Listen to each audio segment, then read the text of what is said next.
Now, today, we are gonna see, what if Harry Potter got an ultimate dark wand? Join Patreon for early ACESS of Super Op stories, also adult and steamy Harry Potter stories too. Please subscribe this channel, because definitely I will try my best to provide a valuable content for you all. Also check the description to support the original author for this beautiful creation. A magic wand was last thing Harry had on his list, and so Hagrid was leading him to the wand shop now. The shop itself was the last one at the end of the street. It was narrow and a little shabby, and from the look of the windows, very dusty. Harry looked at the gold letters that were peeling slightly above the shop door. The golden letters spelled out, Ollivanders, makers of fine wands since 382 BC. There was a single wand laid on a purple cushion in dusty window. As Harry and Hagrid entered the wand shop, a bell twinkled behind the door. Hagrid sat down on a chair against a part of the wall of the shop that was filled with many maintained boxes. The shop was very tiny and all but empty except for the mountains of boxes that filled into the walls and overflowed over the counter. The room was very quiet and very still, and reminded Harry of his school library, where he would hid from his cousin Dudley and his gang, who found great enjoyment in beating him up and humiliating him in front of the rest of the school, making it impossible for Harry to make any friends at all, and also the lies that the Dursleys spread about him didn't help in the friend department either. Harry looked around the shop, but didn't move from his position, afraid that if he did he somehow disturbed the dust and silence that practically vibrated with what felt like a secret magic. There, gradually came a noise of movement from deep somewhere in the unseen depths of the small shop. Then a couple seconds later, a door opened up from behind the counter, that Harry hadn't noticed earlier because of the narrow and overflowing boxes. Suddenly from behind the mountain of boxes appeared a very mucky boy, no older than Harry himself. The boy wore thick dark goggles and a brown sustained leather apron and thick-skinned leather boots, with elbow-length gloves. He was also head to toe in what looked to be a very many number of different substances, and the parts of his skin that could be seen shimmered like car oil on water. "Good afternoon," the boy exclaimed happily. "You must be here for a wand. I'm afraid that Mr. Ollivander isn't here right now. He just popped out to get some more potions and ingredients, so I'll be the one that will be servicing you today instead." "Oh, sorry." The boy quickly pulled off his gloves, removing his apron and goggles also, and then threw them somewhere behind the shop's counter. While he was down there, he pulled out a blue handkerchief out of his right pocket, gave his face, neck and hands a quick wipe with it before throwing that also under the counter. "Who are you?" Hagrid asked the boy as he stood up, not fully as he was too big to fit in the small shop. "I'm sorry," the boy said as he then reappeared from behind boxes, clean, as if he had just stepped out of the shower. Harry looked at the boy in amazement, as the boy's hair began to grow from his bald head and change different colors as it did. The hair stopped growing when it reached a navy-style crew-cut length. The color of the hair never stuck to one particular color, it just kept changing from one color to the next. "My name is Morris, Russell Morris. I'm Mr. Ollivander's new apprentice, and you must be." Morris pulled a small piece of paper from his pocket, and unfolded it. "Rubius Hagrid, and you." He read off the piece of paper. "Harry James Potter, for wand fitting." A large white smile appeared on Morris's face as he turned to Harry. "So that, shall we get started then? Which is your favorite hand?" Harry held out his right arm, numbly, mesmerized by the other boy's ever-changing hair. As soon Harry held out his arm, Morris pulled out a long silver tape measure, with gold markings on, and began taking measurements from Harry's arm. As soon as he finished taking measurements, he began going over the shelves of boxes, every now and again, taking one out and put him back in again. "Tell me, Harry, what's your home life like?" Morris suddenly asked, as looked over a couple of boxes next to where Hagrid had sat down once again, in the wooden chair. Harry looked pleadingly at Hagrid, who also had the same confused expression upon his large face. "Is it important?" Hagrid asked. "Mr. Ollivander never asked me about my home life when I was getting my wand." Morris looked down at Hagrid, briefly, from atop the stool he was standing on, before turning back to the wall of what Harry now thought to be boxed wands. "Mr. Ollivander is one of the wizarding world most experienced in skill wizard in the art and ways of legilimency. He never needs to ask such personal questions." "But sadly I do." Morris stopped looking at the shelf of boxes and looked down to Hagrid. "I'm sorry, Mr. Hagrid, but I'm going to have to ask you leave, only for a while. I'm gonna have to ask a lot more questions. A lot answers Harry most likely won't want to answer, and expectantly in front of an adult. I think you and Harry would prefer it that you wait outside, and then I can get this done as quick as possible. There was a tone in Morris's voice that made what he said sound more like an order than a suggestion. Hagrid looked at Morris. For what seemed to Harry like an hour, in reality it was only a couple of seconds. Hagrid then turned to Harry. I'll be right outside if y'all need me. He then slowly got up from the small wooden chair he was sat on. As he did, the chair let out a quiet squeak that Harry thought sound as if the chair was almost sighing in relief, and left, giving Harry a quick wink with his small happy dark eyes, before leaving Harry alone in the shop with the wandmaker's apprentice. As soon as the question started, "Are you, or have you ever been sexually active?" Morris asked this question as if he were asking for the time of day or the weather. "What?" Harry asked in surprise. "You must be joking. What stuff like, that got to do with wands?" This question only caused Morris spin on his heels on the stool he was standing on. Wandlore is a very, very, very complex and mysterious branch of magic. I know the question may sound silly, but it all affects, in some small way, the wand that is right for you, so just answer what I ask you, and with no lie. I may not be as good as Mr. Ollivander in legilimency, but I'm good enough to know when I'm being lied to. Morris' eyes then locked on to Harry's. Now tell me, are you, or have you ever been sexually active? There was a smile on Morris's lip this time he said it. 20 minutes later, they'd finished the questioning, leaving Harry with a very red face, as Morris now handed him wand after wand, tacked them off him after split seconds of passed them to him. One Morris pulled away so fast, Harry thought he might disappear. After about 10 to 15 minutes of this, Harry could Morris get agitated. Morris handed Harry one more wand before finally snapping. That it, you're coming with me. Morris pulled Harry to where Morris first came from, the hidden door behind the now small mountain of boxes. If we can't find one, then I'll just have to make you one, Morris muttered as he pulled Harry into the darkish room, in the back of the shop. Right. Let's begin with the type of wood. Morris pulled Harry to his side, in front of a large glassless cabinet, with what looked to be hundreds of half-cut long cones of woods. Now all you need to do is choose and I'll explain what the effect would be on you magic. Harry felt weird about looking at all the different cones of wood. Harry would pick what wood he liked, and Morris would give it to him, and asked him how it made him feel, and would then give a comment on what spells would work well with it. Morris then took the two woods a half of cones each, that Harry said made his arms feel a little tingly. Morris then measured them, in length and in weight. Now why don't you look at what you want for the core, over there while soak these in. Oh, that interesting. Morris turned his head to the side in curiosity. Harry, could you pass me that vial of silvery blue liquid? Harry pointed to a vial on the second shelf on the other side of room. Yeah, that it, thanks. What's that? Harry had chosen his base core for his wand, but Morris said he wanted to make Harry a wand like on other, and so now Harry was choosing his second core for his wand. That is, Morris looked up for the wand he was working on, with tools that amazed Harry to on end, not because they were magical, because they weren't, but because they were so very small, very intricate, and even more delicate. Harry couldn't even get a grip on the gadget Morris was holding now. It kept slipping though his fingers when he was trying past it to him. Snake venom. You can't really use it as a core, but if you want I can use the fang. It should be in there. What snake is it from? Is it a magical one? Harry asked as placed the large tube with the fang inside on the table.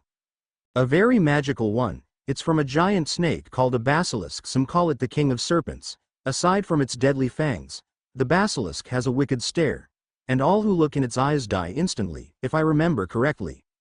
Morris was now at the final stage of making Harry wand, blood. Please.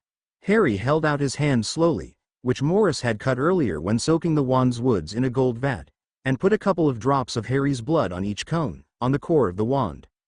Now, did you say you like snakes? Well, I kinder do. I once set a python on my cousin Dudley. Harry smiled at the memory of the zoo. Is this the cousin that beats you, and whose dad used to lock you under the stairs? Morris asked as he started whittling and carving the wand. Harry nodded. He'd forgotten he told Morris about the Dursleys in the questioning. It was after the python incident that I got my Hogwarts letter. My uncle was so afraid that someone was watching the house, so he gave me Dudley's broken toy room. Morris stopped his whittling for a second and looked over his shoulder to Harry. So in a way the python helped to set you free? Harry considered this for a second, then a smile started to grow on his face. Yeah, I guess it did. Morris smiled, happy with Harry's answer, and began carving at the wand again. Here it's done. Morris held the wand to the small candle.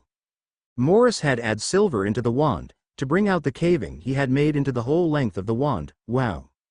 What is that? Asked Harry. Looked at the wand. There was a little person sitting at the bottom of the handle, under what looked like a small staircase, and there was a snake, and had wrapped itself around the boy, and was lifting him up, into the light part of the wand. It symbolizes your freedom, and your new start in life. Normally it costs a fortune to get something like this done, but because we're friends now, and at your birthday, you can pay the normal boring wand cost, 5 gallons. Morris started to blush, making his hair and eyes blush pink as well. That's so, no one's ever done something like this for me before. You're really my friend, Harry said, trying his hardest not to let the tears that were so desperately trying not to fall from his eyes. Of course you are, Harry. I don't make a wand for anybody. I'd reaper one if I thought it could be hazardous, but you don't just make a wand for anybody, Harry. Well, go on, tack it. Slowly Harry grasped the handle. He felt a warmth in his fingers, then a tingle travel up his arm. It was as if he'd be walking around without an arm, or a leg. Suddenly here it was like walking for the first in years, or being reunited with a lost loved one. Well, Harry Potter, you now hold the first ever Russell Morris original wand, 11. Holly and you, supple with a hard twist. Phoenix feather. Basilisk fang entwined with silver purified by unicorn blood, and with 7 drops of human blood. I named thee sword. Harry held his wand high above his head, like he'd seen on one of movies the Dursleys watched. Sword. He tried to hum as he spoke for dramatic effect, but it didn't sound as good as it did in the film. Both boys collapsed in a fit of laughter at Harry's attempt. Harry left the shop not long after that. As he did, he saw Hagrid standing next an old man with grey eyes and hair. They were talking about Hagrid's wand. The man seemed very excited about something and was jumped lightly from foot to foot as he spoke. As Harry neared them, he passed a rather strange-looking woman with blonde hair, set in curls, wore jeweled spectacles, and a quill was floating beside her, and there were 2 men behind her. One was holding a large camera, and the other was an older gentleman with a very old face and a clipboard. Luckily none of these people seemed to notice Harry, who, as soon as Hagrid saw him, was being pulled through the now darkening streets of the Alley, and through the back of the leaky cauldron, that was now deserted. Hagrid didn't stop until they were at the train station, and firmly seated on the train. Sorry about the rush, Ari. Hagrid apologized. Ought we be ate fair the train? Took time getting ya wand, didn't ya? Hagrid smiled warmly. Yeah, I did. I guessed time does fly, Harry said quietly, trying to ignore the strange looks the people on the train were giving him, and his packages. The Dursleys had just left Harry at King's Cross. Harry watched the Dursleys drive away. All 3 of them were laughing. This made Harry's mouth become dry, and he kept swallowing nervously. Harry began to panic. He couldn't find the platform. He fell desperately onto the gold ticket Hagrid had given him, but the information that it had was that he needed to get platform 9 3/4 before 11 o'clock. It gave no instructions as to where platform 9 3/4 was. Harry began getting desperate. He stopped one of the passing guards, and asked him which train would be able to take him to Hogwarts. It was apparent that the guard didn't understand what Harry was asking him, regardless of Harry trying to explaining. He realized that he didn't even know which part of the country Hogwarts stood. The guard began to get irritated, and strode away muttering about kids that wasting his time with silly pranks. Harry could now feel his heart beating his chest. He looked at the large marble clock atop the arrival board. It was only 10 minutes before the train began its journey without him. Suddenly he jumped. His belt started vibrating. He quickly realized that it wasn't his belt that was vibrating. It was the wand attached to it. He held the wand in his hand, and it began to pull him lightly. Harry's heart leapt with joy. This must be how I find platform, he thought, letting the wand navigate him with one hand, while pulling the trolley with the other. It suddenly stopped pulling him between the barrier of platform of 9 and 10. Harry's heart sunk again. The wand must be faulty. He began to panic once again. He felt a tear beginning to fall from his left eye. He had all but given up. Then he saw a group of people heading towards him. Now what's the platform number? A plump woman asked, leading for boy all with flaming red hair, and each pushing his own, slightly tattered trunks. Similar to Harry's one even had an owl. 9 3/4, a young girl, also was flaming red, beside the woman piped in. I wish I could go. Mum, can I? She asked her mother pleadingly. Not until you're old enough, Ginny. Family arrived in front of Harry. Oh, hello there. First time at Hogwarts, is it? A plump woman asked him. Harry sighed in relief, and nodded. Yes, but I don't know how to get to. How to get on the platform? The woman smiled kindly. Not to worry, she said. It's Ron's first time too. She pointed out the youngest of the boys. All you have to do is walk right up to the barrier between platforms, and don't stop. It's best to do it at a bit of a run if you're scared. You should go now before this lot. She points to the rest of the family watching behind her. Okay. Harry turned his trolley around to face the barrier, squeezed his eyes shut and began to run. The next time Harry opened eyes, he was standing and staring at a crimson steam train, and written in gold on the sign above it Hogwarts Express. 11 o'clock. As Harry got on the train, he noticed a lot of the carriages were already full with students putting their heads out the windows, and talking to their families and fighting over the seats. Luckily, he found a carriage at the end of train. One boy was inside it, reading some sort of book with runes on the cover. From his book and smile at Harry, the boy looked familiar, but Harry could place from where. You can sit here if you like, the boy said, then helped Harry with his bags. Both the red-headed twins he seen with the woman at the platform helped him as well. What's that? Said one of the twins suddenly, pointing at Harry's lightning scar behind his black bangs. Blimey, said the other twin. Are you? He is, said the first twin. Aren't you? What? Asked Harry, confused. Harry Potter, chorused the twins. Oh, him, said Harry. I mean, yes, I am. Both the twins gawped. The boy gave the twins a weird look. Harry thought the boy probably didn't know he was famous, which Harry was grateful for. The twins were called away by their mother, leaving Harry and the boy alone. Before Harry had time to ask his name, the train started moving. Seconds after it did, the compartment door slide open and another red-headed boy popped his head into the compartment. Can I sit here? He pointed to the seat next to the boy opposite Harry. Everywhere else is full? Harry and the boy shook their heads, and the redhead sat down next to the boy, who moved so that redhead could out the window. Hey Ron. The twins were back. Harry felt his face turn red. We're going to look at a giant tarantula Lee Jordan's got. The twins then turned to look at Harry.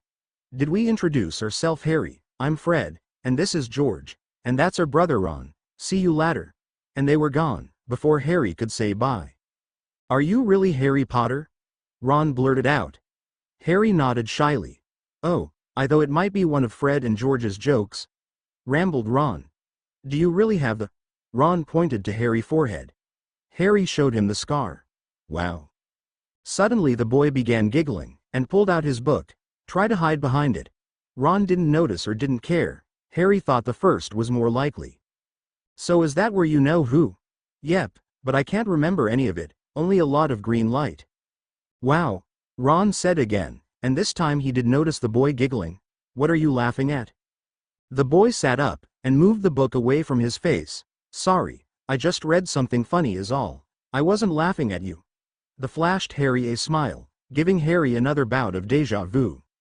Ron turned back to Harry and asked him about his family. As he did, the boy, whose name was still unknown, also joined into the conversion.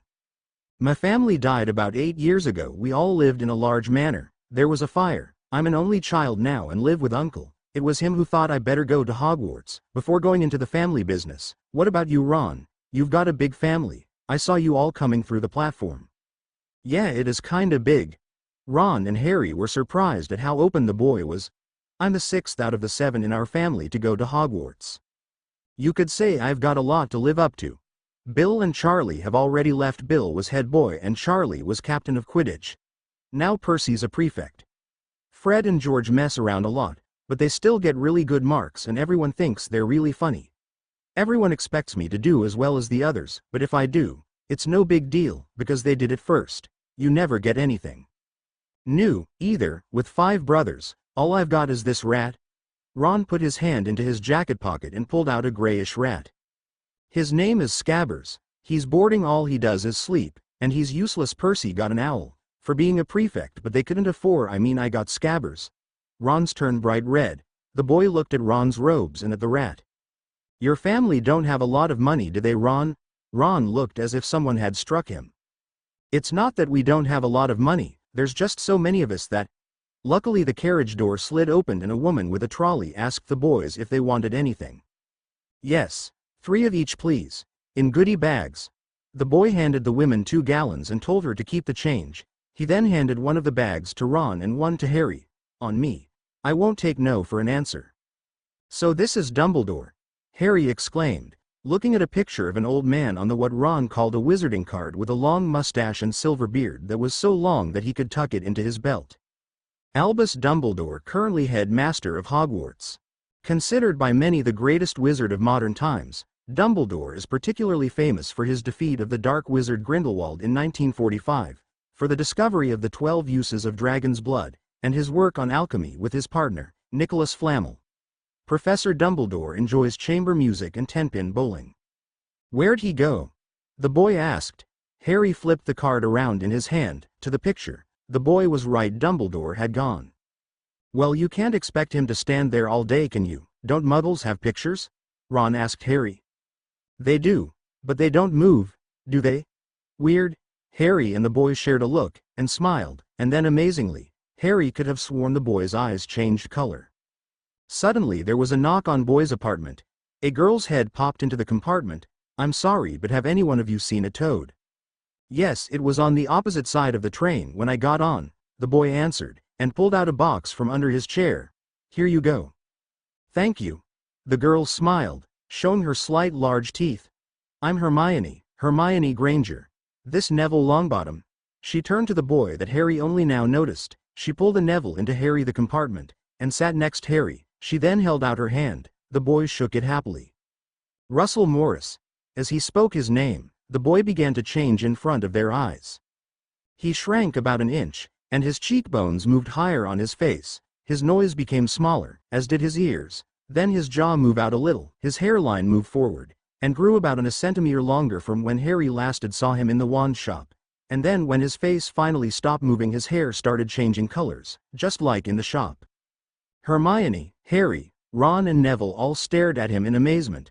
Ron finally spoke, shaking. You're Russell Morris, the world's youngest winner of the Order of Merlin, 7th Sorcerer, Warlock of the Year, International Confed of Wizards and Master of Spellcraft. Why didn't you tell us? Hermione let out an excited squeak. The books said you were A11, but I wouldn't have thought you'd need to come to Hogwarts, not with all the things you've won. I can't believe I'm actually talking to you. Hermione exclaimed, just as, if not more excited than Ron. I mean, you even more famous than Harry Potter himself. That's not true. Morris turned to look at Harry. Is it Harry? There was another excited squeak from Hermione. Then she started speaking rapidly. Then Neville's toad, somehow, slipped from the box Morris was holding. She got up with Neville, and left, chasing after the thing. Well, that was fun. Morris sighed, his face changing. Wish you could do this, Harry. Laughed as he changed back into the boy Harry and Ron first saw in the compartment. Though it can drop like that, he said, clicking his fingers. His hair turned purple, then back again. Sorry, I hadn't meant to charge. I couldn't keep it up any longer. It's the only problem with being a metamorph magi. You can only hold a full body change for so long. He smiled at Ron. Are you all right? Ron was staring at him. He quickly realized what he was doing and looked out the window. Sorry, Ron muttered, embarrassed. You're famous too? Harry asked. You could have told me. I wanted to, it's just that. I prefer to make friends first before I tell them who I am, and don't point the finger. You could have told me you were famous, Morris shot back. Harry looked at Morris. You really didn't know who I was? Morris nodded solemnly. I've never had the time to find out who's whose, nor am I that interested. Unless you created a potion or a wand, then I would be interested, but other than that I've been live with my uncle in the countryside, teaching myself to be the best wand make there is, just like my dad. There was an uncomfortable, but slowly a smile started to spread on Harry's face. How do you change like that? He's a metamorphagus, Ron said. Engaging into the conversation, he looked to Morris to see if he wanted him to explain. Morris nodded for him to continue. They're people who have the ability to change their appearance at will. It's really rare, but I think my dad said you could learn to do it, but it takes like 50 years or something.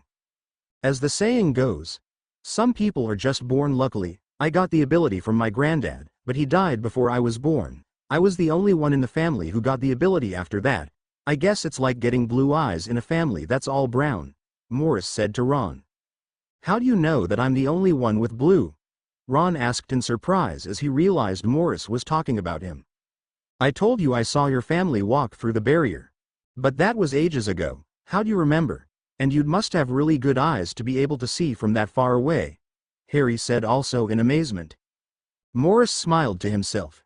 Being a metamorph magi allows me to make my body do all sorts of things, like expanding my memory well only by a little, but as you said, I kinda do have magic eyes for short periods of time. I can enhance my strength, my eyesight, my hearing, or even heal small wounds, if they're not caused by magic. That amazing, Harry and Ron said at the same time, making Morris blush, turning hair and eyes pink. They all had a bit of a laugh. Harry found himself really interested in the whole idea of being a metamorph magi. Doesn't it hurt? Ron asked after a while. Not really, sometimes it does, like when I first started messing around with my senses. At first I thought the headaches were gonna kill me, but I then realized how to control it. I can only do it for a small time depending on what it is I'm controlling. It's really hard and dangerous, and most people think it's a way of cheating, but if it's a part of me, why shouldn't I use it to give me an advantage? Ron and Harry thought this though, they agreed. But they also saw why it could be seen as cheating in some circles. So what house do you guys want to be in? I've been thinking Ravenclaw, but if I want to make more money after school I'd have to be in Slytherin. You know, because they're more vain, and would more likely buy one of my wands, but then if my wands attract enough attention it wouldn't really matter what house I'm sorted into, Morris said, rubbing his chin in contemplation. My whole family's been Gryffindor, Ron said, a gloominess entering his voice as he spoke. I don't know what they'll do if I'm not, though I don't think Ravenclaw would be too bad, but could you imagine what they'd do if I was in Slytherin? Knowing Mum, she'd probably cook me, he joked. Wasn't Slytherin the house of old? I mean, you know who was in? Harry asked, unsure if that was what Hagrid had said, on their way to Diagon Alley. Yeah, that what my dad told me, Ron said, sliding lower in his seat. Who's, you know who? Morris asked curiously, unable to pick up on who the boys were talking about. Both Harry and Ron looked at him in amazement. You really don't know, do you? Harry said, looking at Morris as if he'd grow a second head, which for all Harry he probably could if he wanted to. I've never met anyone who hadn't heard of you know who before, Ron said as he moved back up his chair. No wonder you didn't know who Harry was. If you didn't know, you know who was. Harry knew Morris was starting to becoming embarrassed, because his hair began to turn pink at its roots. He's the one who gave me this scar. Harry lifted his fringe. He tried to kill me, but somehow it rebounded, killing him instead. He was evil. Harry didn't try to hide the distaste that had entered his voice as he spoke. So that's why, but Morris didn't get to finish his question, as the compartment door was opened yet again. 3 boys entered the compartment. Harry recognized one of the boys as the same pale one he'd seen in Madame Malkin's. The other 2 boys were as thick in body, as Harry reckoned they were in mind, and reminded Harry of his cosine Dudley on a bad day. Is it true? The pale asked. Is Harry Potter in this compartment? People are all down the train. Is it you? The boy's eyes locked onto Harry's, but before Harry could answer. No, I'm over here. The boy swung round to face Morris, who now looked like an exact copy of Harry. Morris looked to Harry, and winked. Can I have my glasses back, please? Harry was unsure of what to do, but found himself giving his glasses to Morris anyway, and turning to look out the window, so the boy wouldn't recognize him.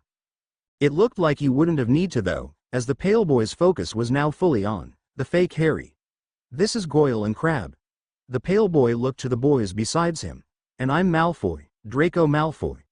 Harry heard Ron snicker, as he pretended to be looking at the passing scenery. In truth, he could really see anything without his glasses. Think my name's funny to you? No need to ask who you are. My father told me that all the Weasleys have red hair, freckles, and more children than they can afford. Draco snared nastily. He then turned back to Morris. You'll soon find out some wizarding families are much better than others, Potter. You don't want to go making friends with the wrong sort. I can help you there, and held out his hand.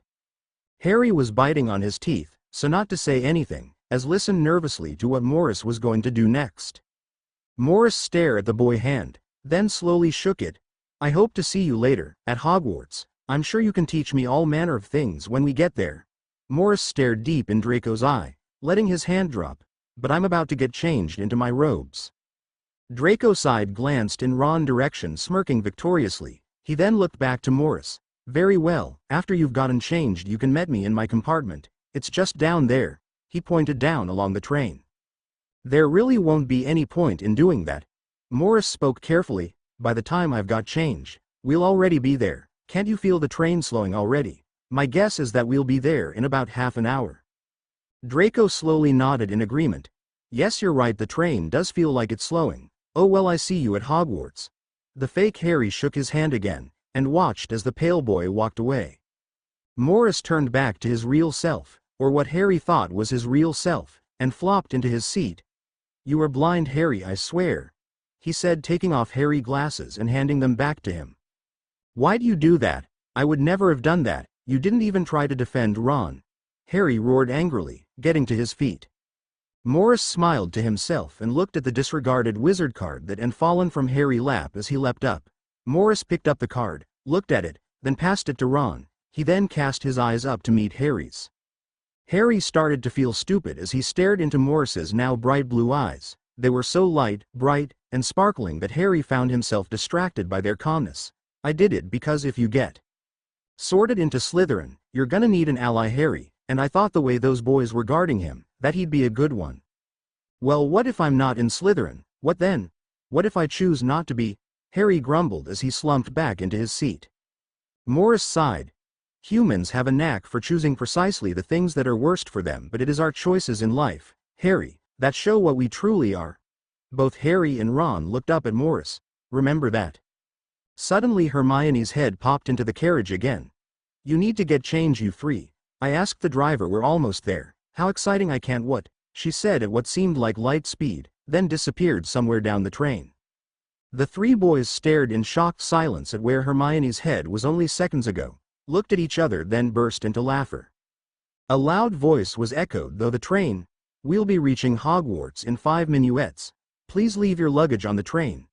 The boys got change and waited for the train to finally slow down to a stop. As the boys got up, Harry began to feel the same nervousness he'd felt when Hagrid had taken him to Diagon Alley. Harry and Ron shared a questioning look as Morris pulled out a large, strangely metallic bag from under his seat. It reminded Harry of something he imagined old-fashioned doctor would carry when doing a house call. Shall we go? Morris said, sliding the door open. If he was nervous, Harry couldn't see it. Morris walked fearlessly into the steady-flowing crowd of people moving down the train. Soon Harry and Ron both found themselves also pushing through the influx of new and old student, all fighting to get out the doors of the Hogwarts Express, as they tried to keep up with Morris. As Harry exited the train, he heard a familiar voice, coming over his head. He looked only to see Hagrid. Furs years over here. Oh hello, Harry, he said, noticing standing beside him, before looking back up, calling the first years to follow him down a narrow and steep path, to the being of a large lake filled with hundreds of small boats. No more than 4 to a boat, Hagrid's voice rang out. Harry then heard someone talking about him from somewhere in the crowd of first years. I'm telling you, Zabini, I know Harry Potter. He said he was going to sit with us. It was the pale boy, Draco. He was pushing through the crowd while talking to a dark-skinned boy. Harry Potter isn't going to sit with you, Draco. This is just like the time. But Harry couldn't hear the rest of what the dark-skinned boy said, because Morris pushed in front of him. Get on the boat with Ron, and that girl with the boy and his toad. I'll deal with Draco. Morris whispered quickly, giving Harry a wink. Harry then watched him turning into him. Harry felt it rather strange to look at a living copy of himself, walking into the crowd towards the blonde-haired boy. It almost felt symbolic somehow. Harry shrugged the creepy feeling off and got in one of the boats like Morris had told him to, with Ron, Hermione and Neville, whose noise was now running because of the cold night air. Everyone okay? Off we go, Hagrid called, as the boats started moving forward by themselves. No one said a word as everyone watched intently as the enormous magic castle came into view. Soon Harry, Ron, Hermione and Neville were standing in the entrance hall, with all the other first years. Someone then pushed though Ron and Harry. God, the boy can talk. Harry smiled as he realized it was Morris, looking like himself, and not the boy he looked like on the train or Harry. Complaining about Malfoy. I almost changed back in front of him. He winked at Ron. Now that would have been fun, he laughed.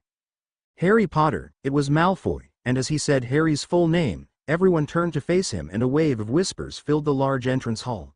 Malfoy walked up to him, seeming ignoring them. Thought we lost you back there. Found your glasses, did you? Where were they? He asked. He raised an thin, blonde eyebrow questionably. Harry panicked, and looked to Morris, who rolled his eyes. I found them. Almost stood on them too. Good thing I didn't, would have been blind, wouldn't ya? Morris moved forward and held out his hand. Name's Morris. Russell Morris. Draco took Morris's hand the second he'd finished his name, as another wave of whispers started. Malfoy. Draco Malfoy, it a pleasure to meet yo. Draco was cut off by a tall slim woman, with black-haired and darkish green robes. Harry thought that this was not somebody to be crossed. Welcome to Hogwarts. I am Professor McGonagall, she said. The house sorting shall begin shortly. The sorting is very important as while in Hogwarts you house shall be you family. You will have classes with the rest of your house, sleep in your house dormitory, and spend free time in your house common room. There are 4 houses, Gryffindor, Hufflepuff, Ravenclaw and Slytherin. She then went on explaining the house pointing system and the house cup. The sorting will be in font of the whole school. I suggest you smarten yourselves up. She then turned to the large oak doors, and stood still. Harry quickly tried to flatten his hair, as Ron and Neville tried to fix their robes, when Harry looked to Morris. Morris smiled excitedly and winked. Slowly the large oak doors began to open and Ron whispered to Harry and Morris. Fred said the sorting hurts a lot, but I think he's joking. He swallowed dryly. I hope. Morris laughed. In front of the hole, Morris looked to Harry. No pressure. He winked again, Harry beginning to think Morris might have something wrong with his eye. Let's hope it's not a test. He winked again. Can't do tests. Harry's heart was thundering in his chest. Form a line. Now follow me. Draco pushed himself so that he was next to Harry. Ron and Morris stood together, laughing quietly behind them. The unsorted students then began the long walk through the great hall, marveling at the thousands of floating candles and the stormy ceiling, or as Hermione put it, enchanted to look like the weather outside. They pasted 4 large tables, all littered with students, gossiping about their holidays. Before Harry knew it, they were standing in front of a large table, with many strange-looking wizards and witches. Harry assumed to be the teachers, and not some sort of interviewing board of directors, like in Law Show. His Uncle Vernon liked to watch, so that he could yell at the screen. Harry looked up at the wizards one by one. The ones that noticed smiled kindly, and all but one didn't. Harry then saw a wizard he knew, the one he'd met when shopping with Hagrid. Suddenly Harry jumped. His wand had began moving, but not like in the train station. It was more violent than that. Harry suddenly felt ill. His scar was throbbing painfully and his stomach was churning horribly. Harry felt as if the wand was trying to pull him back. Harry desperately looked for Morris, feeling like he was going to be sick. When he did locate him, he stepped back. As he did, it stopped.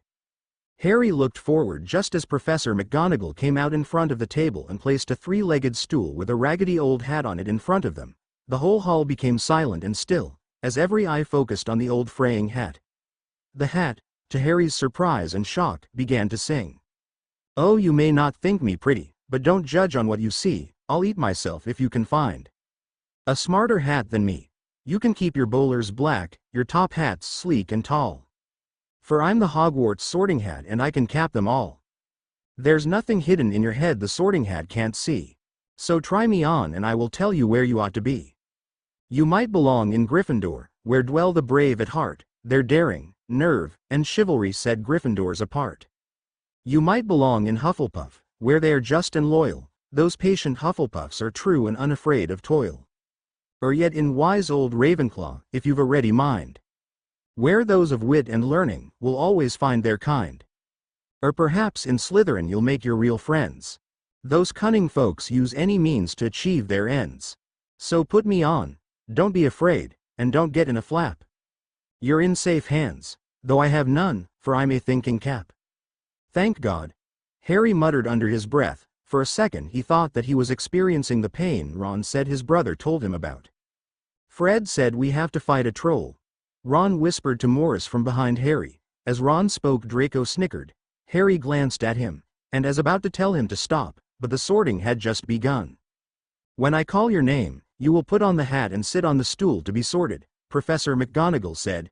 "Abbott, Hannah." The hat fell over her most of her face. Only moments later the hat yelled, "Hufflepuff," and the table to the far right of Harry exploded with cheers and applause.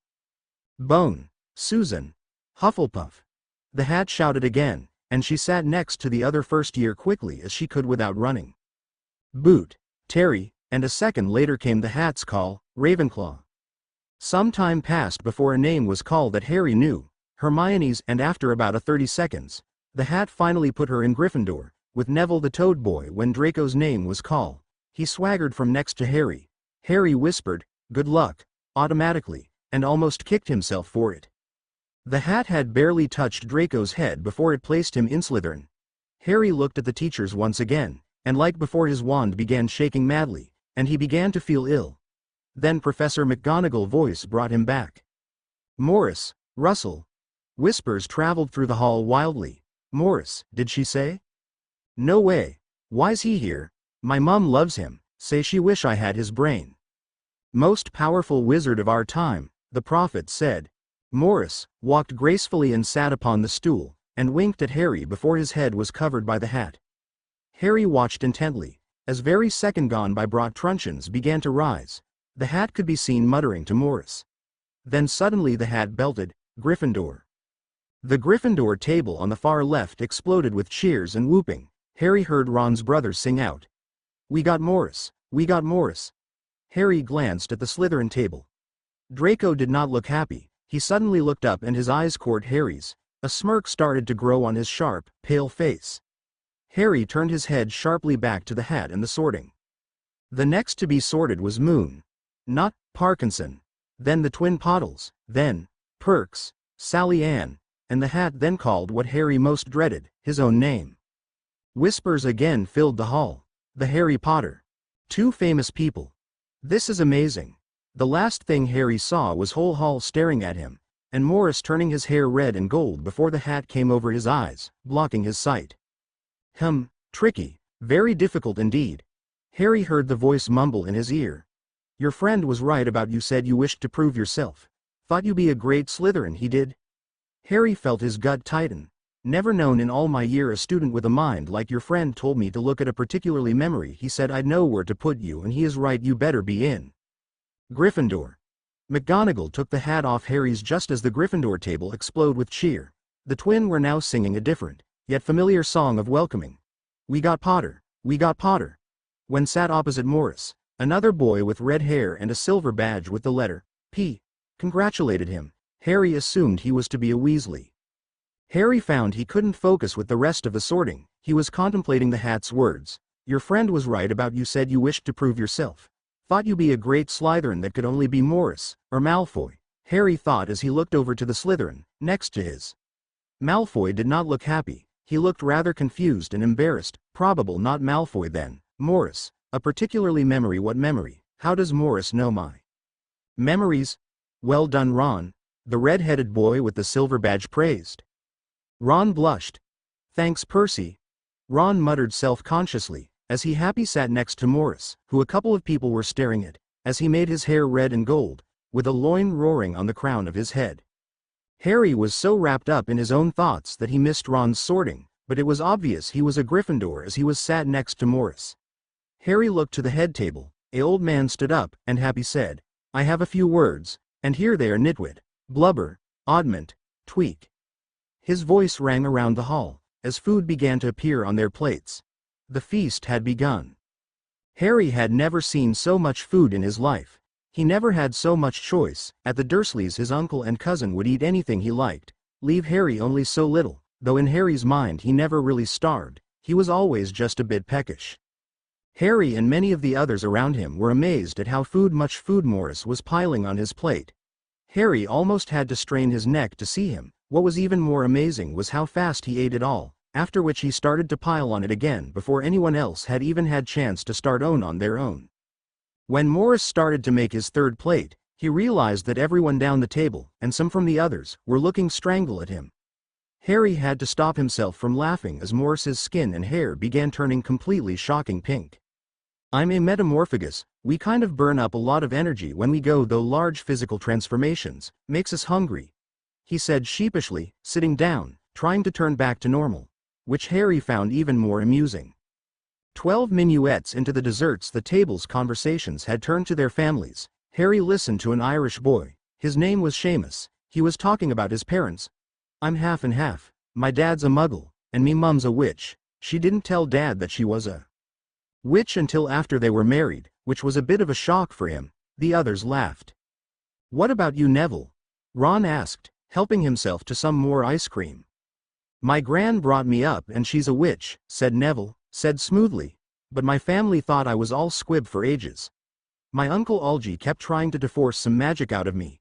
He pushed me off the end of Blackpool Pier once, but nothing happened until I was 8. He came round for tea and he was hanging me out of an upstairs window by the ankles when my auntie offered him a cup of tea, and he accidentally let go. Were you all right? Morris gasped in concern. Neville half blushed and smiled awkwardly. I bounced, he said proudly, before adding, all the way down the garden and into the road. They were all really pleased. Gran was so happy she was crying. And you should have seen their faces when I got in here. They thought I might not be magical enough to come. Morris looked at Neville for a second. Bollocks. Morris held his hand across the table towards Neville. Let me have a look at your wand. That's probably the problem. People sitting around were now watching the scene as ever so nervous Neville pulled out his wand. Morris took it happily, then reached under the table and pulled what looked to be the same long silver tape measure, with gold markings on, that he used on Harry in Ollivander's. Well, stand up, hold out your best arm. Morris's voice charged. It sounded more like it did when he was telling Hagrid to wait outside the shop. Neville in a worried state did without complaint, and the silver tape measure flew from Morris's hand and started talking measurements. Neville's standing up had caused most of the hall's attention to now be focused on to what was happening. Morris started making an angry clicking noise with his tongue, before looking up at the now red face. Neville. This isn't your wand, is it, Neville? It your father's, isn't it? The hall watched in amazement, as Neville, in a clash of awe and fear, slowly nodded. Morris sighed as he looked at the wand in his hands. He was a great man, you father, your mother too. It's such a tragedy to... Morris's eyes widened slightly as he realized he may have said too much. Well, Morris huffed, as the silver tape measure flew back into his hand. Ron, can I have a look at yours now? Morris asked Ron, changing the subject as he gave Neville his wand back. Ron tried to protest. Morris tipped his head forward, and before everyone's eyes, changed into a red-headed, short, plump woman. Anyone would only had to have looked at any of the 4 Weasley boys, to realize that this was obviously their mother. Ronald Weasley. Even Morris's voice sounded like it should have been, only it was angrier than it had been when Harry spoke to the woman at the train station. Give me that wand right this instant. Ron, purely out of instinct, did. Everyone around laughed. The Weasley twins could be seen holding each other, trying to stop themselves from falling over in laughter. Even Morris couldn't keep a straight face. After a couple of seconds, Morris turned himself back and started to look at Ron's wand as if it was going to bite him. He made the same angry clicking noise with his tongue as he had when looking at Neville's wand. It was the first time Harry got to really see Ron's wand. It was battered, burnt and horrible chipped. Harry could almost see a unicorn hair poking out the end of it. At least it looked like the one of unicorn hairs in one of the many jars in the back room of Ollivander's where Morris took Harry to make his wand. Your father wouldn't happen to go by the name Charlie and be a dragonkeeper in Romania, would he? And have so many freckles he looks tanned? Morris asked Ron, who nodded curiously in the positive. Morris smiled brightly and laughed to himself. I thought I knew your name from somewhere. I met your father when I was in China on the hunt for the Chinese fireball dragon eggshells. It was great. He told me all sorts of stories about his family. Morris started laughing as he began talking to Ron and his bothers about his and Charlie's adventures in China. Morris gave back Ron's wand back to him, who stuffed it into his belt as fast as he could. Russ, after you've finished, can you have a look at mine now, please? Harry asked, suddenly realized that it was the prefect time to ask about his wand, while Morris was checking over people's. Morris looked at Harry curiously. Okay, he said slowly. Harry gave him his wand. Morris looked it over. Looks fine to me, Harry. Is there anything wrong with it? Morris asked, handing it back slowly. Whoa, look at Harry's wand. Seamus all but yelled. Who made that, Harry? Ron asked, then bitterly add, I wish I had one like that, turning back to his ice cream. Where'd you get it, Harry? Neville asked. Hout seemed to have gone quite quiet after Morris had given him back his wand. How much did it cost, Harry? Dean asked. Well, actually more, ouch. Morris kicked Harry under the table before he could finish. Harry looked at Morris, who gave him a look that seemed to say, not tell them it was made by me, I got it from Ollivanders, I'm just lucky I guess.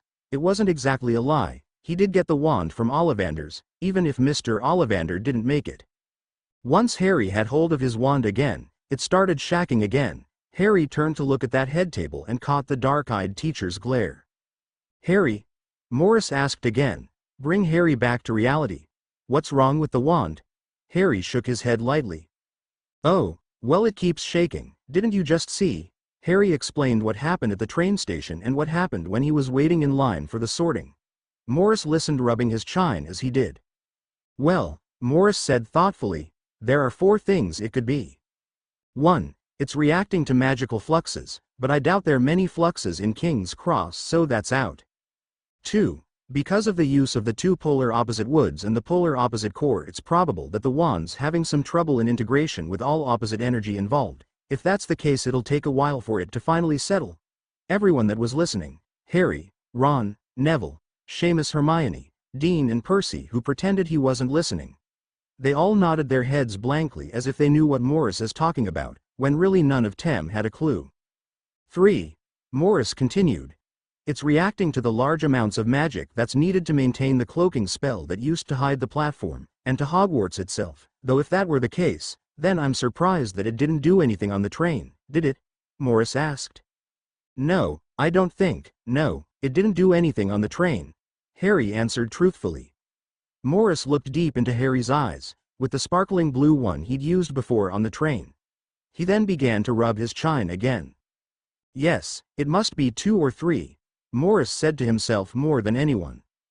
What's 4? Hermione butted in rudely, asking the question on anyone who was listening mind. Morris stared at her though a deep brow before answering.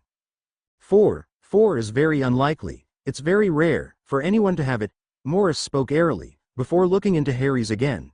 You wouldn't happen to have a blood ward on you, Harry? Morris asked difficultly. Harry and the others gave him a strange look. Wandology is complicated.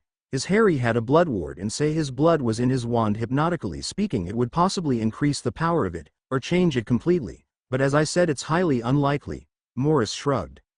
Suddenly all the plates were cleared from the table, much to the horror of Ron and Morris, who were still eating, as Dumbledore began the begging of term speech. Just a few more words now that we are all fed and watered. I have just a few start of term notices. First years should know that the dark forest in the grounds is forbidden to all pupils. His sparkling blue eyes then focused on the Weasley twins, and then onto Morris. Except for those who have special permission to do so, Morris grinned to himself, then winked to Harry. I have also been asked by Mr. Flitch, the caretaker, to remind you all that no magic should be used between classes or in the corridors. Quidditch trials will be held in a fortnight. To anyone who wishes to join their house team should contact Madam Hooch. He paused. And finally, I must tell you that this year the 3rd floor corridor on the right-hand side is out of bounds to anyone who does not wish to die an exceedingly painful death. He then smiled. Now the school song. Morris looked at Harry and Ron, as slowly a wicked smile began to grow on his face. There was something in his smile that Harry recognized, and it wasn't good. It was then that Harry knew that this was definitely going to be weird year. All the first years followed Percy up the staircases to highest tower. He warned them that the staircases sometimes change, and that some of the stairs may go missing. After that, Harry looked carefully before taking the next step up the stairs, and did so until Morris jokingly hit him over the head for moving too slow. Before the common room there was a portrait of a fat woman, which to Harry's surprise talked, and moved it, asked for a password, which Percy, 4 times before the portrait actually opened, revealing a large hole in the wall. All of them stumbled though it. Morris helped Neville up into it, because he kept slipping every time he tried. Harry stood mouth slightly ajar in amazement. The Gryffindor common room was amazing. The Gryffindor common room was very large and circular. The walls were covered in long flowing tapestry and living portraits that Percy said were all over the school. The room was filled with squashy red and gold armchairs, which were seated round tables on which some people were read on. On the other side was a massive gold fireplace with a long red sofa sitting in front of the fire. Percy showed the boys where their dormitory was, at the top of yet more stairs so that they were in a tower. The boys quickly found their beds thanks to Morris, who said that they were to sleep in alphabetical order, as that was why their trunks had been placed by different beds. The beds were like nothing Harry had only ever dreamed about. They were large king-sized 4-poster beds, with deep red velvet curtains. All the boys were so exhausted by the day's events that they fell asleep almost immediately as their heads hit the pillows. That was everyone but Morris and Harry. Morris reaching into his doctor's bag and pulled out a small luminous white look and labeled vials from it, and a small bowl. He then started adding things into it. "What are doing?" Harry whispered, so not to wake anybody. "I'm trying to get this root of asphodel into this infusion of wormwood, to make a form of the draught of living death," Morris said, concentrating so hard that his ever-color charging hair stopped changing, and landed on a mixer of blue and silvery gray. He poured whatever he was making into another white vial, and started shaking it like a martini, smiling at Harry as he did. Shaken, not stirred. He joked, but Harry was too tired to understand what he was saying. "Night, Harry, pleasant dreams." Morris smiled and uncorked the white vial and downed it in one. Harry was also about to wish him a good night, but Morris had passed out as soon as the vial was moved away from his lips. Harry smiled as he thought of what a weird day it had been. He was almost afraid to sleep, in case he woke up under the Dursley stairs and that all this had been a wonderful dream, but Harry couldn't fight off sleep forever. Harry had a very strange dream that night, more like a nightmare really. He had been sitting front of the whole school just like the sorting, but instead of the sorting hat on his head he was wearing Professor Quirrell Turbid, and it was telling him to be in Slytherin, and that it was his destiny. The Turbid then began to crush him. Then Draco and the professor with the dark eyes appeared laughing at him, telling him he was in the wrong house. Harry couldn't move a breath because of Professor Quirrell Turbid, but then Morris appeared and took his hands into his. He smiled at Harry, his eyes sparkling blue as he repeated over and over, "It is our own choices in life that show what we truly are." He began pulling Harry away from the dream. Harry woke up, a little sweaty, shaken and still sleepy as Morris pulled him out of bed, telling Harry about how lazy he was for staying in bed for so long when everyone else was already up. Harry then found out by Ron, Seamus, Neville and Dean, who all looked rather annoyed, that it was 6 in the morning, and that Morris had pulled everyone out of bed, calling them all lazy. People seemed to follow Harry and Morris wherever they went. Morris had told Harry that the best thing to do was to pretend they were looking for the right rooms for their classes, and that why they were following them, even the 7th years. Harry found that hard to do, especially when people were queuing outside classrooms just to get looks at him, or doubling back to get extra looks at them together, though for Harry the worst thing than all of that put together was all the whisperings. "Look there, that's them, next to the lanky kid with red hair. The one wearing glasses, yeah, that's the Harry Potter. Next to him is the Russell Morris."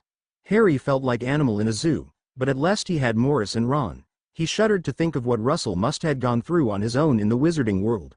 But there was still something that was annoying Harry about Morris. He always seemed to know everything. Harry sometimes swore that he could read minds, to which Morris would mutter something under his breath, or start a small coughing fit.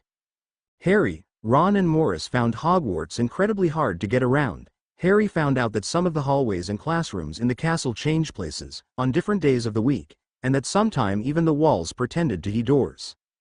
Harry and Ron counted themselves lucky that they had Morris, who seemed to know where every room in the castle was by only talking to someone and giving them a strange look. He also knew exactly when some of the upper years were lying to them, which Harry thought was just a little scary, and was secretly glad that he told Morris only the truth in the wand shop. The Hogwarts ghosts, as Harry found, were all rather nice dead people. Only the poltergeist Peeves was troubling. He would pass through you making silly or hurtful remarks on how big you were, or say something about your inside looking better than the outside. He also throws stuff at you that he steals from your bags if you're not looking, normally ink. Though Harry thought that the only thing worse than Peeves was the weird, freaky caretaker Mr. Filch, and his cat Mrs. Norris, who had found them trying to get through a door that apparently led to the out-of-bound third-floor corridor of death, as Morris had began calling it. Lucky Professor Quirrell, who just happened to be passing at the time, had been able to rescue them from being thrown into the dungeons. Though when Professor Quirrell first showed up, Harry began to get a painful headache, and his wand began vibrating. But Morris only thought that this meant that there must have been something very powerful inside of the out-of-bound third-floor corridor of death. Finally, when the boys had found the classrooms, then came the lessons.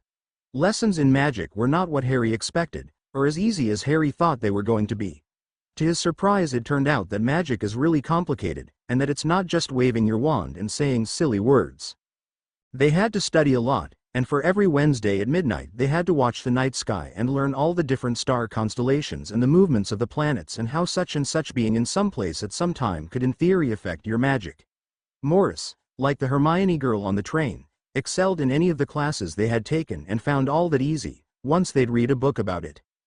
One of Harry's funniest lessons was charms with Professor Flitwick, a very small wizard, who had to stand on a pile of books to be seen, and to see everybody. He fell off his pile of books twice on Harry's first lesson, once when he called the register and at Morris' name, squeaked excitedly and fell forward, and the second at Harry's when he fell backwards. Harry found Professor McGonagall to be a strict but fair person, and very smart, and Harry had listened intently to her begging of class speech. Transfiguration is some of the most complicated and dangerous magic you will learn at Hogwarts. Harry thought she spoke with as much passion as Morris did about wands. If you messing around in my class, you'll leave and won't come back, understand? Good, have been warned. She then turned her desk into a pig, and back again, startling everyone into excitement. As it turned out, they wouldn't be doing anything like changing objects into animal, not until they were a little older. Instead, after making many complex notes, were given matches and began changing them into sewing needles. The whole class stood still as Morris pulled his wand away from his wand belt. As he did, everyone's wand shook warmly in their hands, as if the wands themselves felt the power that radiated off Morris's wand. It was the most beautiful thing Harry had ever seen.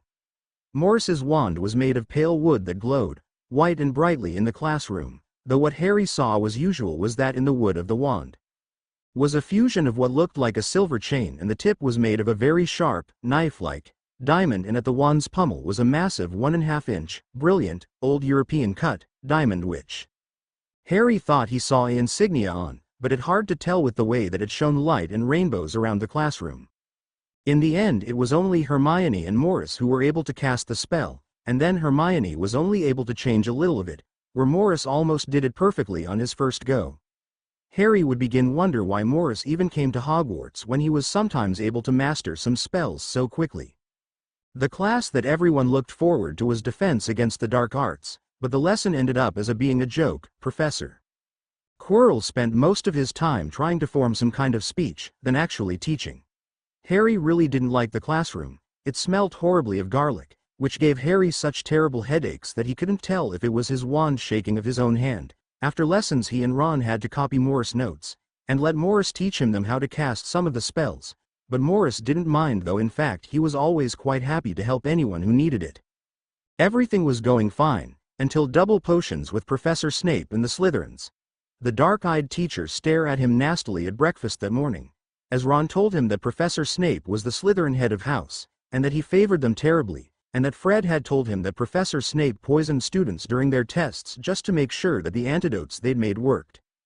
Morris said they didn't have to worry because he had special stone called a bezoar that he found in the goat kidney pie that his uncle made after coming back from his trip to Russia, where he was hunting for a wandmaker called Grigorovich, who was said to have possession of a very powerful wand, but when Morris asked about it he almost got thumped on the nose, then was invited to tea the next day and had an exclusive lesson in wandmaking. He must have been going funny in his old age because he kept asking for Wolf's Bane and Monkshood, but of course it all the same from the same plant aconite, it just has different names. Morris found this funny, but only Hermione thought the same. Harry suddenly felt very nervous, but it was short-lived, as a letter was dropped by in Harry's lap by his snow owl, Hedwig.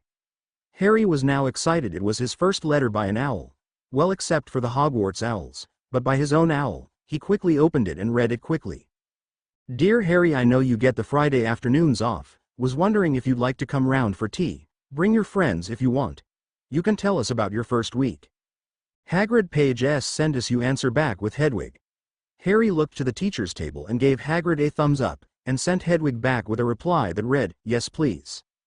It was lucky Harry had something to look forward to, because potions was bizarre. Potions lessons took place down in one of the many dungeons. It was colder in here than anywhere else in the castle. It was quite creepy, and remind Harry of the wand-making room which Morris had taken him into. The walls were littered with the same sort of pickled animal pieces floating in glass jars, and had the same sort of magical atmosphere. Professor Snape took one look around the classroom, and started the register. He only stopped twice, before putting the parchment on his desk, and he then walked coldly towards where Harry and Morris sat. "Ah, yes," he said, his voice thick with sarcasm. "Russell Morris and Harry Potter are newest celebrities." Draco Malfoy and his guns Crabbe and Goyle sniggered loudly behind their hands. "Just because you'll never be one, Draco," Morris remarked with a copy of Malfoy's smirk on his face. Malfoy and his friends fell silent in anger. Some of the Gryffindors laughed, a couple of the Slytherins as well. "Mr. Morris, a point will be taken away from Gryffindor for disrupting my class," Snape snapped, to which Morris uninterestedly rounded his eyes. It was no secret that Morris didn't care much for house points, or the house cup. Snape then addressed the class. "You are here to learn the subtle science and exact art of potion making," he began. "I don't expect you will really understand the beauty of the softly simmering cauldron with its shimmering fumes, the delicate power of liquids that creep through human veins, bewitching the mind, ensnaring the senses. I can teach you how to bottle fame, brew glory, even stopper death." He paused. "If you aren't as big a bunch of dunderheads as I usually have to teach." Only silence followed after his speech, with exception of Hermione Granger's chair squeak as she pulled herself closer to the desk trying to make herself not look like a dunderhead. "Potter," Snape said suddenly, "what would I get if I added powdered root of asphodel to an infusion of wormwood?" Harry glanced at Morris, who was practically falling asleep. Harry then thought to himself, he wasn't able to make his potion last night because he ran out of root of asphodel. Suddenly and quite abruptly Harry remembered had the answer. "Draught of living death," Harry said quietly, to himself. "What did you say?" Snape snapped again. Harry looked up at the tall, greasy, black-haired man, and said a little louder, "Draught of living death." Harry saw Morris wake up a little in his seat. Out of the corner of his eye, Harry could just see him smile, and that's when he knew he was right. "Correct," Snape finally said. "Let's try another, to make sure it wasn't a fluke, shall we? Where would I look if I told you to find me a bezoar?" Bezoar? Harry had heard of it before at breakfast. Morris, goat kidney pie. Could it really be from a pie? No, the goat kidney, it has to be. Would it be a goat's kidney, sir? Now that Harry said it, it sounded stupid. "Correct again, Potter, you aren't as stupid as you look." Snape's voice was firm and uncompromising. "One last question perhaps, what is the difference between monkshood and wolf's bane?" Harry had to force himself not to laugh. He knew this one because it was the punchline of Morris's croppy joke. "There isn't one. It all the same plant, aconite." Snape stared at Harry with a curious eye before, turned back to the class and suddenly shouted, "Correct. Well, why aren't you copying this down?" The sound of people rummaging through bags and getting out quills and parchment filled the room, as people quickly scratched down notes. Morris wrote Harry a well-done message on a piece of spare parchment that said he was proud that Harry had taken an interest in something he could help Harry in. Harry felt a little guilty, because he knew he hadn't studied at all and that it was just pure luck that he got the questions right, but he couldn't tell Morris that, not when he was so excited that he had something he could pass on. Later they began making potions. Snape put everyone in pairs, Harry with Ron, and Morris with Neville.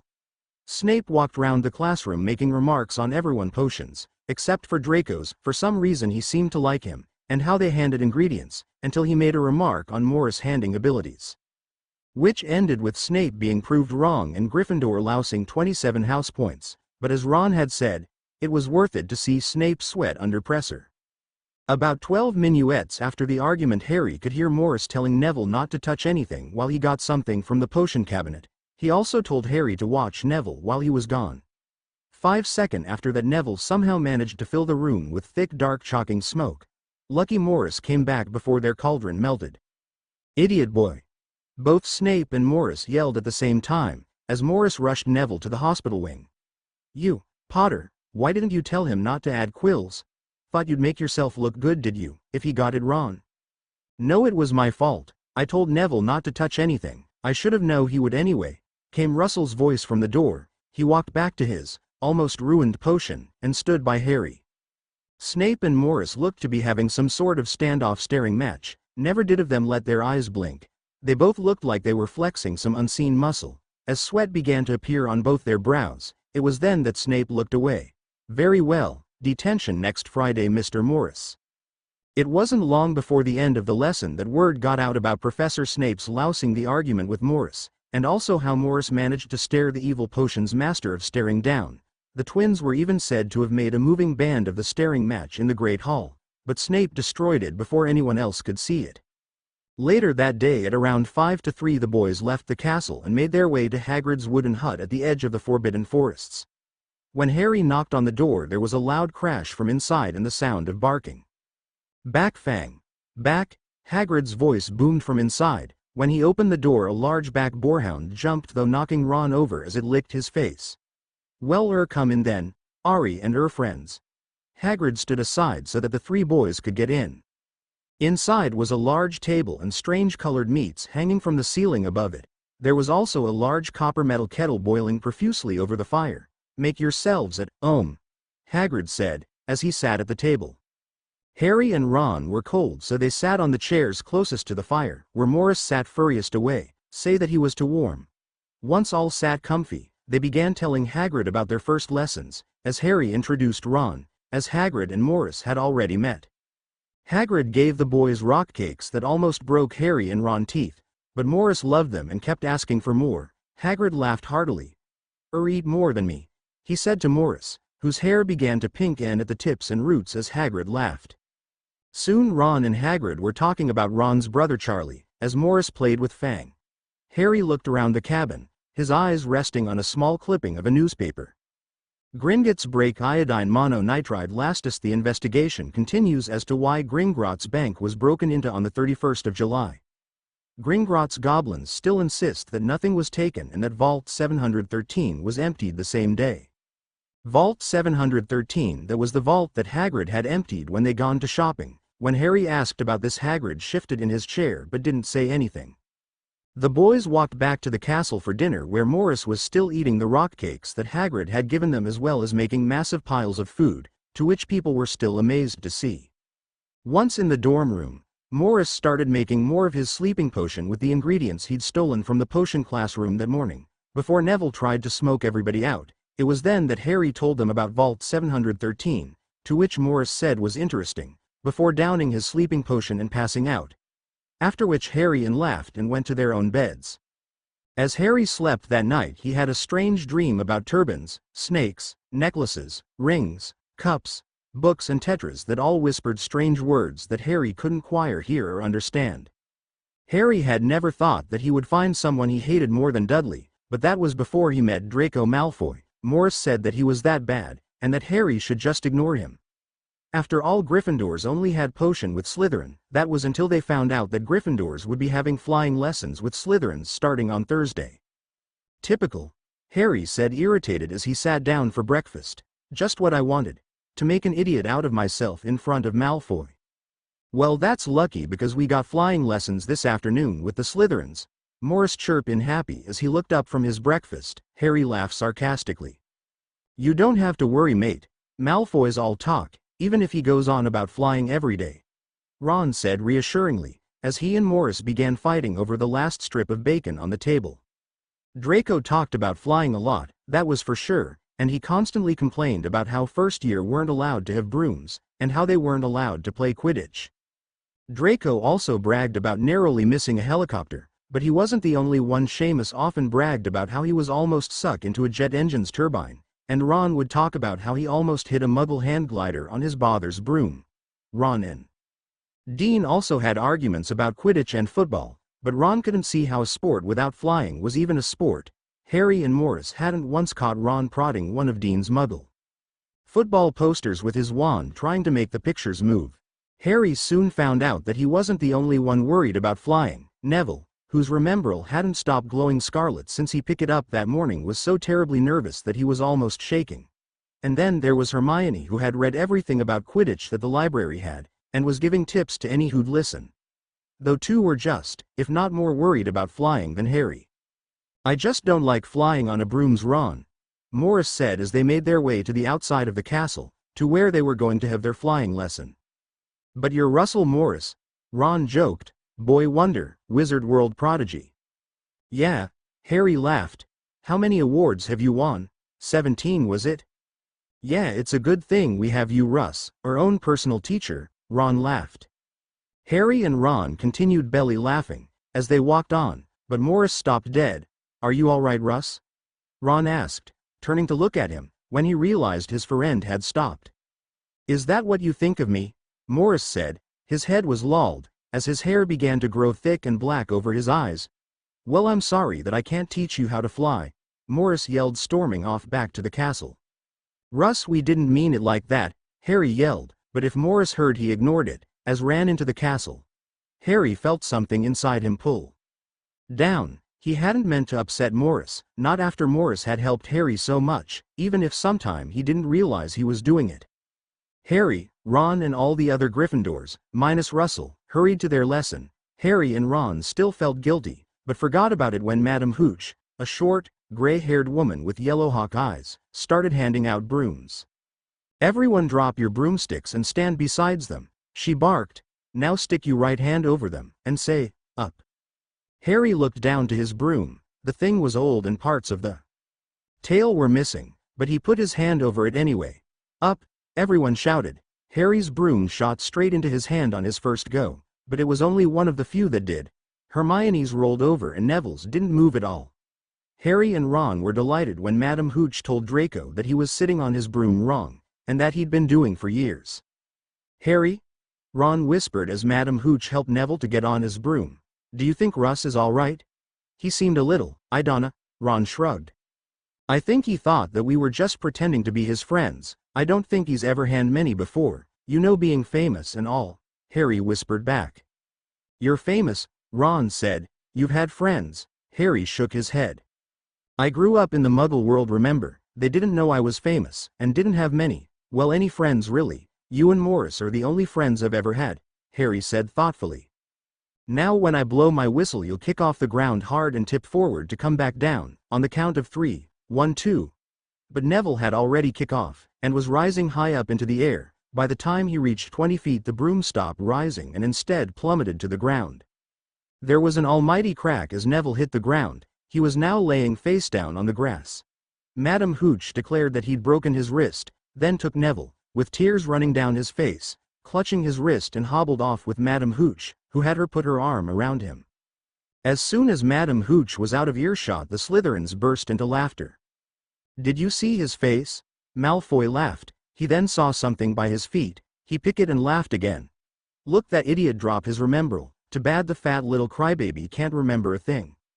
Harry gritted his teeth. He stepped forward a little and said quietly, Give back, Malfoy. Everyone went silent as they watched. No, I don't think I will, Malfoy said, jumping on his broom and kicking off. Harry grabbed his own and followed.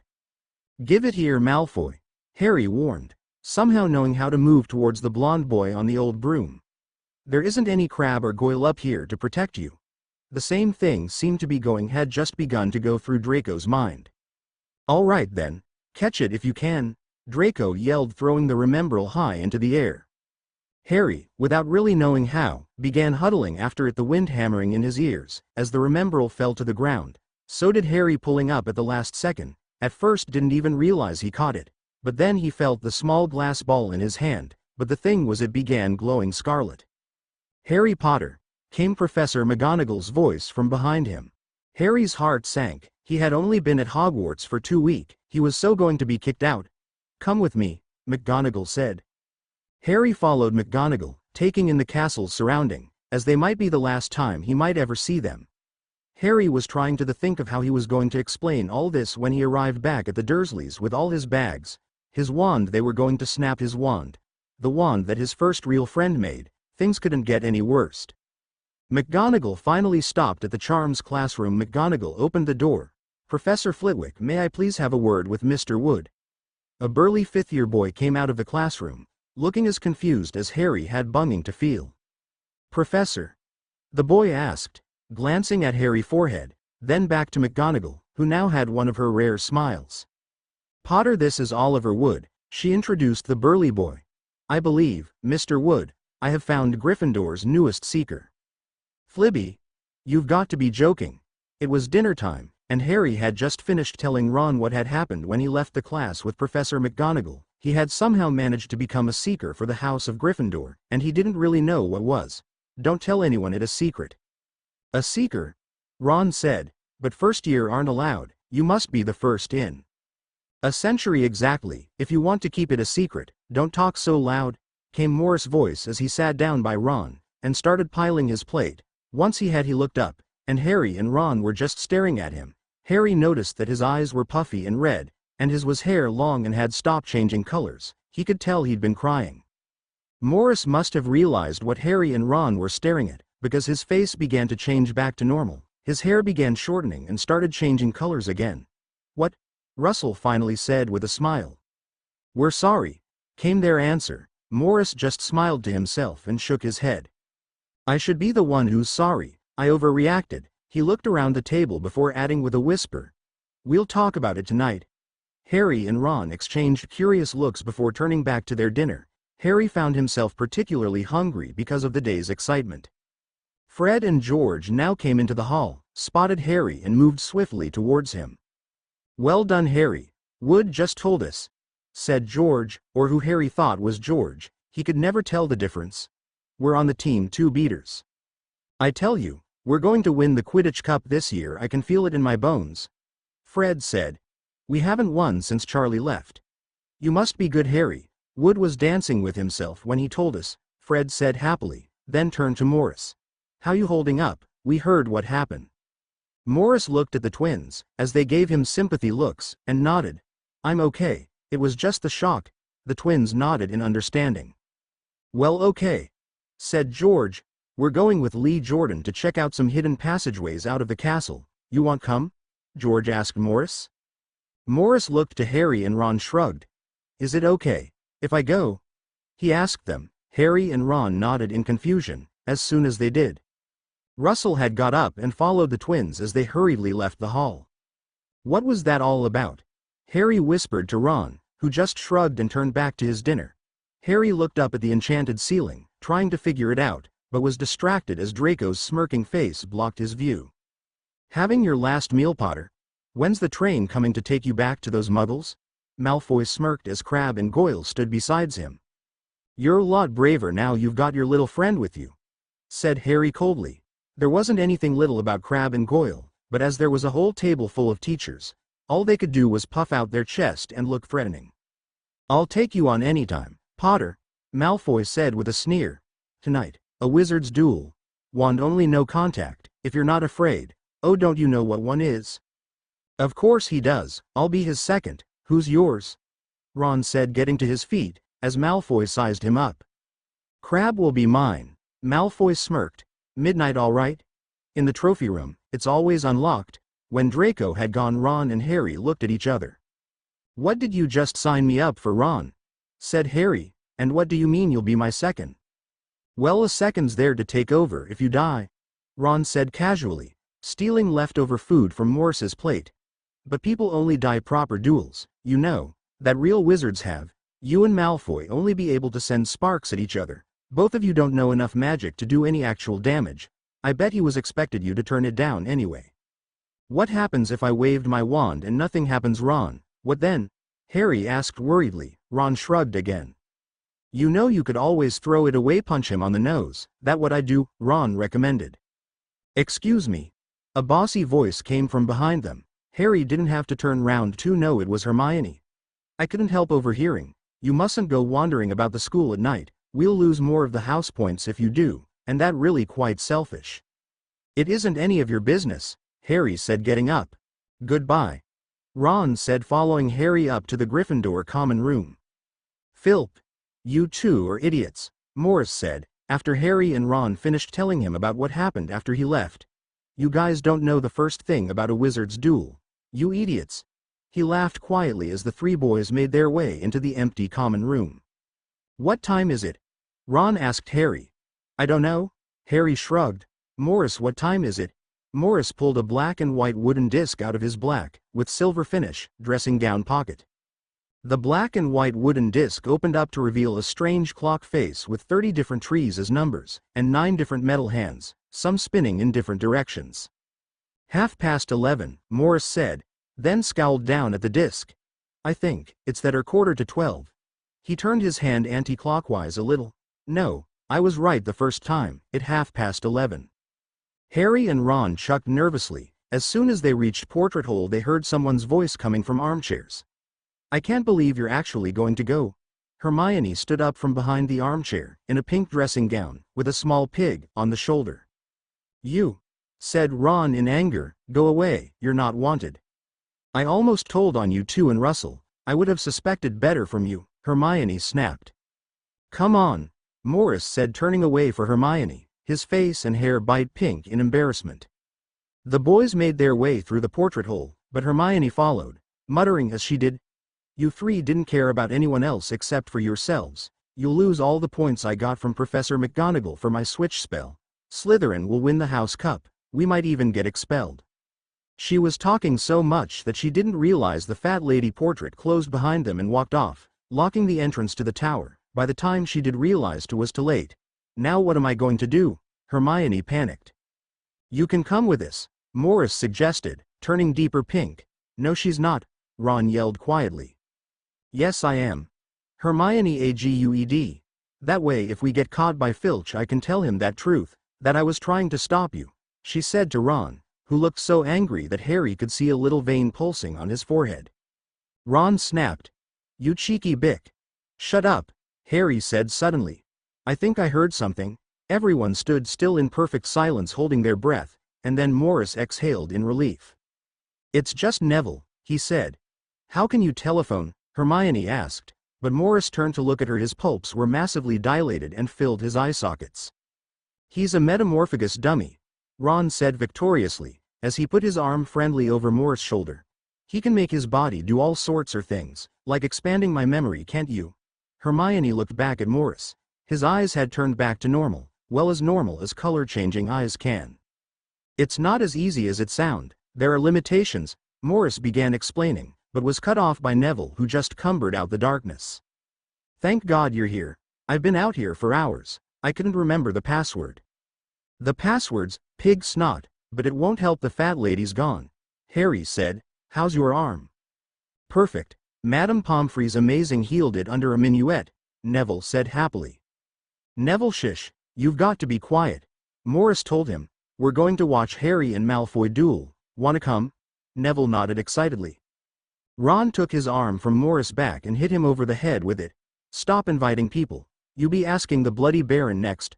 Ron was furious, and grabbed Harry as he began to make his way to the trophy room. The five moved along the corridors, following Harry, Ron and Morris. It wasn't long till they'd reached the trophy room. Harry had his wand out ready, as had Morris and Ron, in case Draco tried a sneak attack. When they opened the door Malfoy and Crabbe wasn't there. The minuets passed by. It wasn't until Morris and Hermione had read all the trophies in the crystal glass trophy case that they realized they'd been set up. Suddenly there came a noise from the next room. All eyes turned to Morris. It has to be Filch. Everyone made a run for it. Harry ran faster than everybody else. They all followed him. Suddenly Neville tripped into Ron, who tripped into Morris, who toppled right into a suit of armor. Clanging and crashing filled the hallway. Run! Harry shouted. They ran down the charms corridor, and straight in a locked door.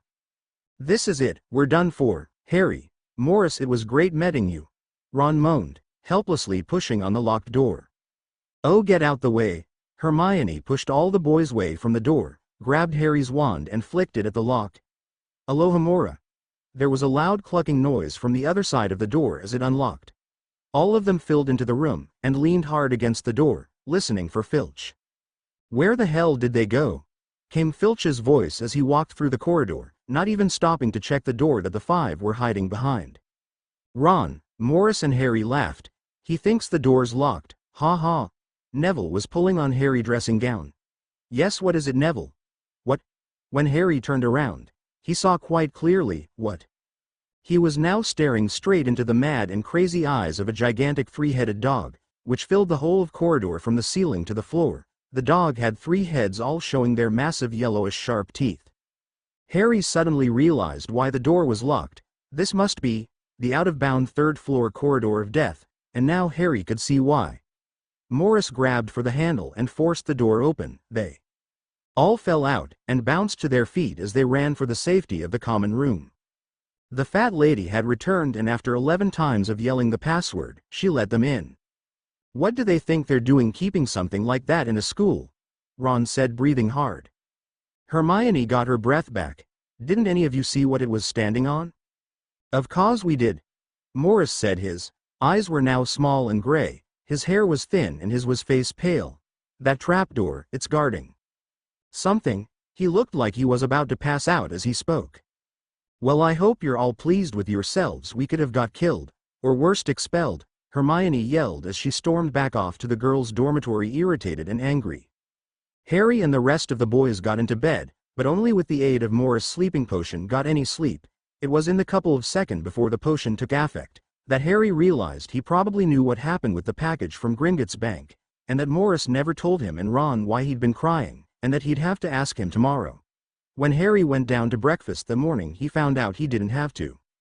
When Harry, Ron and Morris went down that morning, they were still buzzing with excitement about their meeting with the three-headed dog, and joking about who was the most scared.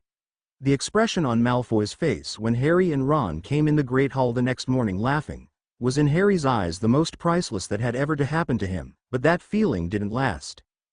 The owls flooded in the hall that morning as usual, and about 12 seconds after they had gone, Harry was left with a long thin package and a letter. He was about to open it when he noticed an eerie silence had started to fill hall. People tried, unsuccessfully, to get a look at where the three boys were sitting. At first Harry thought it was because he'd got such a strange package so early in the morning.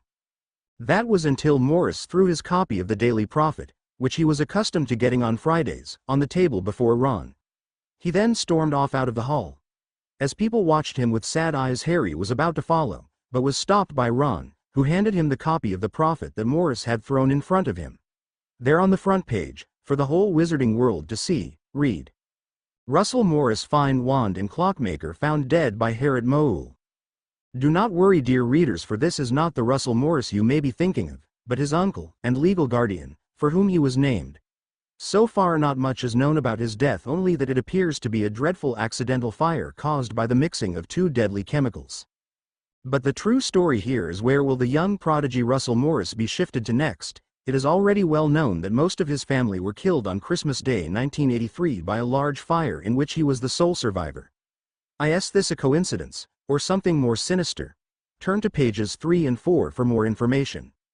Ron and Harry shared a painful look. This was bad. "You knew, didn't you?" Ron angrily asked his brothers Fred and George, who nodded sadly. "How? Why didn't you say something?" "McGonagall told all the prefects," said Fred. "And you know what Percy's like with secrets," George said. "And we didn't tell you because we thought you knew and that he probably told you already," Fred finished. Harry picked up his package and stuffing the unopened letter that came with it in his pocket. Then he and Ron went off to find Morris. As for potion lessons, they could wait. The boys barged people out of their way as they hurried up the 7 staircases that lead to Gryffindor Tower. Neither of them knew what they were going to say, but by the time they realized this, they were standing outside their dormitory. Slowly Harry turned the handle and opened the door. As he did, the boys could hear the sound of weeping. Morris was sitting crossed-legged on his bed, surrounded by what Harry saw as strange and wonderful wooden and silver objects. Morris was griping tightly to his wand as he rocked back and forth, hiding his head and tears in the sleeves of his school cloak. "I know you're there," came Morris's muffled voice, as he wiped his eyes and nose on his sleeve. "I know how you feel," Ron said, stepping closer into the room. "When my gran..." But Ron didn't get to finish. Morris jumped up from his bed faster than Harry had ever seen anyone move in his life. Morris's eyes and hair were angry red and flaked with black. "No, you don't. No one knows how bad I feel," he screamed. Harry and Ron stepped back out of pure shock. Neither had ever thought they'd see Morris in such a horrible way. "I woke up this morning thinking yesterday was nothing but an upsetting dream, something I could forget. How can I forget this?" Morris was storming around the room. Harry stepped forward slowly. He felt as if he was walking towards the three-headed dog from last night, except this was a little bit scarier. "Do you want to forget?" Harry asked finally. Morris stopped moving and looked Harry in the eyes, before swallowing deeply and walked towards his bed and picking up his wand that he dropped when he gotten up from it. He stared at it for a second, slowly his hair grew long and light, he laughed sadly to himself, before turning back to the boys. There was a sad smile on his face as he lifted the brilliant wand to the light, before clutching it back to his chest. "I told you most of my family died in a fire," he said sitting on the side of Harry's bed. "I remember it," he laughed bitterly. "I dream about it. It's the nightmare in my skull that never leaves me." He looked to the bowl and vial by his own bed. "Magic. Potions, they're all quick fixes. They can make you sleep dreamlessly but they don't help you." He lifted his wand to Harry and Ron. "This is made from my mother's necklace. As the manor burned we were cut off from the rest of my family, just us. She gave me her necklace. I was only 3, tears were starting to fall from his eyes as he spoke. But I remember her voice. I remember what she told me exactly, her exact words." Morris' voice had changed. It was now soft and female. "You are destined for greatness, Russell. As long as you hold this you'll be safe, you'll be great. Promise me you'll be great." His voice changed back to normal. "And I did. I promised. With all my heart I promised, I promised." He kept repeating, "I promised," as he broke down. Ron walked forward and pulled him into a hug. Harry watched them. He bit his lip, trying to hold back his own tears. He was sad and he was angry. He was angry at himself for feeling sad. He swallowed hard and joined Ron and Morris as they held each other as they cried. Harry and Ron cried for their friend. Morris cried for his family. Soon his tears of sadness turned to tears of joy as Morris realized he may have lost his family, but he had gained another. Slowly Morris' appearance changed slightly, his hair became untangled and short, like normal, and his eyes became a soft blue. It was many hours later before Harry remembered his package.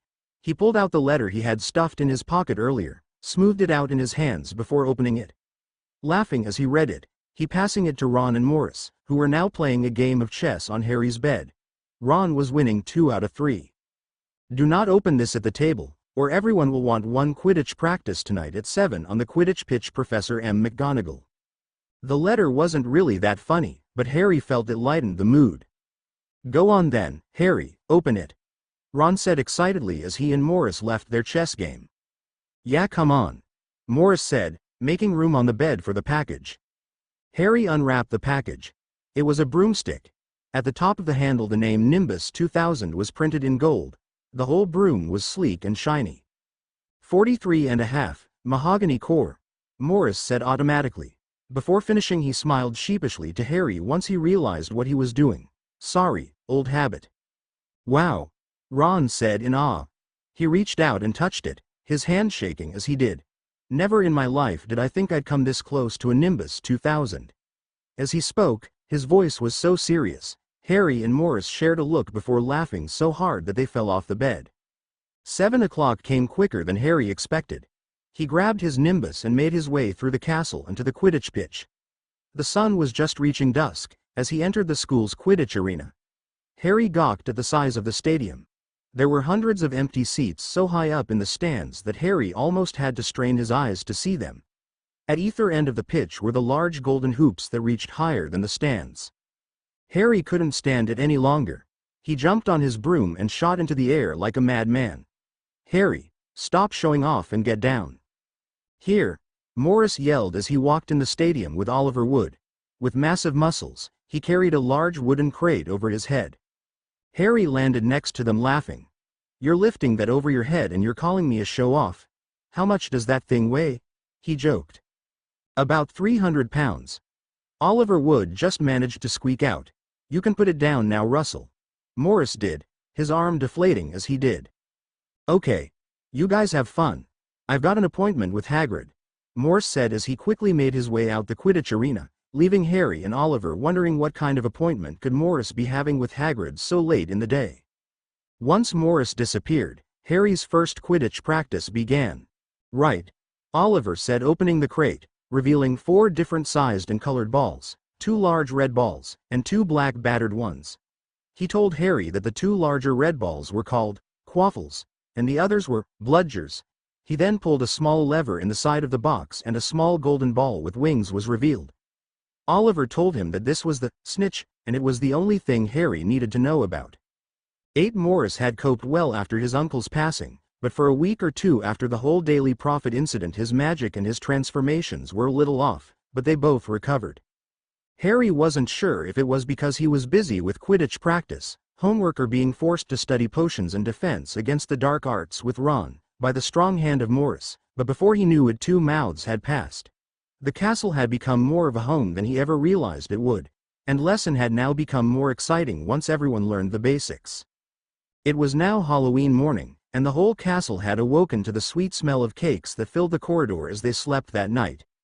Even better than that was Professor Flitwick's charm lesson, in which he announced they would be making things fly. The class was put into pairs to practice. Harry's partner was Seamus Finnegan, Morris partnered with Neville, like in every lesson. Harry was beginning to think the teachers didn't trust Neville without Morris there to catch him, and Ron, to his displeasure, was partnered with Hermione Granger. Swish and flick, Professor Flitwick squeaked as he sat upon his pile of books. Remember, the Wizard of the Lore that said S instead of F, and blew himself up, he said, staring at Neville, who enlarged ears turned red with embarrassment. Harry and Seamus found it was very difficult, and were annoyed that Morris had managed to do it in the first 3 minutes of the lesson. The feather stared down at them, taunting them as no matter how many times they swished and flicked nothing happened to their own. So after his 12th attempt Seamus prodded the long white feather with his wand, accidentally setting it on fire. Morris, who saw this out of the corner of his eye, jumped back in surprise, before he and Hermione sent small sprinkles of water droplets out of end of their wands. Putting it out, they were awarded 5 house points each for their wand work. From the look on Ron's face, he wasn't getting much luck in making the feather fly either. Hermione suddenly snapped, "It's Wingar Diem Leviosa, not Wingardium Leviosa." "Well, if you're so smart, you do it," Ron snarled, gnashing his teeth. Hermione pulled out her wand, and with a swish and a flick, Wingardium Leviosa, the feather lifted off, joining the one Morris made earlier. "Well done, Mr. Granger, 2 feathers in the first lesson, another 5 points, Flitwick squeaked excitedly. Outside the lesson Ron was fuming to Harry and Morris. "It's Wingardium Leviosa, not Wingardium Leviosa. No wonder nobody bloody likes her." Somebody pushed through the back of them. It was Hermione, and she looked as if she was about to cry. Morris smacked Ron, hard, over the back of his head. "You dipstick, Ron, she heard you," he said angrily. Ron looked way uncomfortably, muttered under his breath, "She must have noticed she's got no friends," which only got him another beating from Morris. They walked to their next lesson with Harry stumbling behind them, clutching his wand as it tried to pull him somewhere else in the castle. Harry's wand hadn't stopped moving, Ron and Morris hadn't stopped arguing, and Hermione hadn't shown up for any other lessons that afternoon either. By the time it was dinner both boys were just too hungry to argue any farther. "All I'm saying is that if a troll killed her right now you'll be feeling guilty for it all your life," Morris put forward as he pulled the last scrap of meat from the chicken carcass he was eating. Ron laughed. "What's the chance of a troll?" But he didn't get to finish as Quirrell ran crazily into the hall. "Troll. Troll in the dungeons. Thought you ought to know." He then passed out. The hall erupted in feared yells, screams, and people running around scared. In all the chaos Harry felt someone's hand grab the hood of his cloak.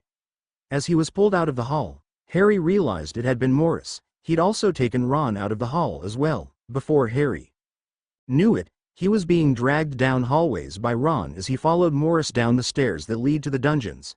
Harry heard Dumbledore's voice yelling in the hall, but didn't take it in enough to make any sense of it, being too disoriented by his friend's actions to understand.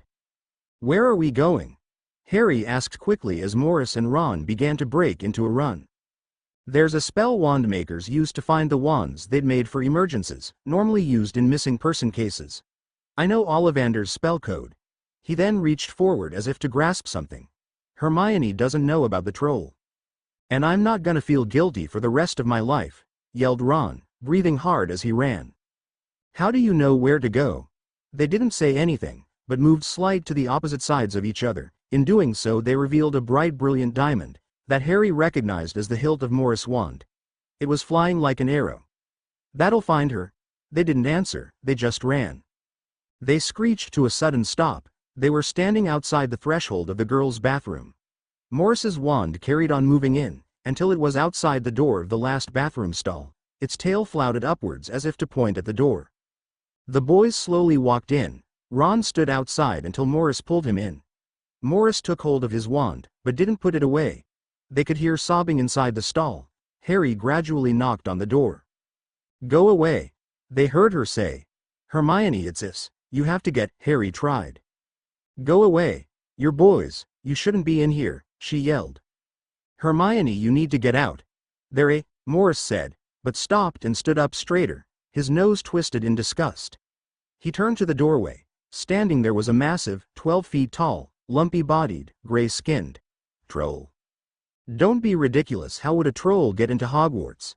Hermione said, opening the door of her stall, and ending in a whisper as she saw the gray beast. The beast roared, and swung its club towards Harry. Before he could react, he was thrown out the way by Morris. Everything seemed to go in slow motion. The club came down. Morris exploded with muscle, ripping the clothes off his back. He caught the club. The troll pushed its weight on it. The muscles on Morris grew. They were so thick under his skin that it began to tear open the skin on his chest, stomach, back and biceps. Harry came back to reality.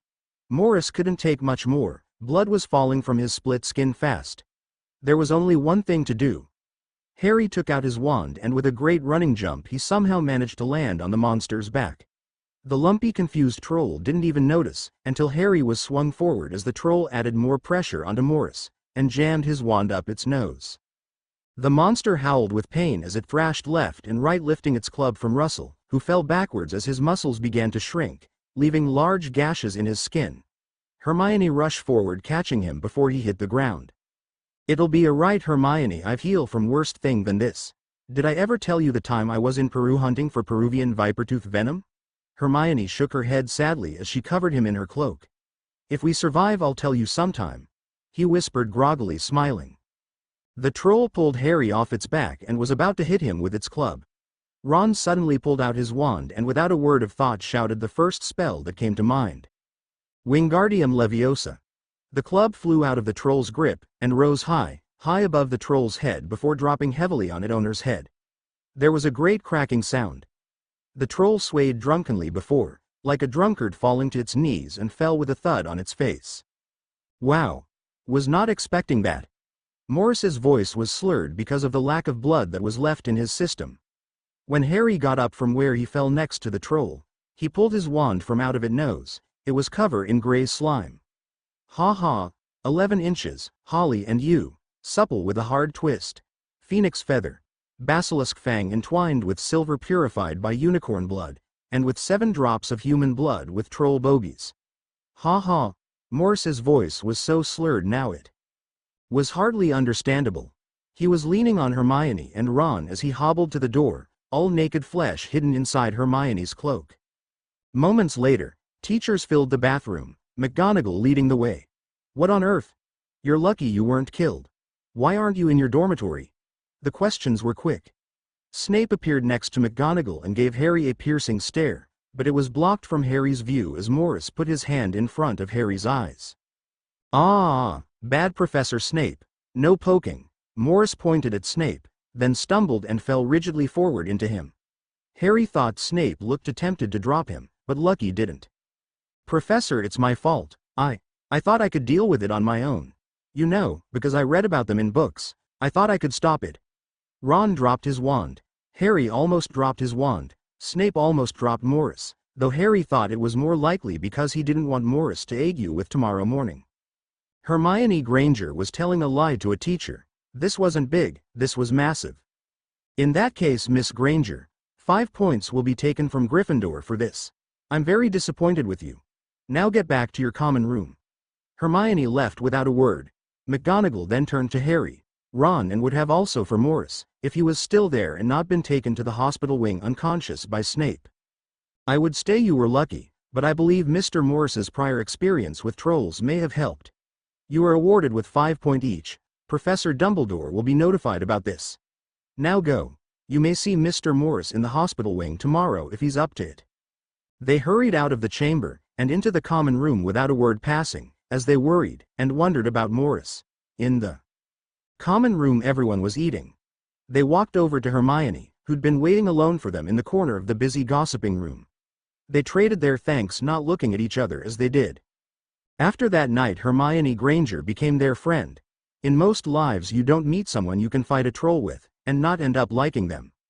Chapter 8 Disclaimer. I do not own Harry Potter or any of its characters, they all belong to Rowling. I would also like to give my thanks to all who reviewed. I would also like to give my thanks to Emiko Hiei, my new beta reader. The Wandmaker's Apprentice Chapter 8. Morris healed well in the night and was up for lessons the next morning, but Madame Pomfrey insisted he stay for observation for the next week because he healed too fast for it to be safe, which caused Morris to go into a whole health argument with her. It was a right though, because Hermione, Ron and Harry would visit him to give him his homework, as well as books he requested from the library, which included one that snapped at you fingertips if you spoke while holding it. Then there were the hundreds of letters he sent a day. When asked, Morris said it was because, I have a lot of time on my hands and was so bored I started to think of new designs for wands and things. Before they knew it, November began. The weather was cold and unbending, the school had become icy and depressing. The lake was like frozen liquid steel, which Morris, as only Morris would, Harry thought, loved to swim in the morning, to put into practice warming spells he'd learned while bed-bound in the hospital wing. Harry had began to think Morris and Hagrid were up to something. They both disappeared into the forest as Harry would practice Quidditch, which had been every day now that the Quidditch season had begun, always with 2 or 3 broomsticks, laughing as they did. Saturday was a day Harry was dreading and dearly looking forward to. It would be the day of his first Quidditch game and Gryffindor had to win against Slytherin. If it wasn't for Hermione and Morris, Harry would never have coped with homework or potions. Snape hadn't stopped asking him questions since the beginning of November. Morris said it was because he wanted Harry to be too sleepy to play, and that it was also the reason why Snape had taken the book away from him that morning. Hermione had lit a small blue flame that was waterproof. They sat with their back towards it as Morris read through a library copy of Quidditch. A history up against a tree. As Harry read through a copy of Quidditch through the ages, Snape had limped over to them angry and taken Harry's book away, luckily not seeing Hermione's fire or Morris' book. That happened on the 1st, it was now the 7th, and Saturday was only 1 day away. The Gryffindor common room was in full swing that evening. Harry, Ron and Hermione were huddled up at a table. Hermione was checking their charms homework, and Morris was helping Hagrid prepare the Quidditch pitch for tomorrow's game. Harry was restless, and so decided it was time to try and collected his book back from Professor Snape. He asked if Ron or Hermione wanted to come, but they just burst into laughter, so Harry, somewhat embarrassed, went alone to the dungeons. Trying to remember all of Morris's advice about talking to Snape. Don't smile, don't frown, don't joke and never look him in the eye. Only the selected few can do that. Harry was now standing outside the door of Snape's office. Harry took in a deep breath, and knocked. There was no answer, so he knocked again. Still no answer. Harry opened the door slowly ajar. Darned dog. How are you supposed to keep your eye on all 3 heads at once? Snape was saying. His robes were lifted, showing a large deep bite wound. Harry quickly tried to close the door. Potter. Snape's furious voice rang out as he lowered his robes, hiding the wound. Before Harry could even mention the book, he was being forced away from the doorway as it flew shut and locked with a click. Harry ran all the way back to the common room. Sitting with Hermione and Ron, he whispered low so no one else could hear. You know what it all means though? It means it was Snape who let the troll in as a distraction so he could try and get whatever that dog is guarding. Hermione looked distraught. No, he couldn't, he wouldn't, came Morris' voice from behind them. He smiled and pulled up a chair. What have I told you about being quiet when trading secrets? Morris winked at Harry, before his face became serious. I don't think Snape would go after what's in that chamber, he wouldn't need it. Harry, Ron and Hermione looked at him. You know what's in the chamber, don't you? Ron whispered. Morris nodded with a smile. How? Hermione asked, as she and Harry pulling in closer. Morris looked around. Hagrid. He said simply. I only found out a few days ago, as soon as I realized what it was about and what it meant. Harry and Ron were clearly lost. Morris sighed. Hagrid let it slip that the thing in the chamber was only between Nicholas Flamel and Professor Dumbledore. So I put 1 and 2 together and I had the answer. He shrugged. There was a long pause. Well, Harry finally said. Morris just looked at him. What is it? What? Morris smiled. The thing in the chamber. All three of them snapped. Morris laughed, his face turned into a live copy of Peeves. Shan't say nothing if you don't say please, Morris said in an annoying sing-song voice. Ron's face twisted. Please? Harry asked. Morris smiled with Peeves' face. Nothing. He yelled happily, running up to the dorm room, Harry and Ron right behind him, sending weak sparks out of their wands as they chased him. Hermione was now alone in the common room. She picked up all her stuff and sighed. Boys, as she left for the girls' dorm. The next morning, Harry felt overwhelmed with emotion. At first he thought it was nerves because of his upcoming game, but then it changed. His head felt like it was going to explode. He couldn't stop sweating and he could hardly touch his own wand without it shaking violently. Somehow he managed to get to the Great Hall, but he felt so dizzy. He sat down, hunched over. He felt so cold inside, like something was sucking the life out of him. He looked up from his plate. Draco Malfoy was staring right back, looking at him oddly. Harry wondered why Malfoy was sat at the Gryffindor table. Then he realized he was sitting at the Slytherin table. What are you doing, Potter? You are not wanted here, Pansy Parkinson sneered. Harry looked up at her. She sounded just like his Uncle Vernon. Harry tried to move, but all his joints were too rigid and firm in their sockets. Harry was suddenly yanked away from the table by Morris and Ron, both of whom looked terribly concerned, the same as with most people in the hall. Harry couldn't tell if he was swaying or the hall was. He heard shouting, but it sounded like a swarm of bees buzzing underwater to him, and then everything went black. Harry awoke many hours later in the hospital wing, with Morris looking at him from the next bed, his eyes yellow and dotted with pink. He gave Harry a sad smile. Harry smiled back, moving to get up, but finding he couldn't, he felt as if he was strapped down. I wouldn't move, Harry, if I was you, he said, sitting up from his bed and quietly walking over, and cranked up Harry's bed into sitting position. We had to put a restraining spell on you. The more you try to move, the harder it will become. He pulled up chair besides Harry's bed. Do you remember what happened? Morris asked sadly. Harry stared at him for a few seconds, before tightly shaking his head. Nothing after you pulled me away from the Slytherin table, Harry said, his voice strangely scratchy and hoarse, as if he'd been yelling for days without stop. Magic wipe lash, I'm afraid, Morris shrugged. From what? Harry managed to croak. Morris breathed in and let out a large sigh. You had a magic seizure in the Great Hall. You could have hurt a lot of people if Dumbledore hadn't known how to. Seizure? Harry made a loud panicked squeak, and then went into a horribly coughing fit. It's not the same as a Muggle one, Morris said quickly. It's when your magic is forced inside, then after so much pressure builds up, explodes outwards. It doesn't happen often. Normally it only happens to kids who are traumatized in some way, but it's been known for it to happen for no reason. A lot of accidental magic is caused by a magical seizure. So it's not serious? Harry questioned hopefully. Oh no, it's deadly serious, Morris said simply. When, if ever, is there a time when a seizure isn't serious? But what if it was just some sort of accidental magic like you said? Morris shook his head.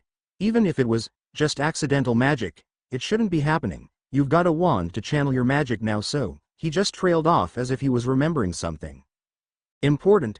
Harry, where's your wand? He asked slowly, looking Harry over. It's in the dorm next to my bed. Harry croaked quietly so his throat wouldn't hurt any more than it need to. Morris started walking back and forth in front of Harry's bed, rubbing his chin repeatedly, his hair turning hue. Why?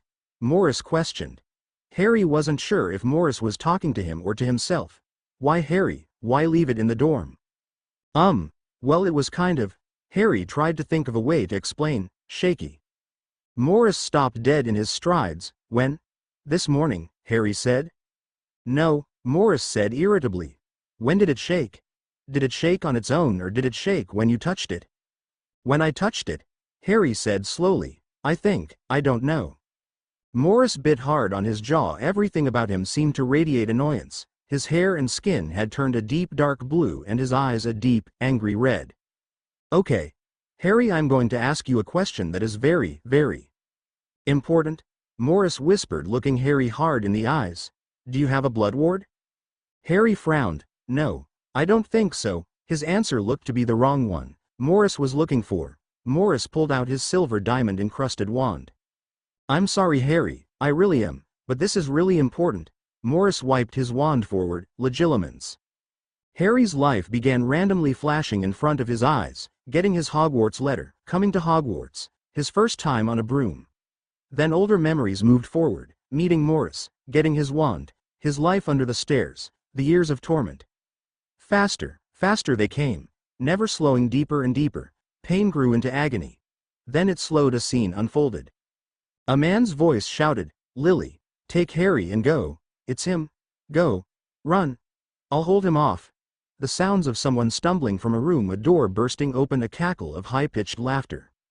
"Not Harry, not Harry, please not Harry," a woman screamed. Harry hears a shrill voice laughing as a dark hissing voice filled the room. "Stand aside, you silly girl, stand aside now. Not Harry, please no, take me, kill me instead, not Harry, please, have mercy, have mercy." The woman screaming, a blinding green flash and a burning pain in his forehead. The high, cold, cruel laughing died. Harry opened his eyes, unsure of when he closed them. He was sweating and his head felt blindingly painful. Morris didn't look much better, in fact he looked worse. Everything about him was white and dead. "What have I done?" Slowly his wand fell from his shaking hand. He looked down at his hands in shock. The blood ward. He fell to his knees. "What have I done?" He kept repeating himself, over and over, until the words he spoke lost all meaning. It seemed like hours before he said anything else. He looked up at Harry, still pale and with as much life as a stone, said, "We need Ollivander, he'll know." He then ran out of the hospital wing, leaving Harry alone, extremely worried, and impossibly confused. But only one thought seemed to travel through his mind. It was a strange thought. Perhaps it was the shock of what had occurred that brought this thought to the surface, but all Harry could think about was Quidditch. Chapter 9 Disclaimer. I do not own Harry Potter or any of its characters, they all belong to Rowling. I would also like to give my thanks to all who reviewed. I would also like to give my thanks to Amiko Hiei, my new beta reader. The Wandmaker's Apprentice Chapter 9. It had been 2 days since the Saturday, and Harry had just been freed to leave the hospital wing, but only with the list of the 20 potions Madame Pomfrey had given him to take. Harry was grateful to finally be able to see his friends again. Apparently no one but Morris was allowed to see him, on Dumbledore's orders, but except for the first day he hadn't seen Morris at all. Harry walked into the hall that afternoon feeling content.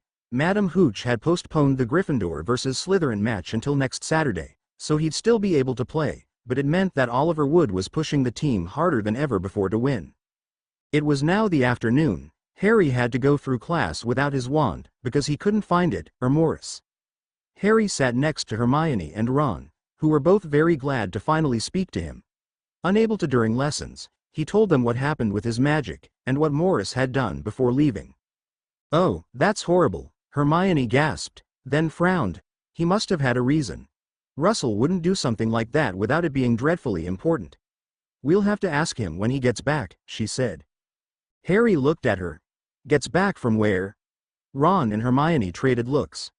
Ron pulled out a small roll of parchment from one of his pockets and handed it to Harry. Harry looked it over. It had all of their names, and the seal that looked like it had been broken, probably by Ron. Harry unrolled it and began to read it to himself. "Dear friends, I will be away on business until Sunday. If I'm not back by then, don't be worried, I am dealing with a rather usual situation, will miss you loads. Russell, please tell Harry I'm sorry. He'll know what about, and probably tell you before you give him this letter. Please. I have Harry's wand with me, so he hasn't lost it, and don't worry, Dumbledore has told me that it won't be needed for this week. I have a hunch, winking face, when did Russell get so chummy with Dumbledore anyway, and what's that thing about mirrors all about?" Harry huffed, handing the letter back to Ron, who shrugged, putting the letter in his pocket. "Mad, the both of, There's probably some sort of meeting place where all the crazy brilliant wizards go. They're all made from the same stone anyways," Ron joked. Hermione suddenly clicked her fingers. "Ron, you're a genius," she said, standing up, making Ron blush before she pulling the boys reluctantly to their feet, and dragging them out the great hall. "I can't believe I didn't think of it earlier," Hermione said as they entered the library, which only got her a loud, "Shush," from Madam Prince. Hermione said sorry and began to pull the boys almost to back of the library, and from one of the bookcases pulled out 6 large books and a smaller one. "What are you doing, Hermione?" Harry asked as he looked at the front of the top book, which had date that spanned for 654 years and had the large title written in silver, Meeting of Sorcerers. "Sorcerers," Hermione began, as she opened the first book, and handing 2 others to the boys. "Every 7 years all the sorcerers meet up and have a conference at Hogwarts when the students are having their summer break. It's the only place big enough to hold them all at the same time. Anyway, these," she ran her over the book she was holding, "are the registers." Ron and Harry looked at her blankly. So if Russell's got a chair as 7th sorcerer, and Dumbledore is a sorcerer, I'll bet you anything that so is this Nicholas Flamel, she said matter-of-factly, opening the first book, and jumping straight in, slowly accompanied by the boys. After about a half an hour, Ron found something. Ollivan Ollivander, 7th sorcerer and wandmaker apprentice, seat chair 403. Russell Morris, trainee 7th sorcerer and wandmaker apprentice, seat chair 404 inches, he read out. "So Russell was 4 when he went to that meeting?" Ron said, flipping over to the cover checking the date. "He must have been," said Hermione, looking over the book Ron was holding. Harry read over the small passage. "That can't be right," Harry finally said. "When I meet Russell he said he was Ollivander new apprentice." Hermione nodded in understanding of Harry's confusion. "Harry, wizards that take apprenticeships are always new apprentices to the craft that the person has apprenticed themselves to," she explained. "It's why Morris has had so many adventures all over the world for different wandmakers, because he works for the craft itself, not for a person." Hermione could still see Harry's confusion. "It's an old wizard's tradition. It's like a wandmaker can make thousands wands, but only calls the first one he or she sold the first one he or she made, or throwing spilt salt over your left shoulder." Harry nodded, but now Ron looked confused. "Why would you throw salt over your shoulder?" As Hermione tried to explain, Harry flipped the date book to the pages and read the first name. "I've found him," Harry exclaimed in surprise. Hermione and Ron stopped talking and moved over to him. Harry pointed to a date. "Nicholas Flamel, Grand Sorcerer, and Alchemist Apprentice Seat 1.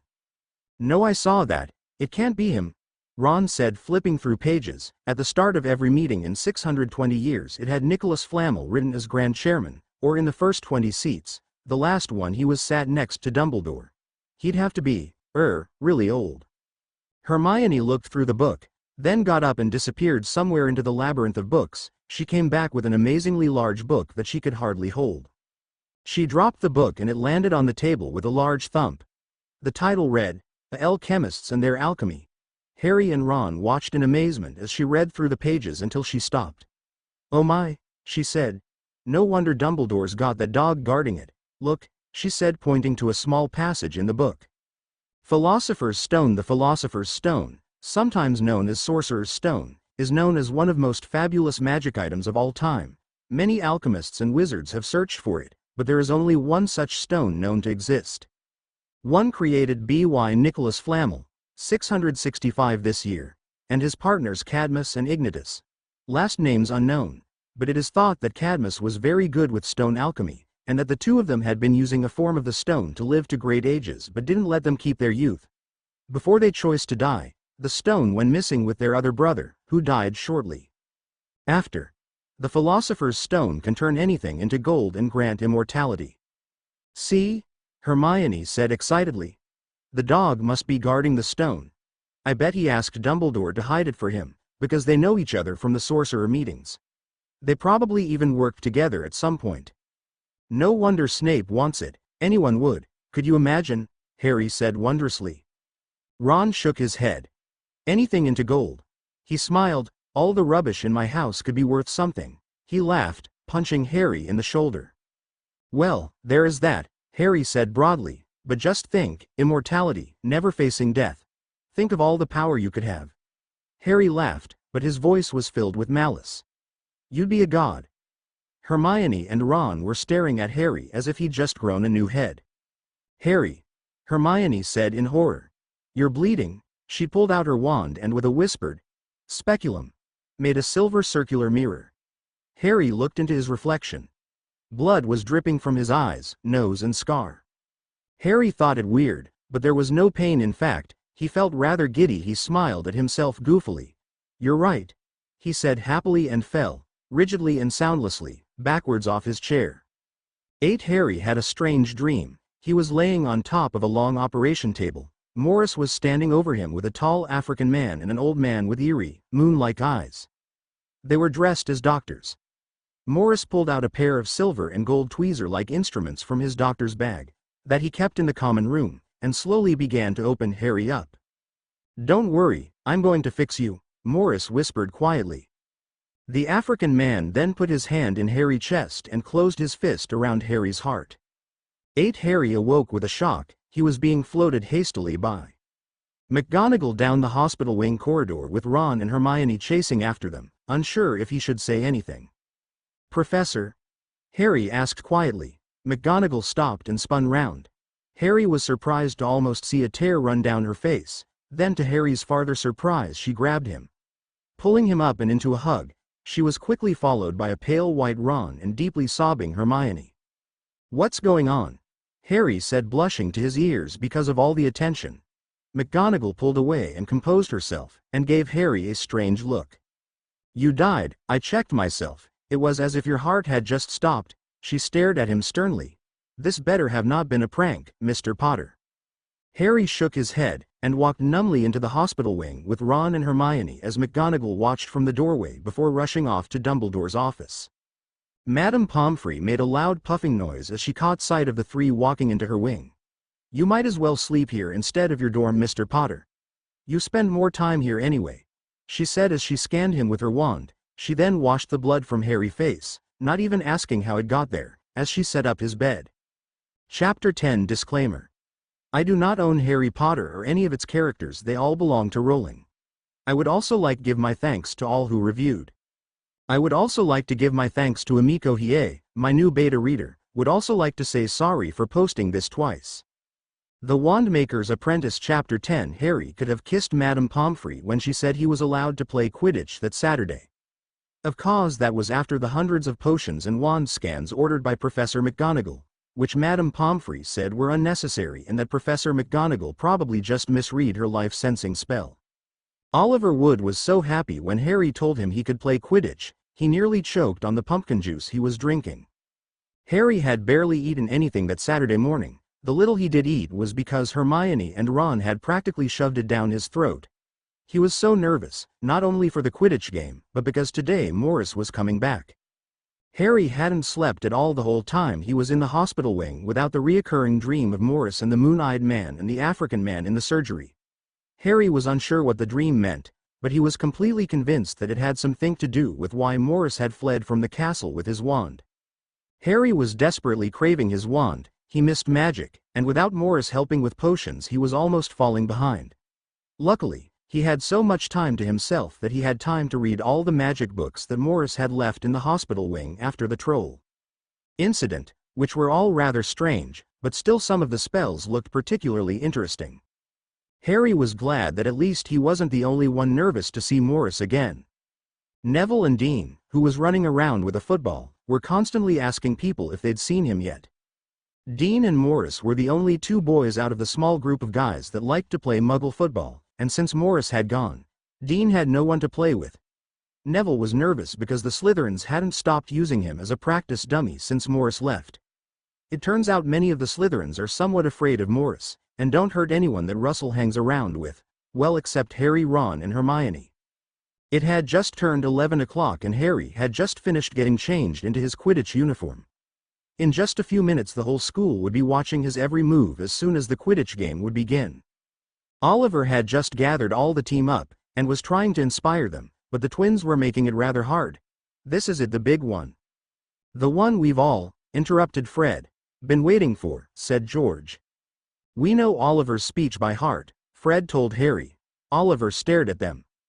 "Shut up, you two, this is the greatest game we've ever had. We have to win. Or else," came a deep voice from behind them. The whole team all turned round. Standing there was a tall, pale, dark-haired man, which reminded Harry somewhat of Snape on a good day. "Twins, what unnatural beasts." The man sneered at Fred and George, then winked.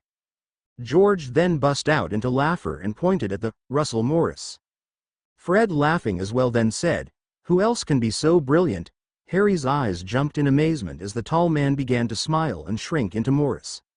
Oliver ordered everyone to the doors of the stadium, leaving Harry and Morris alone. Neither of the boys said anything, until Morris pulled out a long wooden box from his pocket.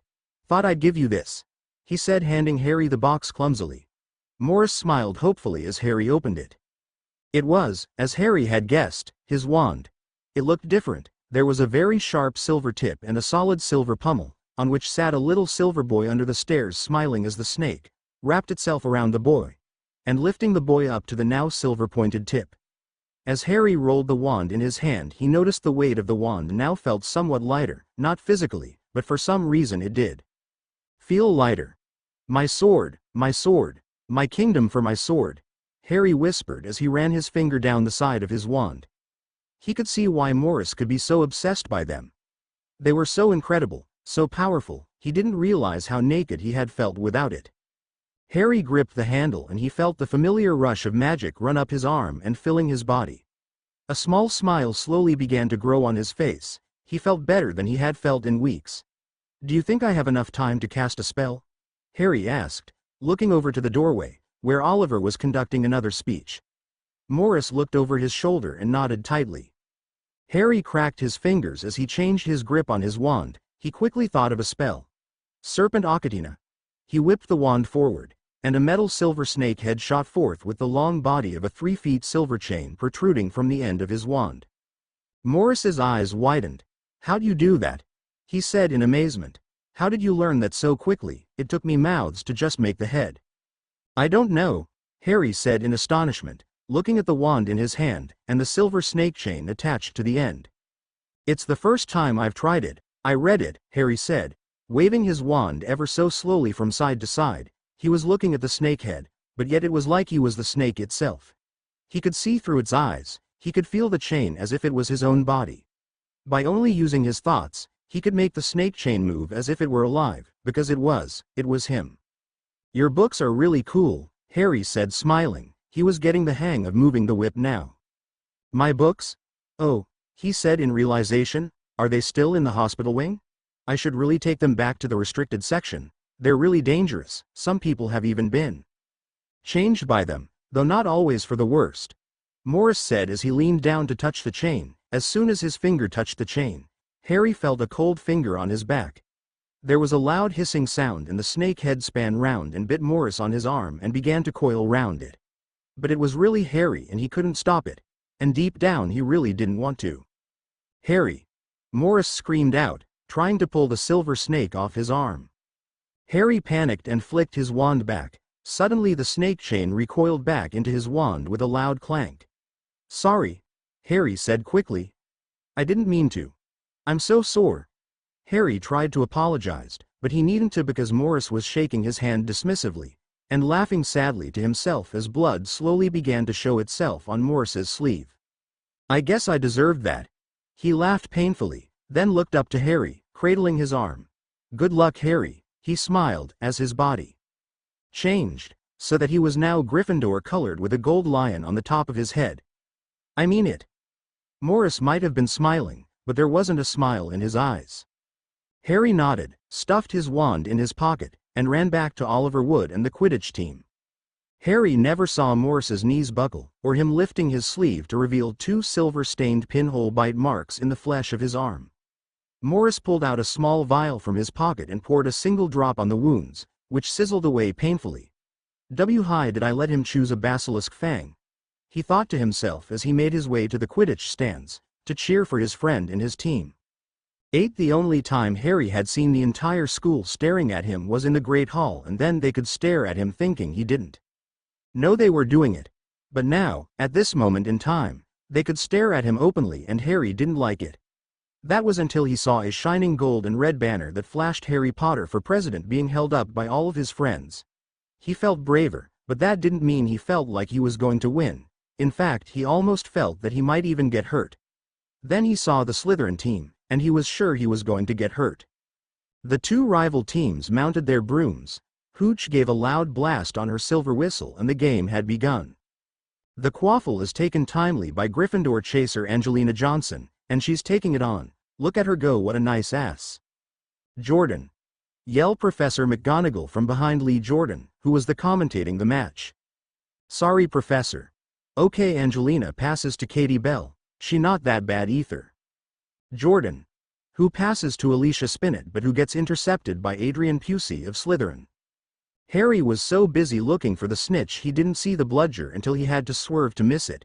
His fist accidentally solidly hit someone in the head, knocking them off their broom, letting them tumble to the ground with a loud thump. But he gets knocked off his broom by Harry Potter Gryffindor seeker. Foul to Slytherin. The surprise in Lee Jordan's voice was echoed in the stadium's sympathetic, ow. But you've got to admit that was an amazing punch.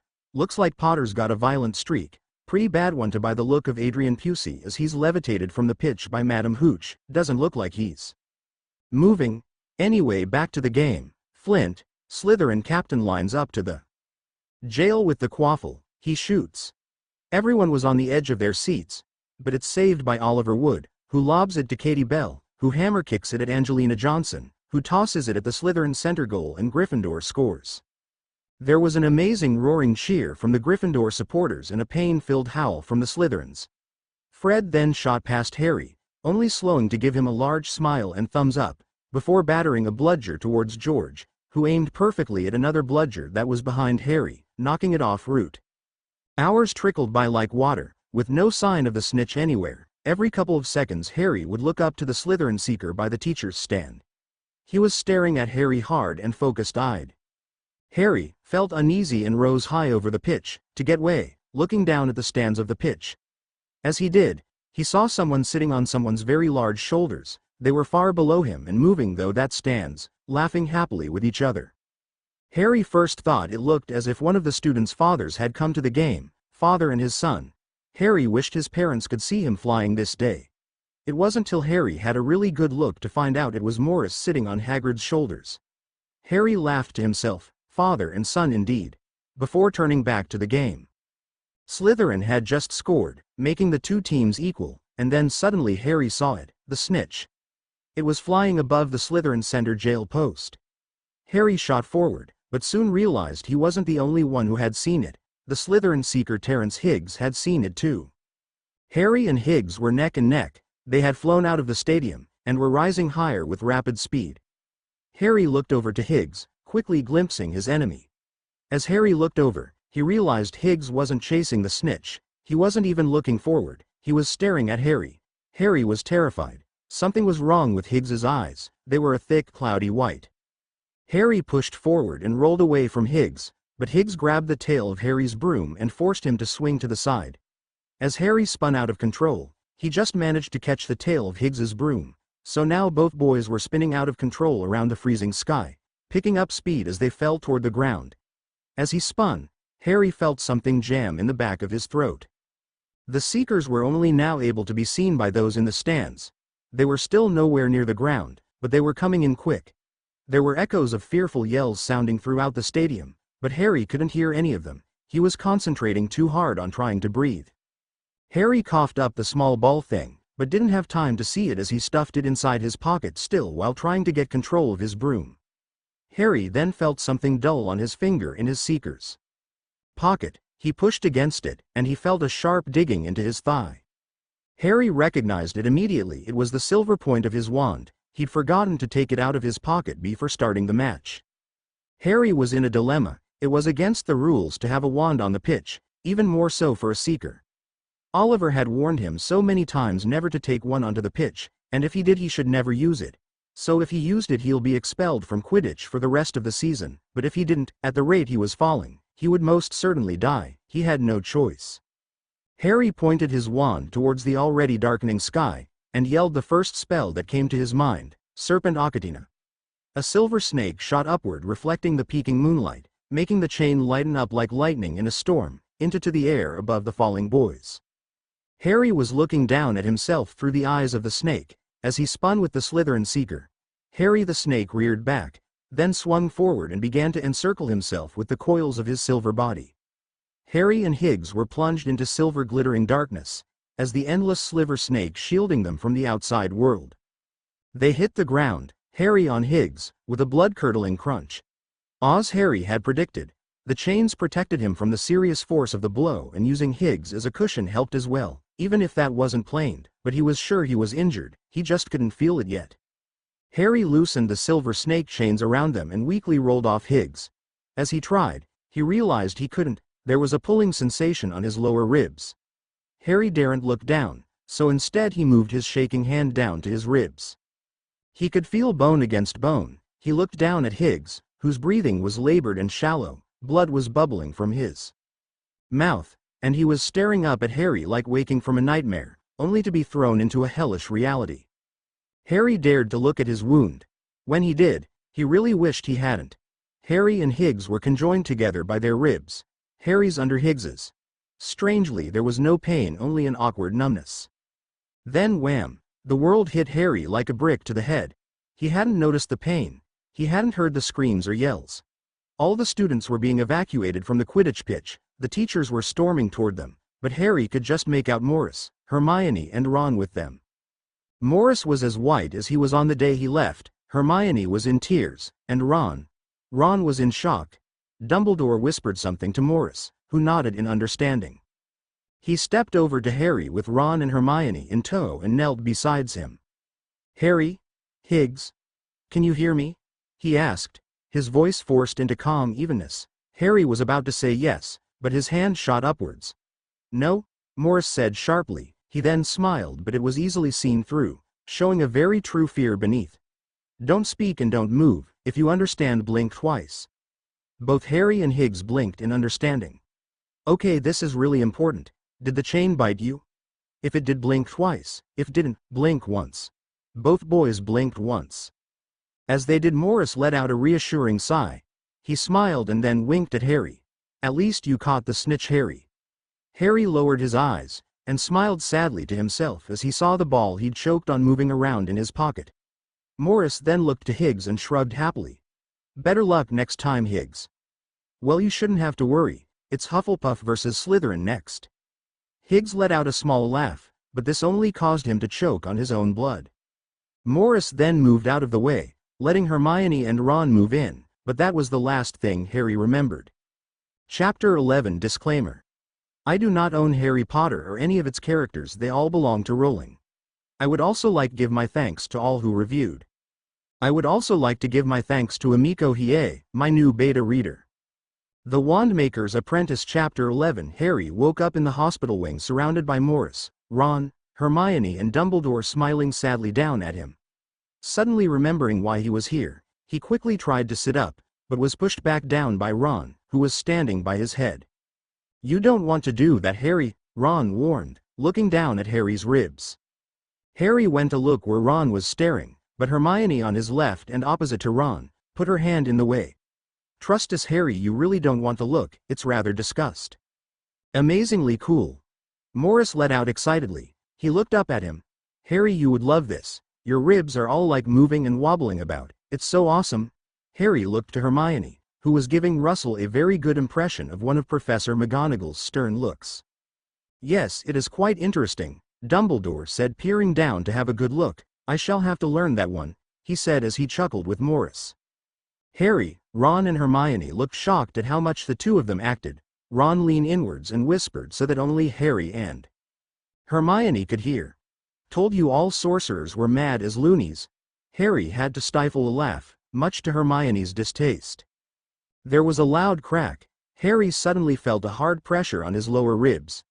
Pushing air out of his mouth as he tried to breathe in, he let out a small "ow" before gritting his teeth as pain began to surge from his midline. Morris quickly gave Harry a potion from a steel tray behind Dumbledore's large violet robes. Morris made Harry drink the whole potion, which tasted like a medley of old socks and sour fish, but it was good, as it stopped the pain within seconds.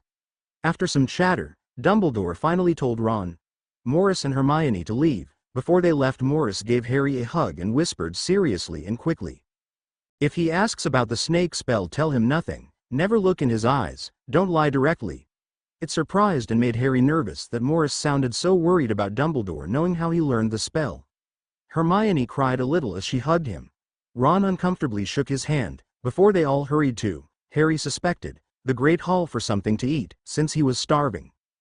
A long silence filled the hospital wing, as Harry sat himself up on his bed, doing as Morse said, and avoiding Dumbledore's sparkling blue eyes. "So," Harry said, unsure what to say. "So," Dumbledore said happily, trying to catch Harry's attention, but failing. Harry felt Dumbledore's stare burning on him. Dumbledore then chuckled. "Mr. Morris has, no doubt, told you not to trust me." Harry was slightly taken aback by the old headmaster's bluntness. "No, he didn't say not to trust you, Professor." "So why is it that you are afraid to look at me?" Harry felt it was more of a statement than a question. "Russell." Harry was about to make up an excuse, but remembered what his friend had told him, don't lie directly, so instead Harry just repeated what he said before. "He didn't say not to trust you." "Professor." Dumbledore chucked again. "I see," he said, standing up at the end of Harry's bed. "I suppose it was he who taught you how to do the serpent cadenet?" Harry tried desperately not to look up. Harry paused, carefully thinking through his words. "Russell didn't teach me the spell, Professor. I learned it from a schoolbook." Harry tried to think what else he could say. "From the library?" Dumbledore questioned lightly, before becoming serious. "I would never let should a book enter these walls." "Harry, the book you read, it isn't one I would put my reliance into." Harry frowned. "What do you mean, Professor?" "Sorcerer magic is very powerful and extremely dangerous, Harry. People have even been changed by the sorcerer book's pages." Something in the way Dumbledore spoke reminded Harry of Morris in the locker room, when they were talking about the spell. What was it that Russell had said? He questioned himself. "Though not always for the worse," Harry said out loud. Dumbledore was silent for a second. "No, not always for the worse, Harry, but never for the better." "You don't think I should use the spell again, Professor?" Harry asked tenderly. "I think you should use that particular spell in moderation, dear boy, in moderation." Harry was beginning to think that what Madame Pomfrey had said to him was true, and he might as well just live in the hospital wing. Harry was longing to leave, but was forbidden to. Harry wished he could have gone to a private hospital like Higgs had done. He was fixed up overnight and back in school 2 days later, but Harry wasn't allowed. To get such care you needed your parents to sign a Hogwarts form saying he was allowed to leave school grounds to be privately hospitalized. Still, it wasn't too bad. It would have been better if he hadn't had so many nightmares about falling off his broom and into Quirrell's purple turban. Morris, Ron and Hermione would come and say good morning before breakfast and good night after the evening feast. Morris and Ron would come the most, though Morris was tutoring him while he was bedridden, and Ron was there to cheer everyone up with his somewhat stupid comments. That and eating the sweets that the Gryffindor team had given him as a get-well gift, and for thanks because he let them win the match. By the time Harry was finally out of the hospital wing, Hogwarts was in the second week of December, and everyone was beginning to feel festive, even if they were still going to classes. Harry was glad he wasn't too far behind the others in most of his classes. According to Ron, Professor Snape had made sure that there was a test the day Harry was let out of the wing. Morris, as he often did, disagreed. "He's been planning the test since last September." Morris argued as the four friends made for the library. "It was in the school curriculum, if you bothered to read it, Ron." "How do you get the school curriculum?" Ron asked, annoyed that Russell was beating him in yet another "Snape is evil" argument. Morris turned around when he reached the top of the staircase. Like anyone who wanted to know about what we'd be learning this year, he looked to Hermione, then back to Ron. "I asked McGonagall." Ron's red face was all that was needed to show that he'd lost the argument, but it didn't mean he was going to give up.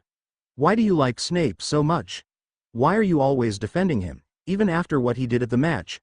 Ron hadn't realized what he said until he looked up to Morris. Morris was always bad at hiding his emotions because when he got surprised, every one of his expressions got exaggerated by his metamorphagus abilities, like now. Morris's eyes were pen-wide and far too large for any human. His mouth was opened way too much for a normal jaw drop and his eyebrows are raised straight up his forehead. But just as quickly as it came, it melted back to normal, as he looked to Harry. Harry looked solidly from Hermione and Morris, ending on Ron. "What did Snape do at the match?" Harry said slowly through gritted teeth. Ron went red, but didn't say anything. "Russell," Harry said, turning to Morris, who had now seemed to have grown a new fondness of the moving painting. "Harry, you've got to understand that we didn't want to worry you while you were ill," Hermione said sheepishly. "Well, I'm not ill now, am I?"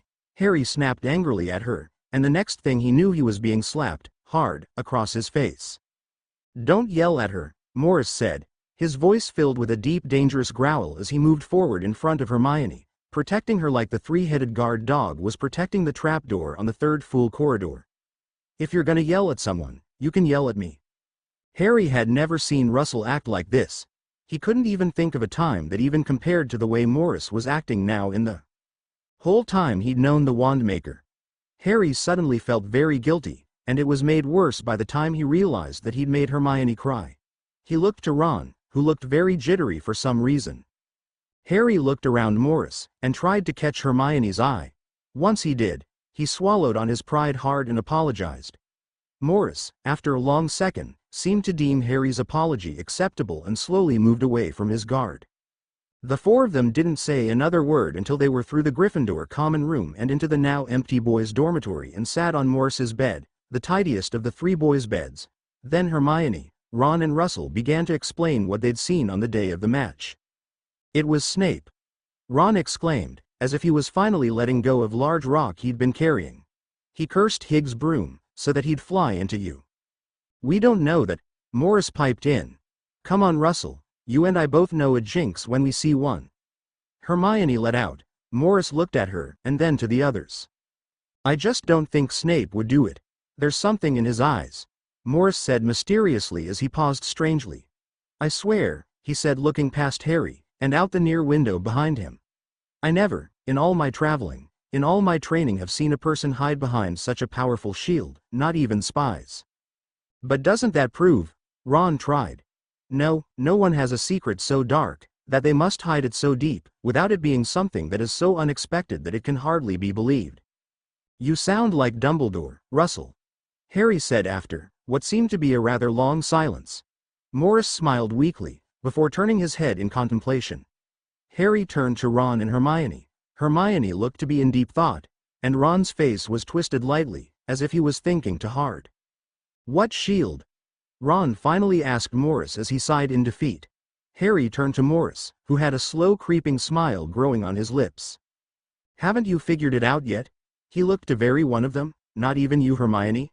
"I'm surprised." He laughed heartedly at their confused faces. "I have," cried Hermione, blushing.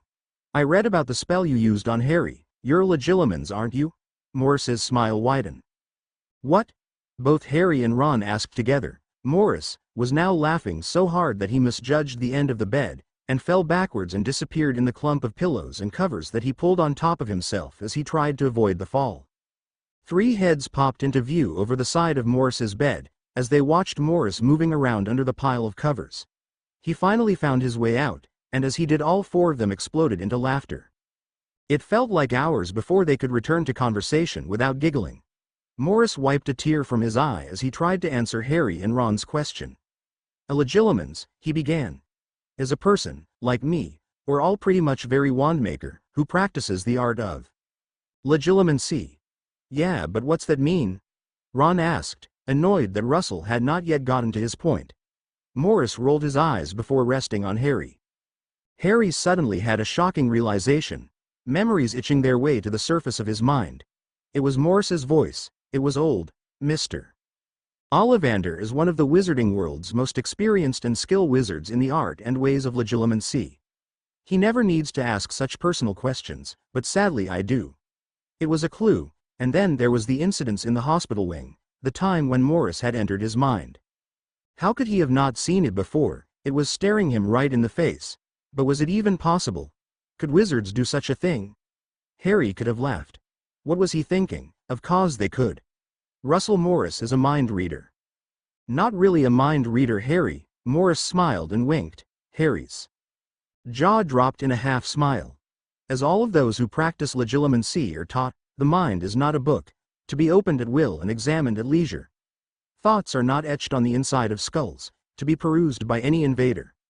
The mind is a complex and many-layered thing. "Do not get lost," Morris quoted, as if it was he had perfectly memorized it. "You can read minds." Ron suddenly squeaked loudly. It was now Harry, before Morris or Hermione, who burst into laughter at the lost and very blunt expression that was Ronald Weasley. Chapter 12 Disclaimer. I do not own Harry Potter or any of its characters, they all belong to Rowling. I would also like to give my thanks to all who reviewed. I would also like to give my thanks to Emiko Hiei, my new beta reader, The Wandmaker's Apprentice. Chapter 12 Inches Serpent a Cartina. Ron yelled, swinging his arm forward. The spell recoiled, throwing him backwards and onto his bed. Morris and Harry burst out into laughter for the 6th time that morning. It was the 2nd day since Hermione and the other students had left the school to be home with their families for Christmas break. Harry, Ron and Morris had stayed in the castle. Morris, because after the death of his uncle, had nowhere to go and no one to stay with. Ron and the other Weasleys stayed because their parents had gone to Romania to see their brother Charlie, leaving them in the castle, and Harry had stayed, for what he thought, compared to Russell and Ron reasons for staying, a selfish reason. He just didn't want to go to the Dursleys and have Dudley acting like a git, making fun of him for having no presents. Morris jumped up from his own bed, and helped Ron to get off his, "You're needlessly complicating it, Ron," he said, getting Ron into the correct spellcaster stance. He took a hold of Ron's wand hand, and looked at his wand, up and down in disgust. "That wand is such a disgrace, it's going to completely distort all your spells," he said, for what seemed like the umpteenth time, before sitting down again. Yeah, Ron droned. "So what am I doing wrong this time?" This time Harry got up. "Everything," Harry said, then laughed at Ron's annoyed expression. "I'm just joking, sorta." He started laughing again as Ron sighed and letting his head drop in defeat. No, none of that." Morris smirked. "No giving up, that wouldn't be very Gryffindor now, would it?" Morris smiled and winked, turning his hair into a swirl of gold and red, before turning back to its ever-changing colors. Harry shook his head dismissively and turned back to Ron. "Your stance is fine, it's just your pronunciation, well, that and your wand." Movement. Harry took out his wand, which gleamed marvelously as a ray of the morning sun reflected itself off the silver-pointed tip. "First of all, you've got to whip the wand like a whip, maybe?" Morris said ironically, rolling his eyes playfully. "Yes, like a whip," Harry said in mock anger, then turned back to Ron again. "And your pronunciation.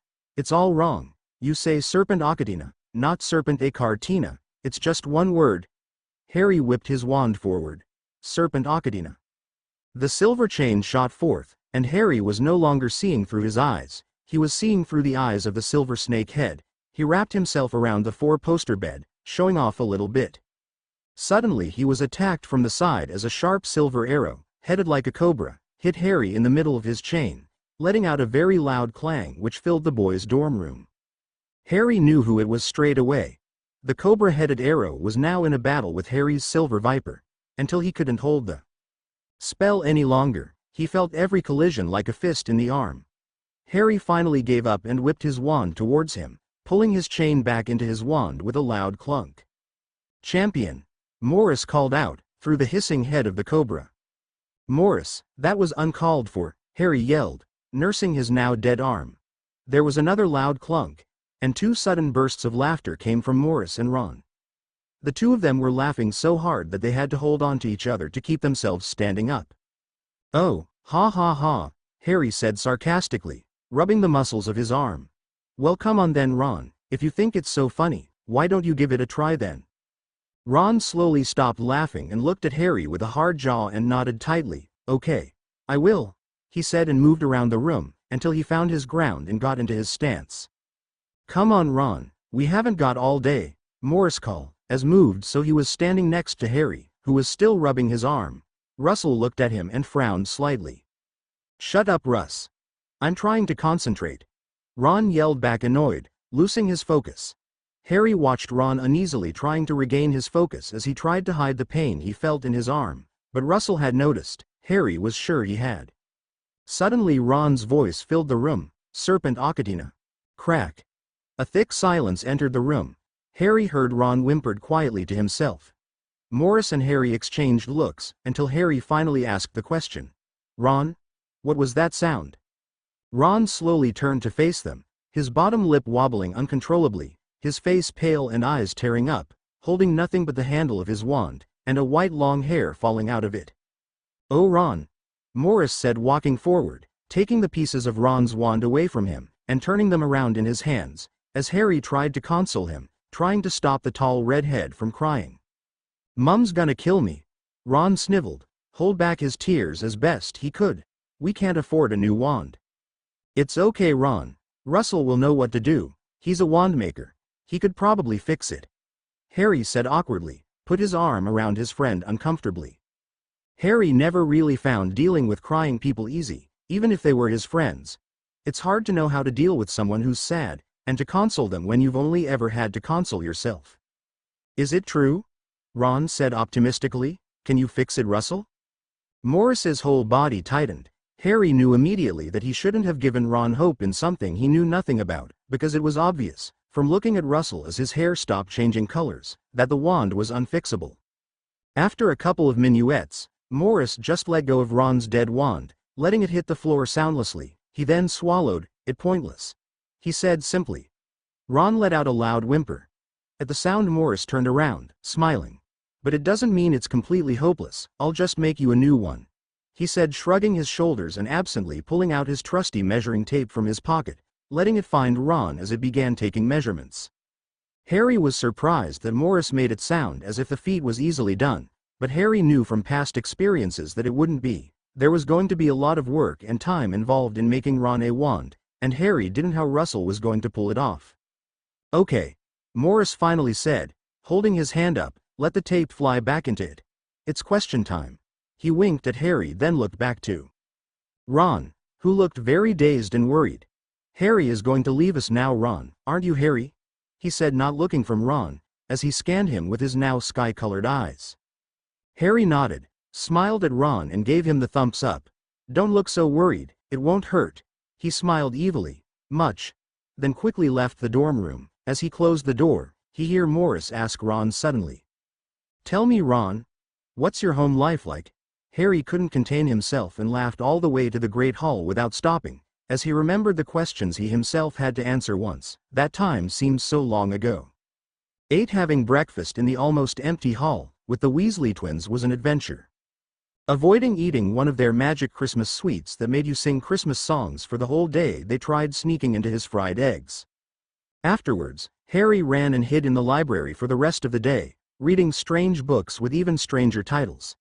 He hadn't even noticed the sun setting as he read through a book titled, The Greater Good, Not So Good, a book about a dark wizard called Grindelwald and his rise to power around the time of the Muggle World War II, and how his defeat coincided with the end of that war. Before he knew it, it was well past curfew and he had to race back to the common room. Thankfully he managed to get there without being caught or seen by Filch or his cat evil Mrs. Norris.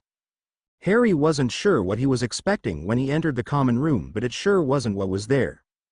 The Gryffindor common room was filled with hundreds of small humanoid creatures with massively overlarge ears, with noses and head of all different shapes and sizes, decorating the common room with red and gold tinsel and a tree filled with Christmas decorations. Harry stood still, eyes wide, as the small creatures disappeared one pop at a time. It wasn't until the last one had gone that he edged his way into his dorm. There was a smell of ozone in the air as he opened the door. Morris was sitting on the floor, with a small table across his lap and 2 slices of an open cone. Harry knew this was what a wand looked like before it was one. Beech and Willow, 15, unicorn tail hair tied over jobberknoll feather dipped in Rayum blood, 7 drops of human blood, good for memory charms and banishing spells. Morris said happily as Harry sat next to him, trying not to wake Ron as he slept in his bed. "It looks complicated," Harry said as he watched Russell's magic fingers work. "Expensive too. Do you have any idea how much Rayum blood costs?" Harry shook his head. "A bloody fortune," Morris said sourly, running a golden-tipped pin along the core of the open wand. "If it costs so much, why are you using it?" Harry asked, but he already knew the answer. "Because he's a friend." He then smiled, "and it's Christmas Eve tomorrow." "Tomorrow," Harry said, surprised. He'd completely forgot. "I know, and I haven't even added the gold yet," Morris said, annoyed. "Gold?" Harry said in a loud whisper. Morris just nodded. "Silver's too good a conductor of magic. It would make the wand crack. That's because of the Rayum blood. It doesn't mix well with silver. Silver's not strong enough to keep the wand together if a spell is cast. But gold absorbs magic like a plant does water, and it should." Improve this wand's spell crafting quality. Morris said it so naturally that it sounded like the most obvious thing in the world. Right, Harry said, slowly getting up. So how much does the whole thing cost? I'd say, 400 galleons, before being made a wand. Morris folded 2 fingers, and his doctor's bag skidded to his side from under his bed. But it's okay. I got all the ingredients myself for free, so it's not like I'm losing any money. Oh, Harry said, only half listening as he took off his clothes and put on his night ones and getting into bed, trying not to show the pain that was shooting through his arm. That's good. Russell looked up from his lap table at Harry. You should drink this, he said, throwing a white vial at him, which he caught with his left hand with no trouble. What is it? Harry asked, looking the vial over. It heals bruises and makes your sleep dreamless, one of my own. Morris winked. Russell, I don't. Harry tried, but realized he wasn't going to win, when Morris gave him the, who do you think you're kidding, look. Harry knew from past experience not to smell the potions before drinking them, and so swallowed the whole thing in one go. It wasn't that bad. The second it hit his tongue he felt sleepy, and when his head hit the pillow that was it, gone, asleep. Chapter 13 Disclaimer. I do not own Harry Potter or any of its characters, they all belong to Rowling. I would also like give my thanks to all who reviewed. I would also like to give my thanks to Amiko Hiei, my beta reader. The Wandmaker's Apprentice Chapter 13. Harry aimed at Morris. Limbo Aselka. Harry called out. A small, light pink spark jumped from his wand, catching Russell in his knees. Both his knees bent backwards, as if he was playing a very intense game of limbo. Perfect, Morris said, waving his wand over his legs, casting the anti-spell, standing upright again. See, I told you it wasn't that hard. Thanks, Russ. Harry said, putting his wand in his front pocket. For your help. I thought I'd never be able to cast it. He sat down on one of the long-backed armchairs in the common room. No problem, mate. You basically had it down anyway. You just need to center your attention on your target while controlling your emotions. It isn't hard. Morris rubbed the back of his neck uncomfortably. Yeah, but he wouldn't have figured it out if you hadn't helped him, Russ. Ron's voice came from the other armchair, across from Harry. As he unwrapped a pile of chocolate frogs that Russell had received that morning from what he called his fans, as well as a larger mountain of letters that came with them. Really, the chocolate and letters were just from people who wanted to adopt him, or at least foster him, since he had yet to get a legal guardian. Harry smiled at Morris and nodded in agreement with Ron. I wouldn't have gotten it, not on my own. You should be a professor, Russell. You be a lot better than Quirrell.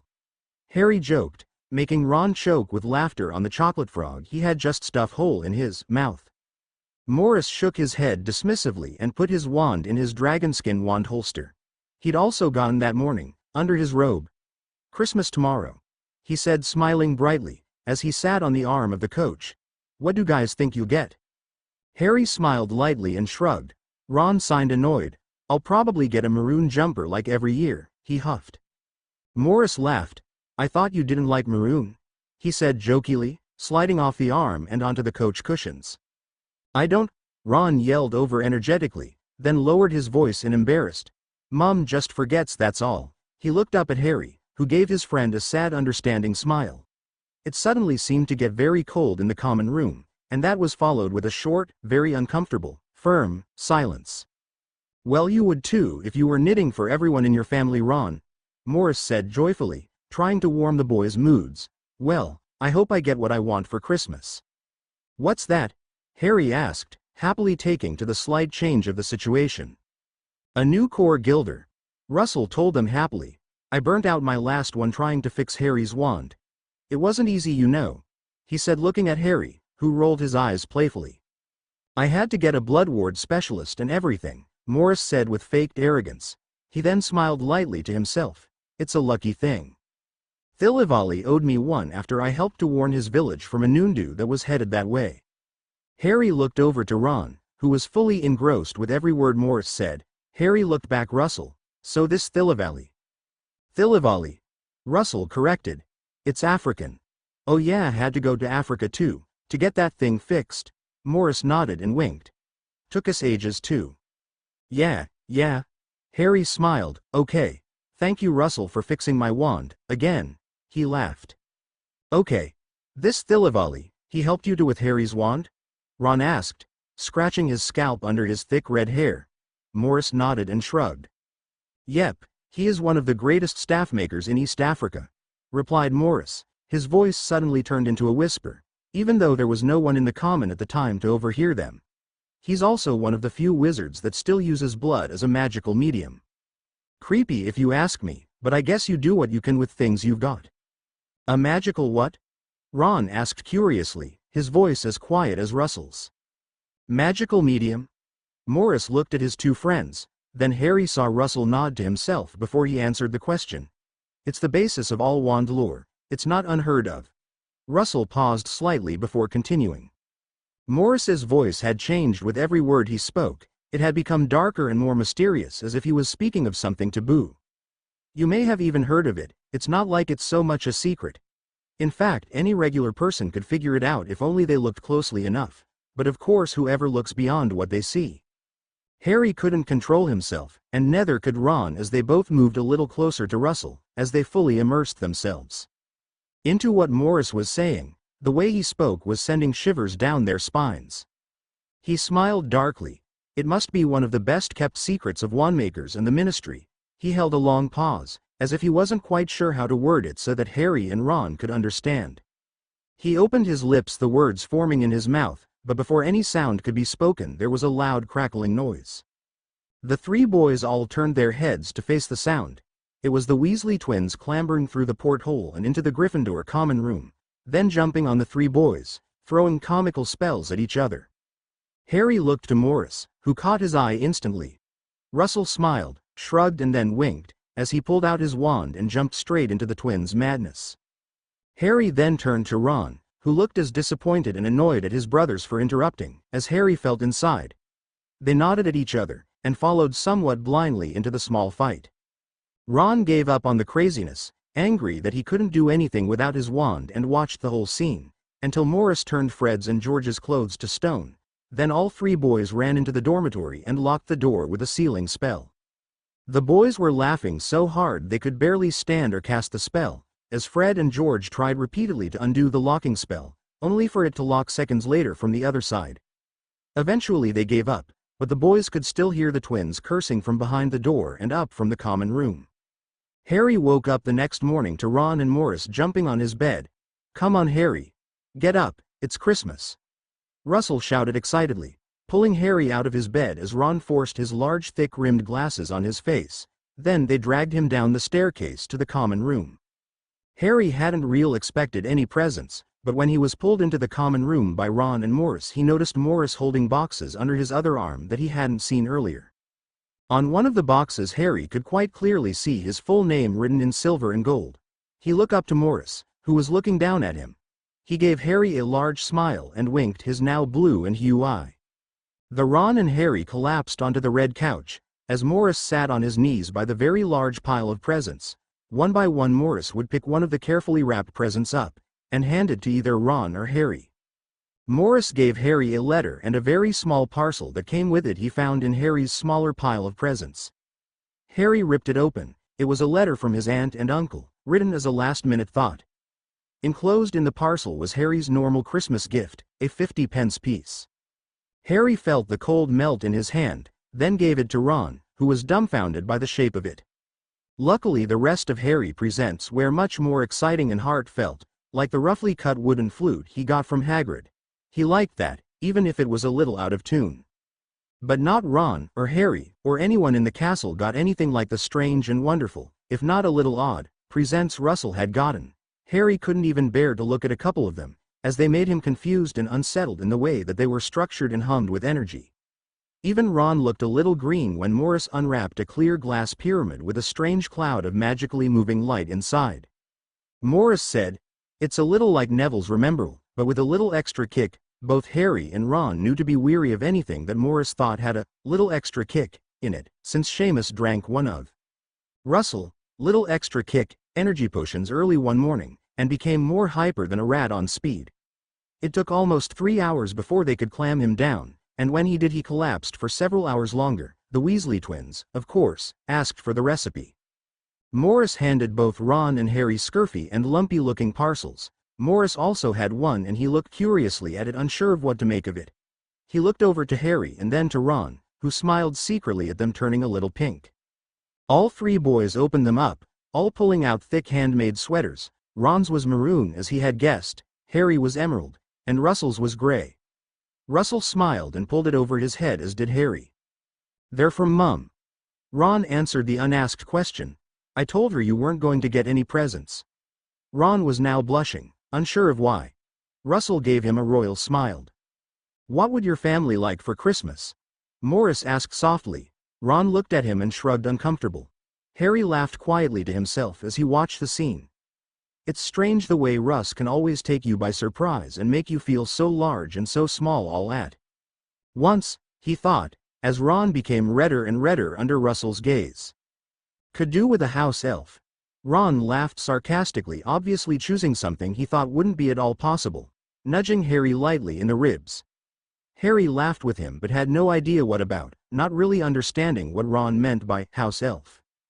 Russell didn't laugh, just nodded his head. "Okay, we'll do the binding tomorrow," he said simply, then turned away from Ron and started looking through the pile of boxes for the next gift, missing Ron's face drop in amazement. After a while the pile of boxes had shrunk till only two small piles remained, one behind Morris, and one to his side where he'd been handing them out from. Morris picked up one of the larger parcels from his side and read the card, then smiled slightly to the side, rolling his eyes. "I know who sent this one," he said, handing it over to Harry. "Who does that old man think he's fooling?" he joked as Harry read the card. The writing was somewhat loopy and narrow. "Your father left this in my possession before he died. It is time it was returned to you. Use it well. A very Merry Christmas to you." There was no signature, but Morris had blatantly given it away. "Dumbledore," Harry whispered under his breath. He looked to Morris, who nodded and watched intently as Harry unwrapped the parcel. As Harry tore through the red and gold paper, something silvery gray slipped free from it, and only by Harry's fast reactions did he catch it before it hit the ground. It felt like water on the skin of his fingers, it was so soft. Russell's eyes were wide with what looked to be shock. Harry heard him whisper something under his breath, the same way he did when doing something complicated in wand making or when he was trying to even out a magical equation in Transfiguration. Harry was only able to hear two words clearly in his friend's rambling, and they were, "Deathly Hallows." Harry was about to ask Morris what the words meant but was distracted by Ron's loud gasp. "I know what that is," he said in awe. As he dropped his every flavor beans and moved closer to the cloak, "I think it's an invisibility cloak." "Try it on Harry," Russell said, coming back to planet Earth. Harry smiled at them both and threw it over his shoulders. "Woo," Ron said. "Look at you feet, Harry, they're gone." Harry did, and Ron was right, they were gone. He was now only a floating head. He ran over to the closest mirror, and pulled the hood over his head. He looked at his reflection, and he wasn't there. He took the cloak off and ran back to his friends, smiling widely, and the flopped back next to Ron.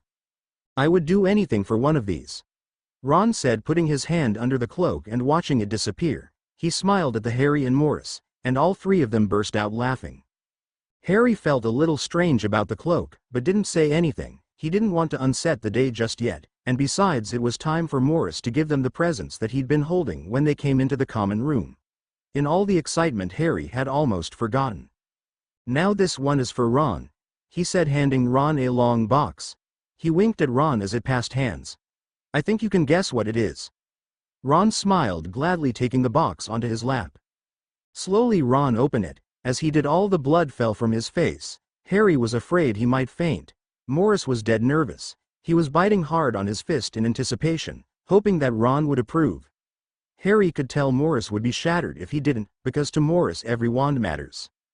Ron slowly, almost painfully lifted the wand into view, magic thundering down his arm, and throughout his body, giving him a brief feeling of completeness as the world saw him. This moment was for him and for him alone, as it should be, Harry thought. Harry could now clearly see the wand in Ron's hand. As Morris had said that night, he had added gold, and a lot of gold at that. The wand was completely coated in gold. One wouldn't have guessed there was any wood involved, and the rubies, 16 in fact, one made into a proper point, like the sharp diamond in Russell's own wand, and similar to that a very large ruby was fused into the gold base of Ron's wand. Then above that were 7 incased into the gold, then 7 more where the handle of the wand finished and the length wand began. All over the wand were lions chasing each other, and as Ron opened his grip and held the wand to the light, Harry could just manage to see 4 silver outlined people sitting next to each other back to back. It didn't take long for Harry to recognize himself as one of the silver people, as it had a very small, carefully made lightning-shaped scar on its forehead. Next to that was a girl reading a silver book, with the words Hogwarts a History written on its tiny cover. Harry smiled at that. The girl was supposed to be Hermione. He had to turn his body a little to see the little silver boy with silver freckles on his face sitting next to her. Ron turned the wand at that moment so that he could now see a little boy holding a wand. Harry smiled again at this. Russell had outdone himself this time, there was no doubt. Ron was now looking at Morris, completely speechless, and unblinking. Russell's hair and face began to change to deep red as he blushed, then quickly reached behind him and pulled out another present. As he did, Ron finally spoke. "Thank you, Russell."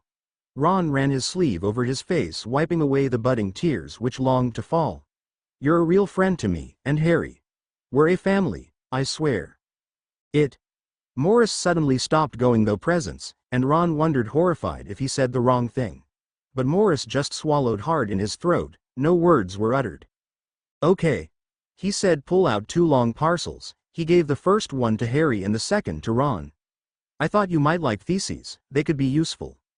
Harry nodded, then began ripping the paper away from the long box. With Ron undid the fold at the top of the box. They both at the same time pulled the presents free. Morris laughed happily at Ron's expression as he realized what it was he was holding. "How did you even get them?" Ron asked again in awe, moving it around in his hand. "My dad would never let me keep it. Aren't they dangerous?" Harry stared down at what he was holding. To Harry the thing only looked to be a silver necklace with the head of a lion. It had a large opal in its mouth, but it looked harmless. But from one look at Ron, and knowing it came from Morris, he could tell they were something a little more. "I made them." "Well, a friend did, but I shaped them," Morris said, taking a similar one out from under his sweater, this time with the head of a dragon. "There's nothing really special about them, Harry," he said, looking at Harry as he rolled the amulet around in his hand. Harry looked up, annoyed that Morris might have been looking into his head when he wasn't paying attention, and it was then that he realized that Morris hadn't used his mouth to talk, he'd spoken directly into Harry's head. Morris smiled at him, then without opening his mouth told what the amulets were. "They're basically silent walkie-talkies, and that's all they are. You can't read minds with them, and with a little extra help from yours truly, one shouldn't be able to read yours while you wear it." Morris smiled at Ron and Harry as they tried to understand what he was saying. He then went on silently. "You have to make a conscious choice of who you wish to talk to, and Ron's right, they can be dangerous, but only when someone hacks into them. Then it's only a matter of if you didn't want anyone else to hear what you were saying. But we're quite safe because you'll need a whole lot of equipment to hack one of these babies," he said, holding out the amulet walkie-talkie. Harry looked at the lion necklace a little longer, then started smiling at all the possibilities it could possess, especially when a surprise question might turn up in potions. Harry smiled, and gladly put the amulet over his head and tucked it under his sweater. Ron and Morris did the same. The boys spent the rest of the day learning how to use them. Chapter 14 Disclaimer. I do not own Harry Potter or any of its characters, they all belong to Rowling. Disclaimer. I do not own Harry Potter or any of its characters, they all belong to Rowling. I would also like to give my thanks to all who reviewed. I would also like to give my thanks to Amiko Hiei, my beta reader. The Wandmaker's Apprentice Chapter 14. The rest of the day passed so quickly that it almost seemed like a blur to Harry. With all the snowball fights they had around the school, with Ron's brothers, and even some people from other houses that Morris invited to play with them. There was even 1 or 2 Slytherins joined in, of course if asked they would deny it.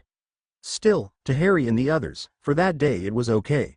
But the highlight for everyone was when Morris threw a perfect snowball at Professor Quirrell's turban. The snowball hit him so hard, it knocked him off his balance and he slipped on the ice by the gates of the school.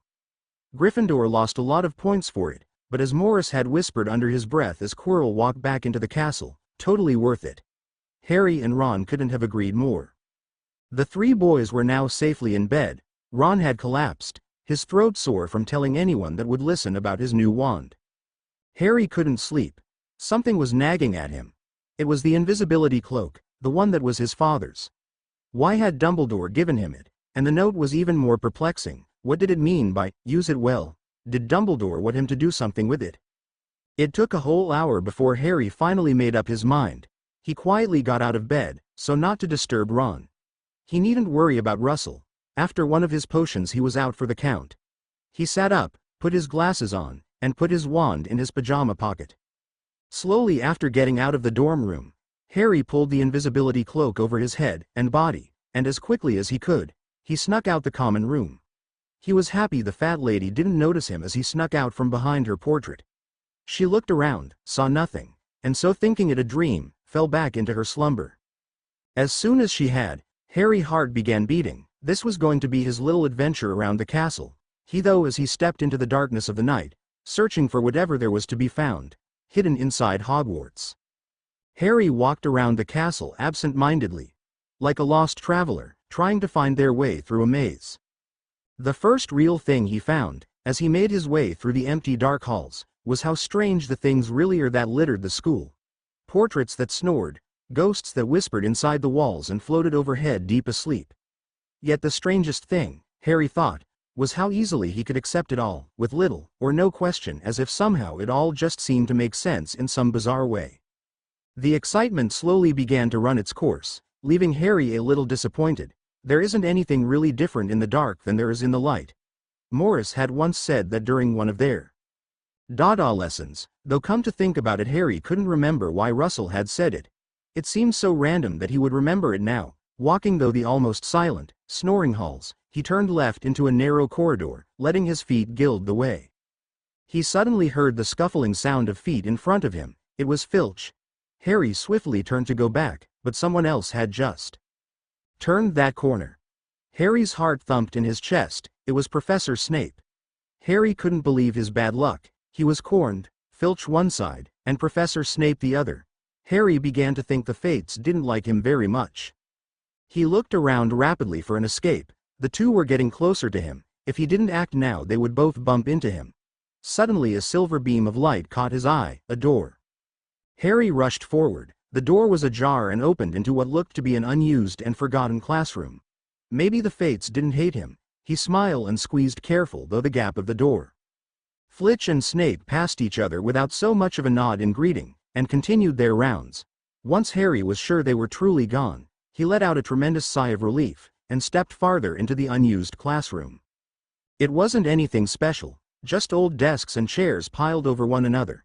The room was surprisingly ordinary, so much so that Harry felt a little let down, but that was until he saw something that made the room much more enlightening. It was a mirror, but not one someone would normally expect to be sitting in an unguarded classroom. The mirror was as high as the room itself, almost grazing the stone ceiling. The frame of the mirror was, as Harry could guess, pure gold, and was standing on two large clawed feet. The mirror itself was reflecting the moonlight into his face. Harry realized it must have been the mirror that shone the beam of light that saved him. Harry slowly moved closer, looking at the inscription carved onto the top of the mirror. The words read strangely, Erised straw eru oytube kafru oyt on woshi.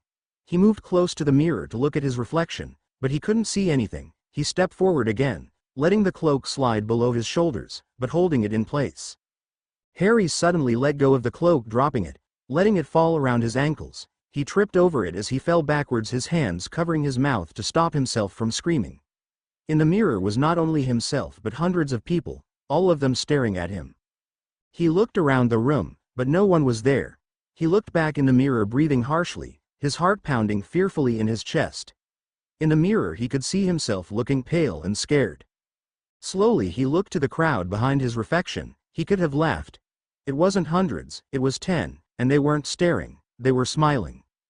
A pretty woman waved at him from within the mirror. She had red hair, darker than the Weasleys, and her eyes two beautifully deep emerald orbs. Her eyes are like mine, Harry said in awe. Mum. He whispered in recognition. The woman smiled at him, and nodded slowly. He turned his head to look at the man beside her.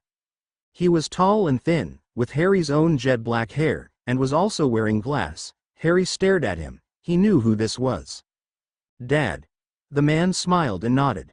Harry began looking at all the people in the mirror, studying all their faces, memorizing everything about them. He could see pieces of himself in their appearance. This was his family, his whole family.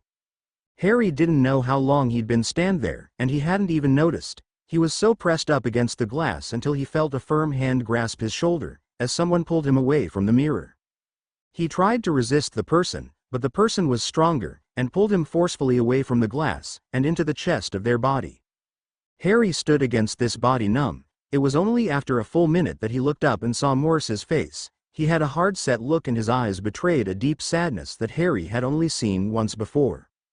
Morris's eyes were focused on the mirror beside them. Then he turned his head, tearing his eyes away from the silver glass to look at Harry. When he spoke, his voice was soft and wise, as if he was much older than he really was in that moment. "Harry, it's not real," he said. Harry felt his heart drop in his chest, as he tried to pull away. "They're gone, let them rest." "You can see them too." Harry stepping backwards and again slipping on the old invisibility cloak that still laid abandoned in a small silvery gray pool in front of the mirror. As Harry tripped, Morris reached outwards, and this time Harry didn't fall. Morris was able to get a fist full of Harry's pajama top, stopping his decline. Russell then slowly lifted Harry so that he was steady, and standing on his own 2 feet before letting his grip go, releasing Harry. "No, I can't see your family, Harry, but I can guess." Russell looked deep into Harry's eyes, before saying what need to be said.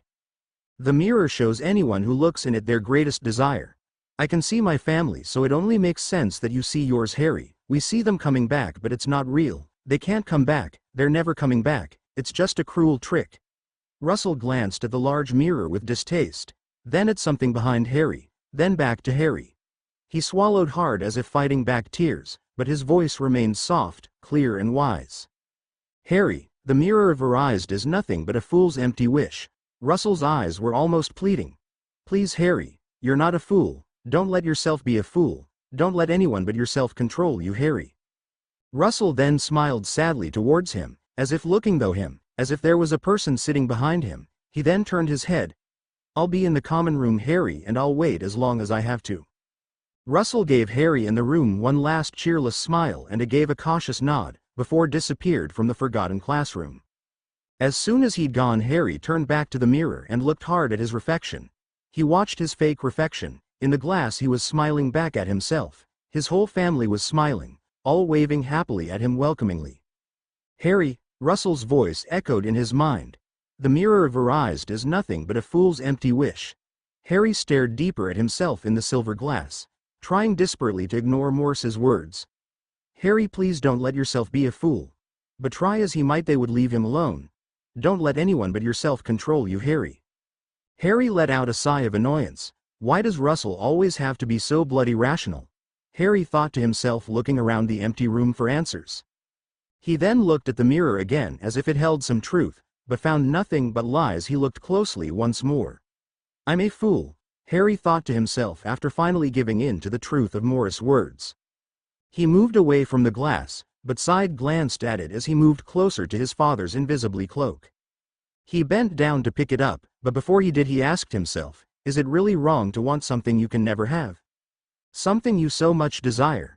He looked back at the mirror, but it no longer held its grasp on him. The wonder and excitement had vanished. Russell had ruined it for him, or has he just opened my eyes to see what this mirror really is? A fool's empty wish. He shook his head, clearing his thoughts. It's okay to desire something, but staring into a mirror is not going to help. Russell is right. I should let them rest.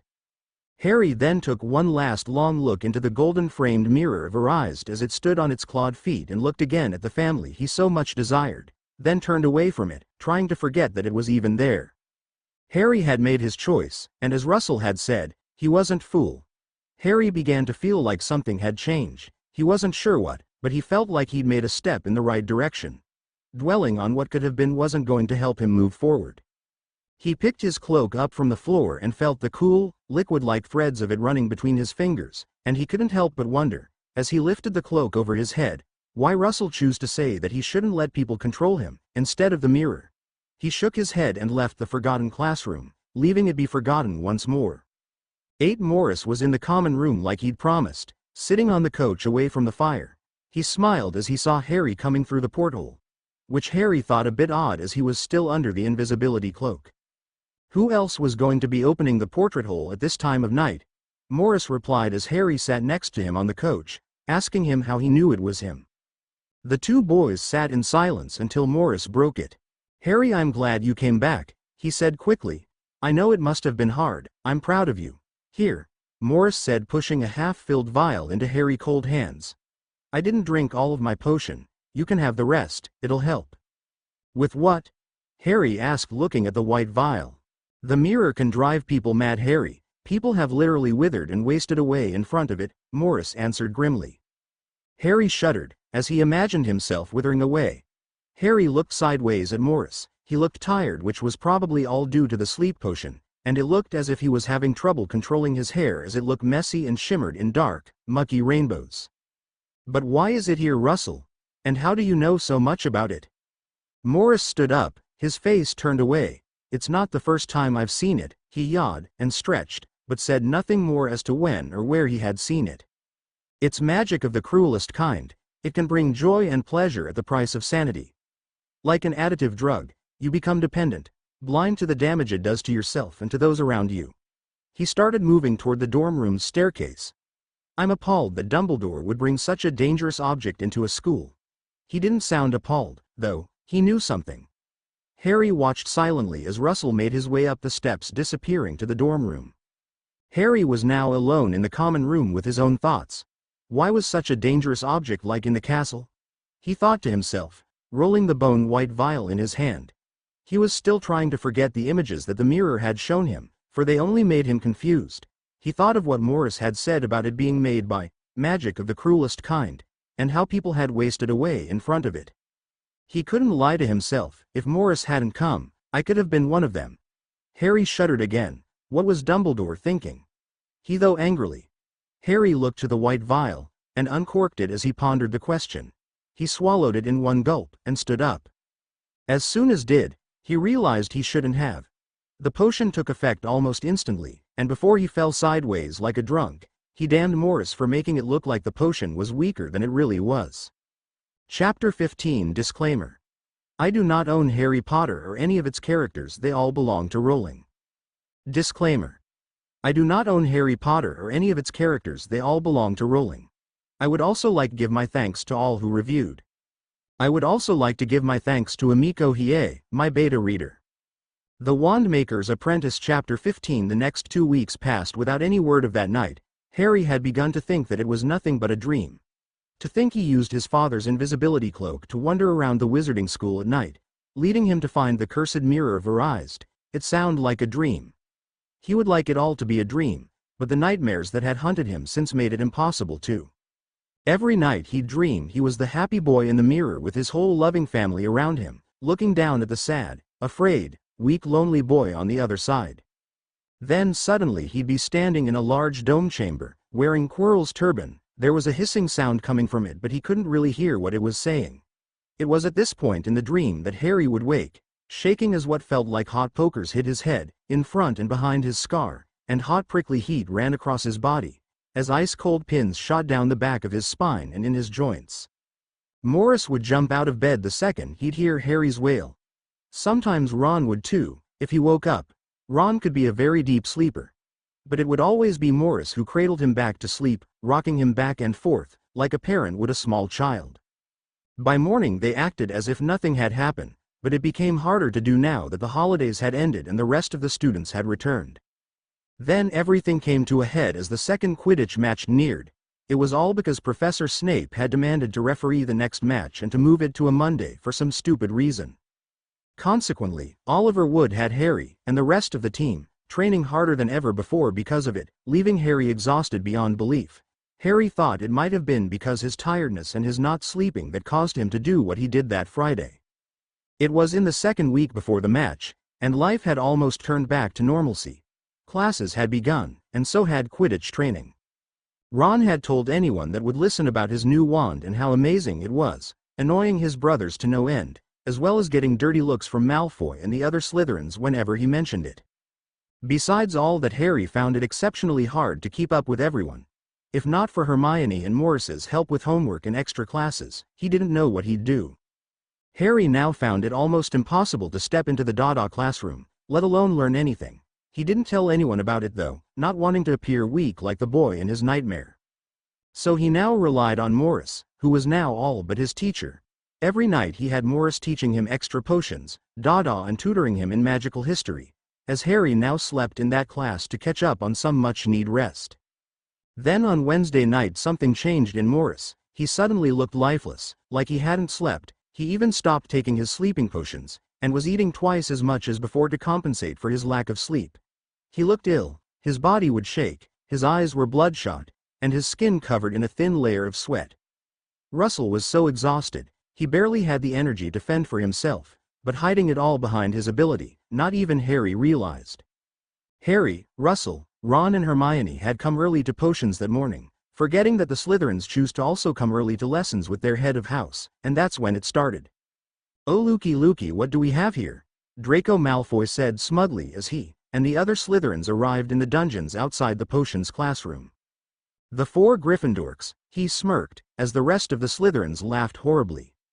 "Lay off Malfoy, you greasy git!" Ron yelled angrily, his face as red as his hair. "Why should I weasel be?" Malfoy sneered. He looked behind Ron and at Harry and Morris. "Who's going to stop me?" he smirked. It would have normally been now that Morris would step in to defend them, as he had a way with reasoning with the Slytherins.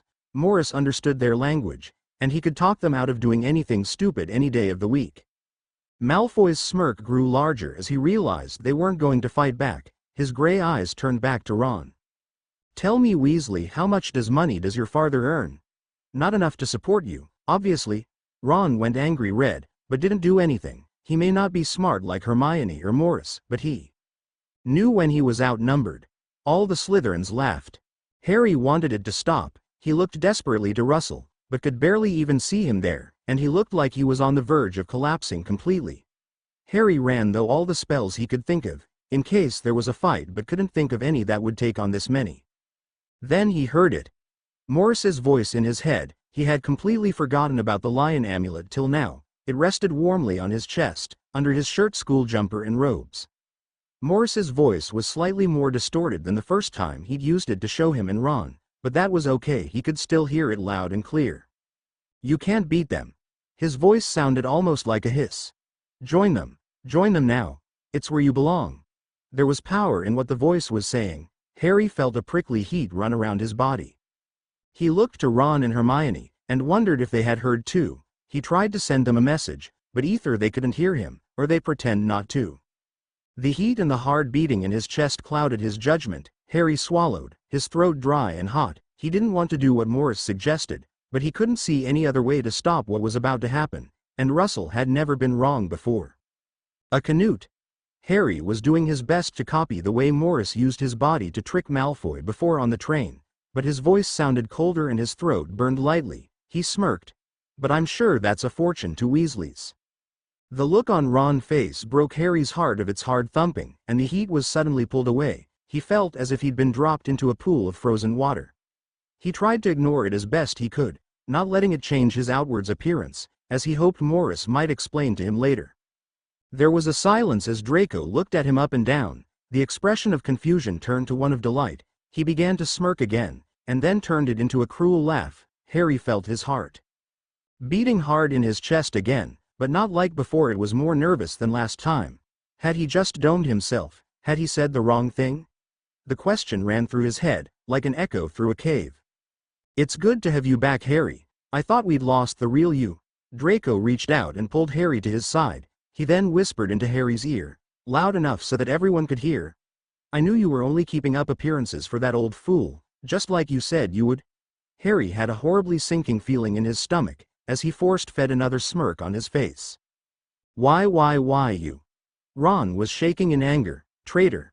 Ron ran at him, throwing a tightly held fist at him. Harry desperately wanted to stand there and take it. He knew that he deserved it, but his body wouldn't let him. Before he could even think not to, he had gotten out his wand. "Versus absentis," he called. His voice was not his own, but it went unnoticed in the crowd as several grayish rings of smoke pushed forward through the air between himself and Ron. The banishing spell hit its target head-on, throwing Ron back a few feet, and onto his ass. It was then that Hermione began to sob, and Russell, wide-eyed, shook, staring at Harry with some sort of shock. His body went limp. The look of weakness in his eyes was haunting, and then like an old rag doll, he collapsed. Potter. Harry turned around to see Snape walking down the hall briskly. His leg had seemed to have healed perfectly. Didn't. Harry tried to speak, but couldn't help but stutter in pain as heat burned his throat. As Snape neared, his dark narrow eyes grew wide.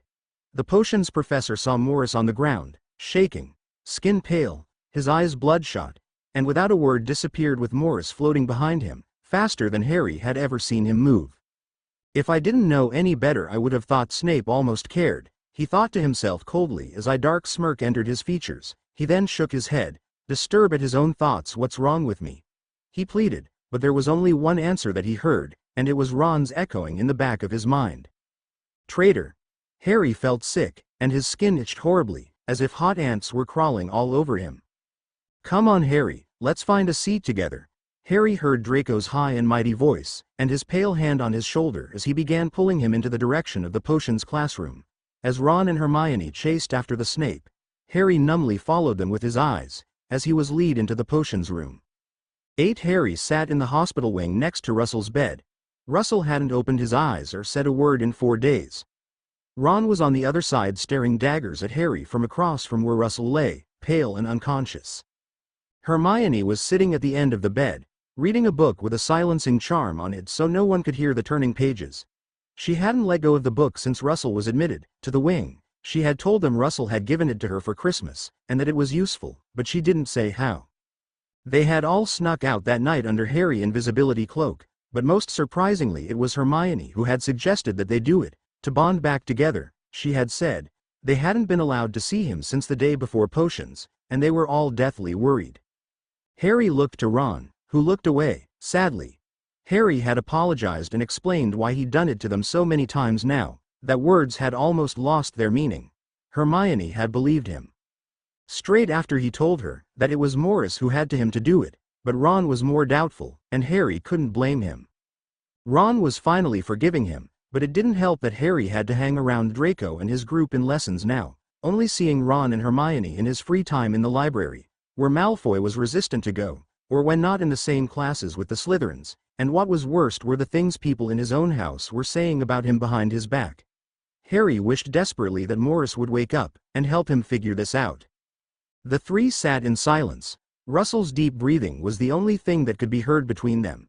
It was so quiet in fact that they could hear Madame Pomfrey and Professor McGonagall talking outside the hospital wing doors.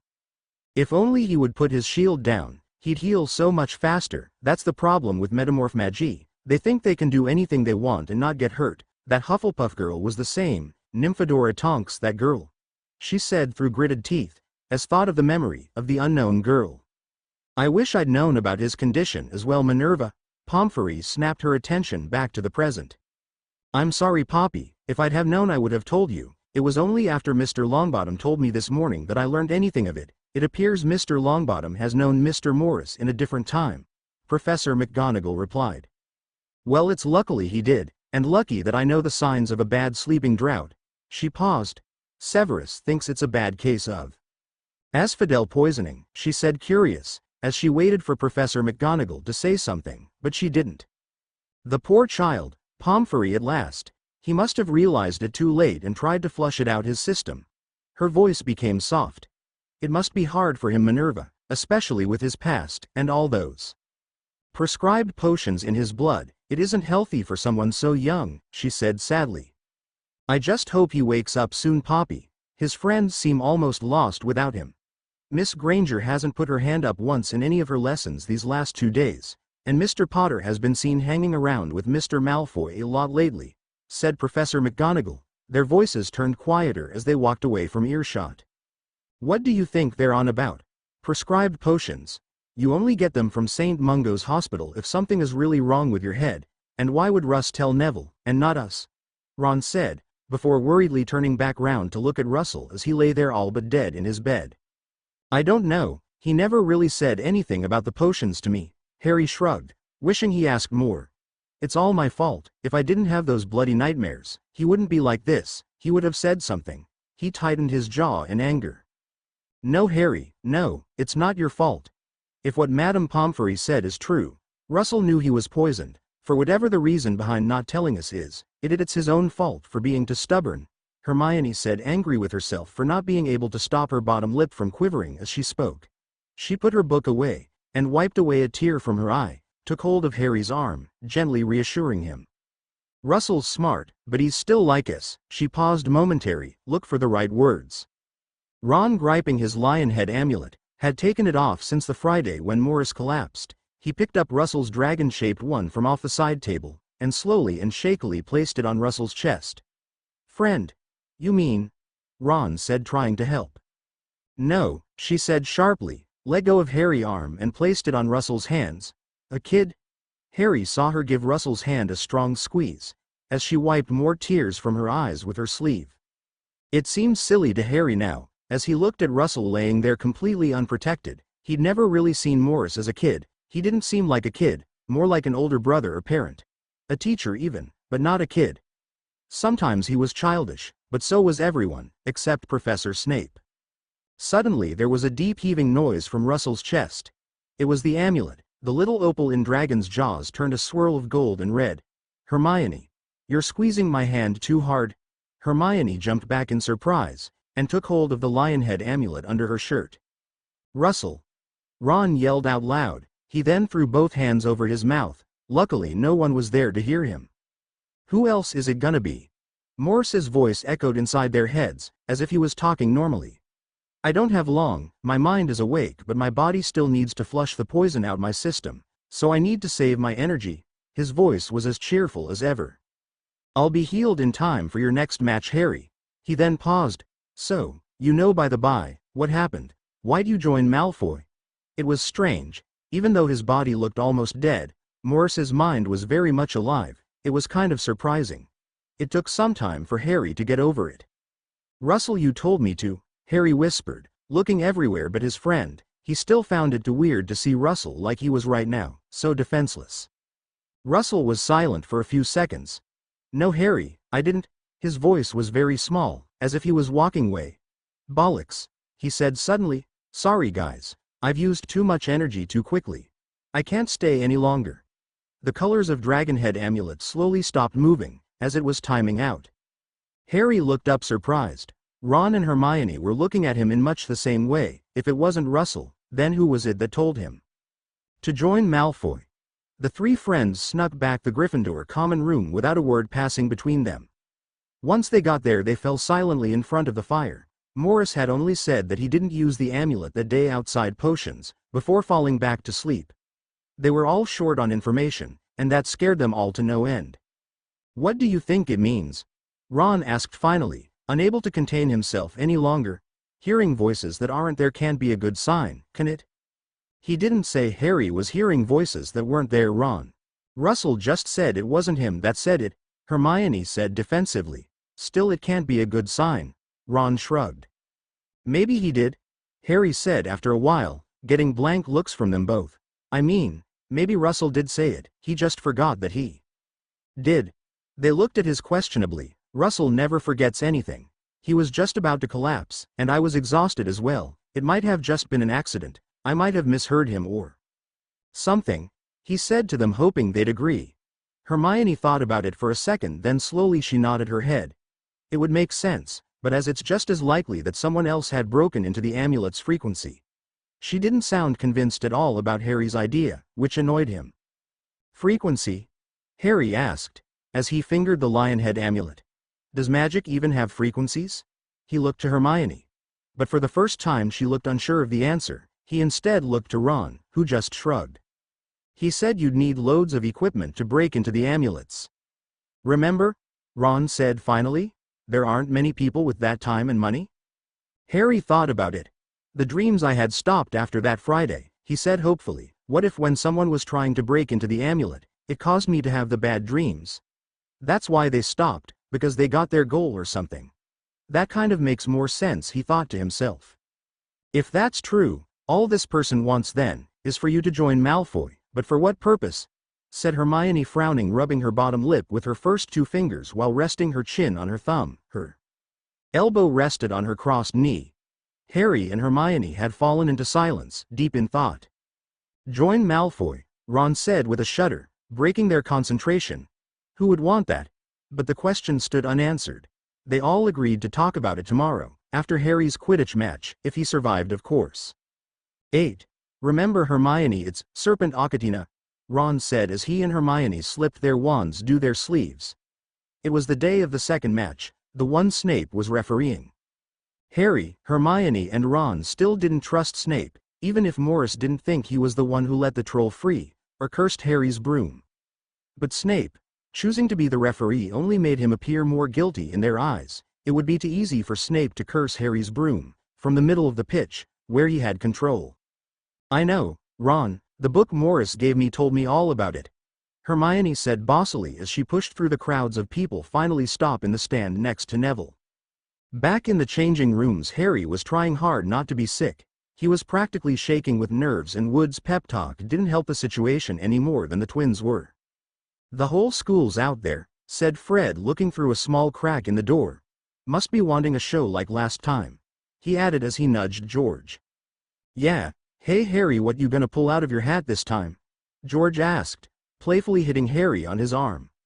Harry smiled crookedly as his stomach gave another flip. Don't worry Harry, said Oliver. Dumbledore's out there, I heard, he won't let you die. He then added, but just in case you do, try and get the snitch beforehand.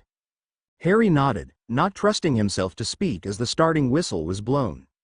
Look, they're off. Ron pointed to the pitch just as Snape blew the whistle angrily. Snape doesn't look too happy.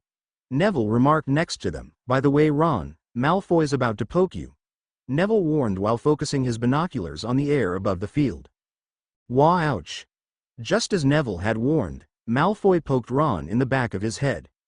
Oh sorry, didn't see you there Weasley. He grinned at Crabbe and Goyle. Do you think Harry will do what he said he was going to do? What do you think Weasley? What you on about? Ron said defensively, turning round to meet Malfoy's cold grey eyes. Malfoy smirked and gave Ron a fake pity look. Oh, I forgot, that information is only for Harry's real friends. Ron's fists shook violently. As his face went scarlet, he swiftly turned back to face the match, trying to ignore Malfoy's and his henchmen's laughter. Just ignore him, Ron, Neville said quietly. What was that, Longbottom? Malfoy sneered from behind them. Neville didn't say anything but hunched over in his seat. After a few minuets, as Snape awarded Hufflepuff another penalty for no reason, Malfoy couldn't resist another comment. You know, I think I've figured out how they pick people for the Gryffindor team. Ron turned slightly and scowled as Malfoy spoke. It's people they feel sorry for. See, there's all the Weasleys, who've got no money, well except for Johnson. We all know how she got on the team. Crabbe and Goyle sniggered. You should be on the team next, Longbottom, you've got no brains. Okay. That's it. Neville swung round and pelted Malfoy straight on his nose. There was a loud crack as fist collided against face. Malfoy was thrown back at least 2 feet with Crabbe and Goyle and the crowd behind him. Malfoy turned bright pink, as his skin was too pale for red, and covered his nose as rivers of blood sprang free. Malfoy got Crabbe and Goyle to cover him as he hurried away quickly. Ron was looking at Neville as if he'd grown another head. Neville looked up to him and smiled, then winked strangely. Did I miss anything? Came a voice from behind Ron. Ron jumped in surprise as he realized it was Neville. He was holding a thick coat in one arm and a pair of binoculars in the other. As he looked into the sky, he pushed forward and into the back of Ron. Ron turned back to the first Neville, who was no longer there, instead was Russell. He winked at Ron and held out his hand to Neville. Can I have my coat, Neville? Thank you for getting it for me. No problem. Neville blushed and dropped the coat in Russell's hand. Look, Ron. Harry's got it. Harry's got the snitch, said a frantic Hermione, who was oblivious to the whole scene besides her. Harry Free fell to the ground, the snitch straight in front of him. His arm shot forward, and before he knew it, the gold ball was firmly in his right hand. He turned his broom upright with his left, and slowly landed as he held up his right to the crowd victoriously. We won? Ron said, confused. He looked to the pitch and saw the small golden ball in Harry's hand. We won. Hermione then noticed Russell standing beside Ron, as Ron jumped into the air throwing his fists around in joy. Hermione pushed in front of him and accidentally knocked him off balance mid-jump, causing him to fall into Neville. Russell, when did you get here? She yelled over the madness. When did you get out? Not long ago, he yelled back, grinning as he caught Ron's eye, as he got up with the aid of Neville. Russell smiled at Hermione. Did I miss anything? We won. Gryffindor won. She yelled and pulled him into a hug. I'm so glad you're okay, Russ. She whispered under her breath. Morris turned bright pink. Thanks, Hermione, he said nervously as she let go. Let's go find Harry, he yelled over the crowd, smiling at Ron as he pulled them both out of the stadium, the rest of the crowd moving around them to do the same. Harry was the last to leave the changing room. He decided to take it slow. He just put Gryffindor in the lead for the Quidditch Cup. No one could say he got on the team just because he was famous and best. Of all, he hadn't died in the process. He laughed to himself as he put his Nimbus 2000 away in the broom shed. As he did, he saw something, or rather someone. They were covered in black robes, head to foot and moving towards the Forbidden Forest swiftly. He recognized the dark figure straight away. It was Snape. Harry moved closer quietly. What is he doing? He thought, carefully quieting his steps. Why is he heading for the woods? Before Harry could follow any further, someone called his name from behind. Harry, came a high-pitched voice from behind him. It was Malfoy. He was wiping his nose by a tree with Crabbe, Goyle and a tall dark-skinned boy.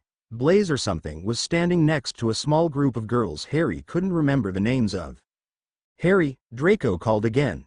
Join us, we're going to our common room. Come with us, we'll have our own private celebration party. Harry looked back to the forest, but Snape had already gone. Harry really wished he could go find Ron or Hermione, or Morris in the hospital wing. Harry wasn't sure he still was though. He thought he saw Russell's pink embarrassment hair in the crowd, but couldn't sure. It was the end of the match and there was a lot of celebration and madness. He might have just seen the back end of a spell. I thought students weren't allowed to go into other houses. Harry tried. Only if they get caught, Malfoy smirked. Harry felt unsure. Being friends with Malfoy was one thing, but to go into a room full of Slytherins was another. Harry had heard the things they thought about him, and seen the looks they gave him. Yet lately they did seemed friendlier. Harry glanced at the forest once more, then looked back to Malfoy. If he turned Malfoy down now, he would be giving up a possible friendship. Draco wasn't bad, not really, misguided maybe, but not bad. Yeah, Harry said weakly. His throat felt suddenly dry. He swallowed. A private party sounds, all right. Draco smiled, which looked a little weird on his pale, narrow face. Harry stood in between Crabbe and Goyle, with Draco and Blaise behind. All Harry could see was Draco's bright blonde hair in front of his face, unable to move around, as the Slytherins hid him. He didn't know how long they walked, and didn't see the path they'd taken. He heard Draco say something, before he was pushed forward through a porthole and into the Slytherin common room. Harry stood up and looked around the Slytherin common room. The ceiling was lower than in his own common room. It was almost dungeon-like. Greenish lamps were hung on the walls and ceiling, and the chairs were all very dark, and on the verge of being black. Come Harry, we'll go to my dorm room. Draco took hold of Harry's arm and pulled him towards some stairs, and through a large dark door into a large room with several king-sized beds, all with dark green curtains and sheets. Well, shall we get this party started? Draco said as sat on a well-made bed, watching everyone piled into the room. Make yourself at home, Harry. Here, sit on Carby's bed, he said, welcoming Harry to sit next to him, as he reached for something under the bed. Ah, there we go, he said, pulling out a wooded box out from under the bed. He then taped it with his wand. It began to play music. Blaise sat opposite Harry, staring at him tensely, as a small group of girls made their way into the room. One of the girls sat very close to Harry. She was almost sitting on his lap. I'm Daphne, she said, baiting her eyes, and twisting one of her blonde locks. Harry knew her. She sat behind him in that potions lesson, after Russell collapsed. Harry felt his face turning red. He heard Crabbe, Goyle and some older boys that had just joined the party snickering behind him. I'm Harry, he said, smiling uncomfortable. Daphne let out a high-pitched giggle. I know, everyone knows you, Harry, she said. Play with his hair. Harry looked to Draco. He was busy talking to Pansy. As she draped herself over him, Harry began to feel a little in over his head. The song changed on the wireless wooden radio, and Harry felt Daphne's hand snake itself onto his. Oh, I love this song, "Dance with me, Harry," Daphne said as she pulled Harry from the bed. "Come on, Draco. Show Potter how it's done," Harry heard Pansy say as she brought Draco to him feet. After about an hour of making a fool of himself, and tripping over his own feet uncomfortably, Harry sat back down with Draco, who got into conversion with some fifth years that had joined the party. "He's here because I invited him. He won't be harmed, not tonight," Harry heard him say. Harry looked around the now full dorm room. Many of Slytherins were giving him looks of disgust, others were ignoring him completely. He was finding it very hard to relax. He watched the girls dancing by themselves without shame, in the middle of the room, as boys looked on with interest, making crud comments that made Harry blush shamefully. "People are strange," he said to himself, as he tried to get his breath back. "Yes, I agree, there." Harry looked up in surprise. He hadn't noticed anyone sitting behind him. "I've been looking for you. So have Ron and Hermione," the voice whispered. "Russell, how did you?" He turned round, but there wasn't anyone there. "I borrowed your cloak, and snuck in with a couple of second years. Why didn't you answer any of our calls?" Russell asked out of the blue. He sounded annoyed. "We thought you might have been hurt." "I didn't," Harry started. "Never mind, you don't have to explain to me, but Ron and Hermione on the other hand, they might not quite understand you need to party." Harry felt Russell nudge him in the ribs. He had no doubt that Russell was grinning under the cloak as he spoke. Flirting with the enemy Harry. He laughed quietly. He nudged him in the ribs again. "Nice dancing, by the way. Are you really gonna go out with Daphne Greengrass?" Harry felt his face burn with embarrassment. "I wasn't. It isn't like that." Harry realized he said the last part a little louder than it was meant to be. "What isn't like what?" Draco asked, walking over to him. Harry looked around the dorm. "This room isn't like I imagined it to be." He tried. Malfoy looked at him questionably. "What did you think it would look like?" he asked slowly. Harry looked around the large room. Smaller." Harry shrugged. "Darker. I don't really know." He forced a smile. Draco nodded, but his face was unreadable. The night grew on and the party died down. The older boys and girls left, so there were only people from Harry's year left. Everyone was sat down in a huddle talking on Crabbe's bed, which was now a mess. Only Theodore not. A weedy-looking boy was in his own bed on the far side of the dorm reading a dark leather-bound book. He hadn't liked the party, and was looking rather angry at his book. "Harry, we're all your friends now," Draco said at last, looking to the others, encouraging them to nodding in agreement, which they did. Harry felt Daphne's head moving on his arm as she tangled herself on him. Only Blaise looked resistant to agree, but did anyway. "Yeah," Harry said slowly. Harry suddenly heard Russell's voice right by his left ear. "Careful with what you tell them, Harry. They want something." Harry felt his heart thump in his chest. "Well, since you lived with Muggles," Draco continued. He gave Harry a piecing look as he spoke. "What are they like? Really like?" Harry swallowed. All eyes were on him now, and even Theodore not had stopped turning the pages in his book.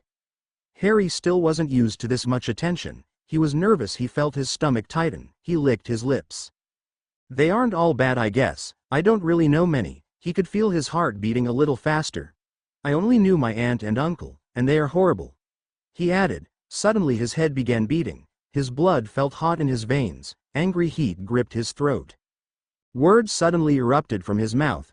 "They're vile, revolting monsters. They should all be destroyed." Harry couldn't stop the words coming out of his mouth. It as if someone had taken control and was speaking for him. Everyone was looking at him with wide eyes, but Malfoy looked almost impressed. "I would never have thought that you'd hate Muggles so much, Harry," he said, his voice sickly sweet. "You would make a great Slytherin." "I know," came Harry's cold reply. "I would have done well in Slytherin." Harry felt like his head was about to burst. His whole boy was screaming in pain, but he couldn't move a muscle. "I'm sure you would," Draco smirked. "My father's on the board of governors for this school. He could probably pull some strings," he offered. "The old fool would never allow it. He wishes to control me." His throat felt as if it was on fire. "Unless we take him off his throne." Suddenly the door of the dorm was thrown open. Professor Snape was standing in the doorway, a look of anger and what almost looked like fear. How long had he been there? Harry wondered distantly as the fire and pain ran through his arm. Then Harry felt it fizzled away as a bright silvery light hit his face. A sharp pain ran through his skull, leaving him frozen cold and lightheaded. He felt someone pulling him, but his body had become limp, his eyes felt heavy, he couldn't see, and his joints felt like they were frozen in ice. What happened next was all a blur of sounds and colors. He was getting dragged around the castle, and was floated onto a bed. That's the last thing he remembered, the sound of Professor Snape, Dumbledore arguing. "He's a danger to this school, Dumbledore. We can't let him stay. He sounded just like him," yelled Snape furiously. "He must be protected," thundered Dumbledore. "He must be safe." Silence. "I know of somewhere that might be able to help him," was the quiet voice of Morris. "Only I can go there. There will be a price Harry will have to pay." "Is it safe, Mr. Morris? Do you think they'll be able to cure him?" asked Dumbledore. "It's the safest place I know. I don't think they'll be able to cure him, but they might know how to help," was Russell's answer. "Very well, take him tonight." Dumbledore, his voice was unreadable. Then someone forced Harry's mouth open and forced him to drink a thick coppery-tasting liquid. It fell sluggishly down his throat, and slowly, a deep darkness washed over him like a tidal storm, carrying a woman's scream. Chapter 16 Disclaimer. I do not own Harry Potter or any of its characters, they all belong to Rowling. Disclaimer. I do not own Harry Potter or any of its characters, they all belong to Rowling. I would also like to give my thanks to all who reviewed. I would also like to give my thanks to Amiko Hiei, my beta reader. This chapter is for all you guys that PM me asking for more information about Russell, and for all those people asking for some more excitement, winking face. Oh, and this isn't a slash story, it's just a bit slashy in places. Lol. The Wandmaker's Apprentice Chapter 16. The world was black. There was no light, no sound, no smell. He was alone, he was there, even if he did know what there was. Harry was somewhere empty, the proof of the existence of nothingness all around him.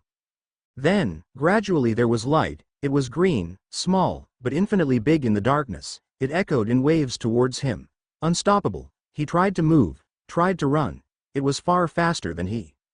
The first wave hit him like fire. It burned his skin and filled his lungs.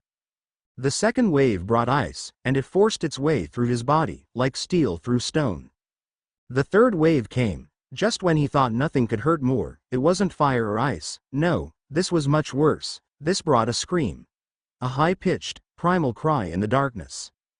"Harry, 8. Harry," someone called. "Harry, wake up." Harry awoke up with a jolt. It was all a dream. It's not real, was his first thought, right before a blinding pain shot through his head over his right eye and slightly under his left rib. Someone poured a sticky liquid down his throat. Slowly the pain turned to a dull nagging pain that soon became nothing. After the pain had gone, Harry felt rather confused. He could feel really hot, dry air. It surrounded him and made his skin feel prickly. It was like he was sitting in a room filled wall to wall with blue burning fireplaces.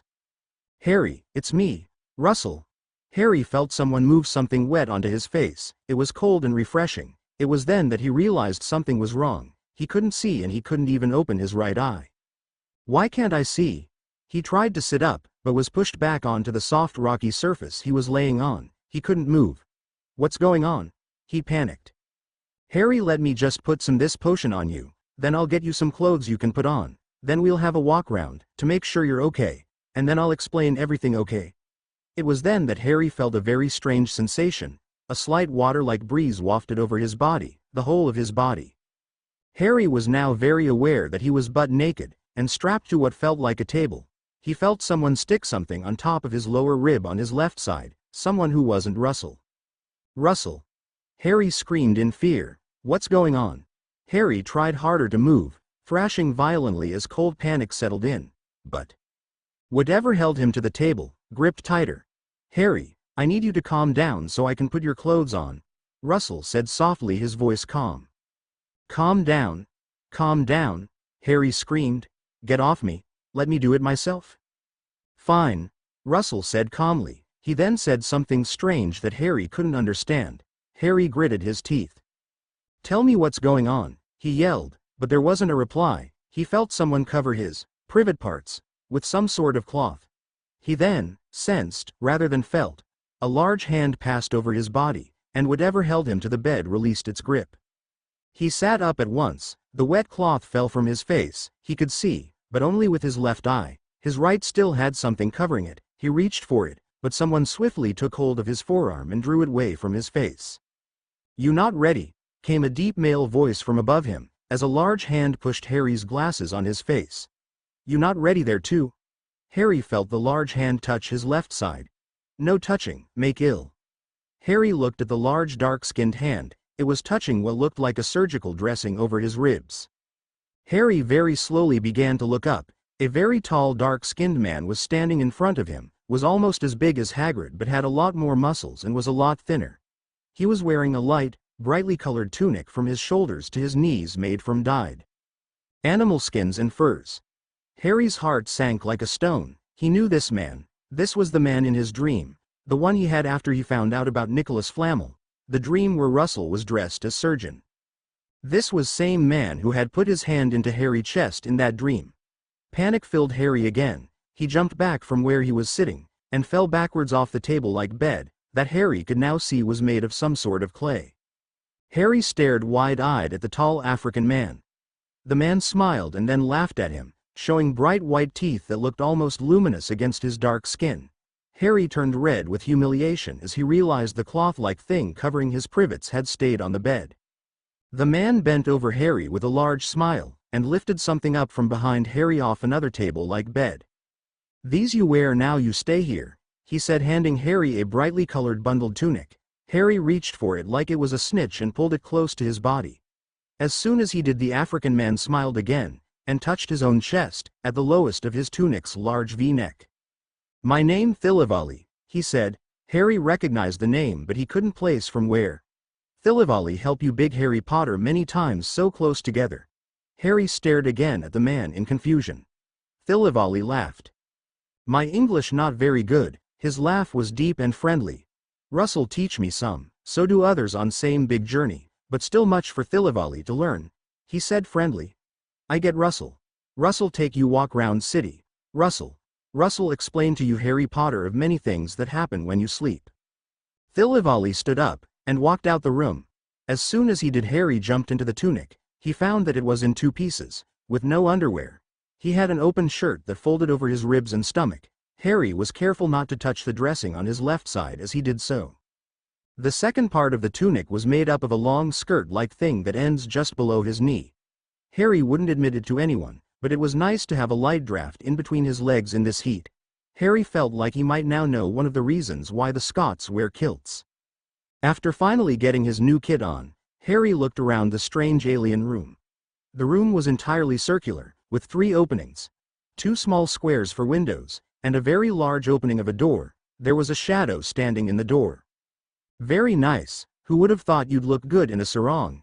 He heard Russell's voice in the doorway. He too was wearing a tunic. It was different than Harry's. It was only striped with 2 vertical colors, orange and black. Russell's skin was darker too, and his hair was shorter and had stopped changing colors. But what Harry first saw was that Russell was also wearing an eye patch over his right eye. Harry felt anger beginning to bubble in his stomach, which mirrored the confusion and curiosity he felt in his head. "Russell, tell me everything." Morris smiled. "I think it best that we walk and talk before I tell you anything. It's rather important that you can still move," he said.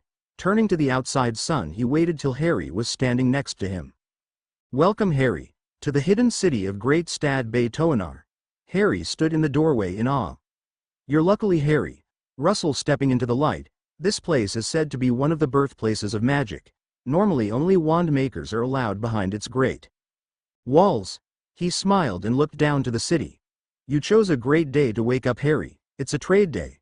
A lot of people are going to be here from all over the world looking for exotic wand ingredients, but you'd best be careful if some try to sell you something. Some of the people in this market will try to sell you human parts. Mr. Ollivander once told me of a time when someone tried to make him buy a human arm." Harry in that moment did feel lucky, forgetting his anger, replacing it with awe.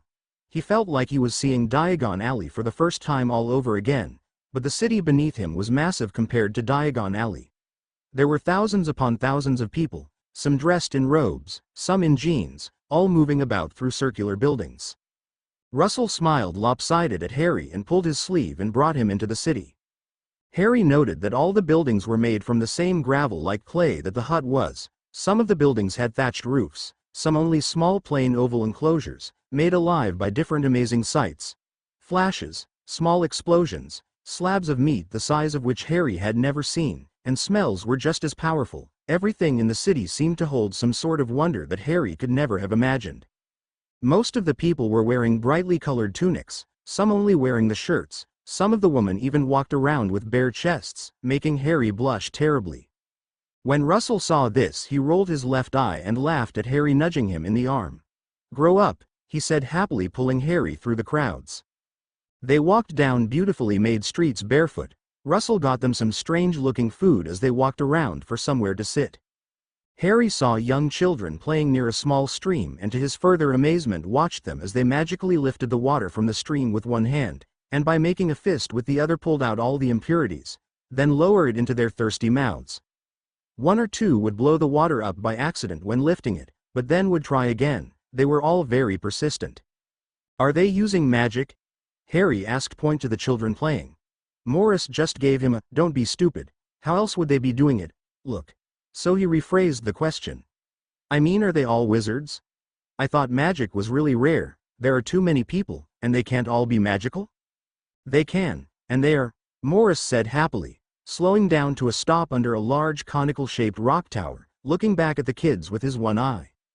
"There are more wizards in Africa than in England, because there are more people. It makes sense if you think about it, and the families here are a lot bigger as well," he added with a smile. Harry nodded his head. It did make sense. If the families are bigger, and there are more people, then of course there's going to be more wizards, he thought to himself. But they're kids. How are they doing magic so young and without a wand? Harry asked. He had so many questions right now he felt like was going to explode. Morris smiled to himself. "They're using wands, but the wand they're using is so simple, you can't see it at first. It took me by surprise at first. Go now, have another look and see if you see what I see," he said smugly. Harry did. He watched the children lift the water, separate it, drink it, and start again. He then saw it. After about the third time, there was light in the water. It was very small, but it was the same as wand when you cast a spell. "The waters, they're using the water?" he half guessed, half asked. His friend nodded. "Anything can be used as a wand, Harry," Russell said happily. "Anything at all, but a wand works best for the more focused magic we learned back in England." He looked thoughtfully at the children playing. They were now doing strange dancing, lifting the water with the power of their movements, all to just playfully throw water balls at each other. Every culture has a different view on how to use magic, same as how to make and cast it. This way is by far my favorite though, using the world around you harmonically with your magic. The wizards that live here know so much more about nature and wizard biology, it's amazing," Russell continued. He then smiled and looked to Harry with his left bluely green eye. "It's a completely different experience to use the nature around you as a medium, even if what you can do with it is limited," he said. "People here use their magic as a way of survival, like a gift. At home we use it like a tool for our own inquisitiveness, something that is owed to us." He stopped. "Well, not everyone. Muggleborns seem to know and respect it, I guess," he said, rubbing his chin thoughtfully. "Is it hard to learn?"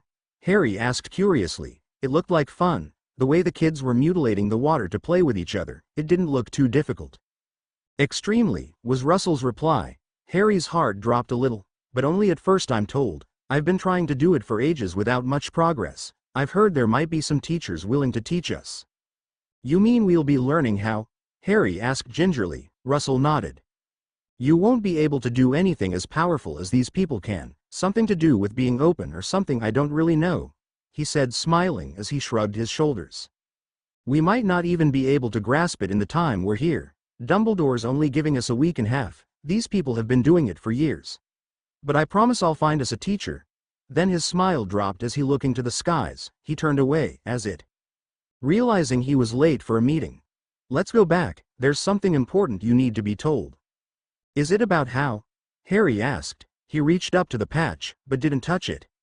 "It's part of it, come on," Russell said unhelpfully. He pulled Harry's sleeve again. The two boys moved through the circular city, and to a circular hut. Harry realized it was the same hut where he woke up, and probably the place he was going to say. The roof was white and red and made of thatched reeds.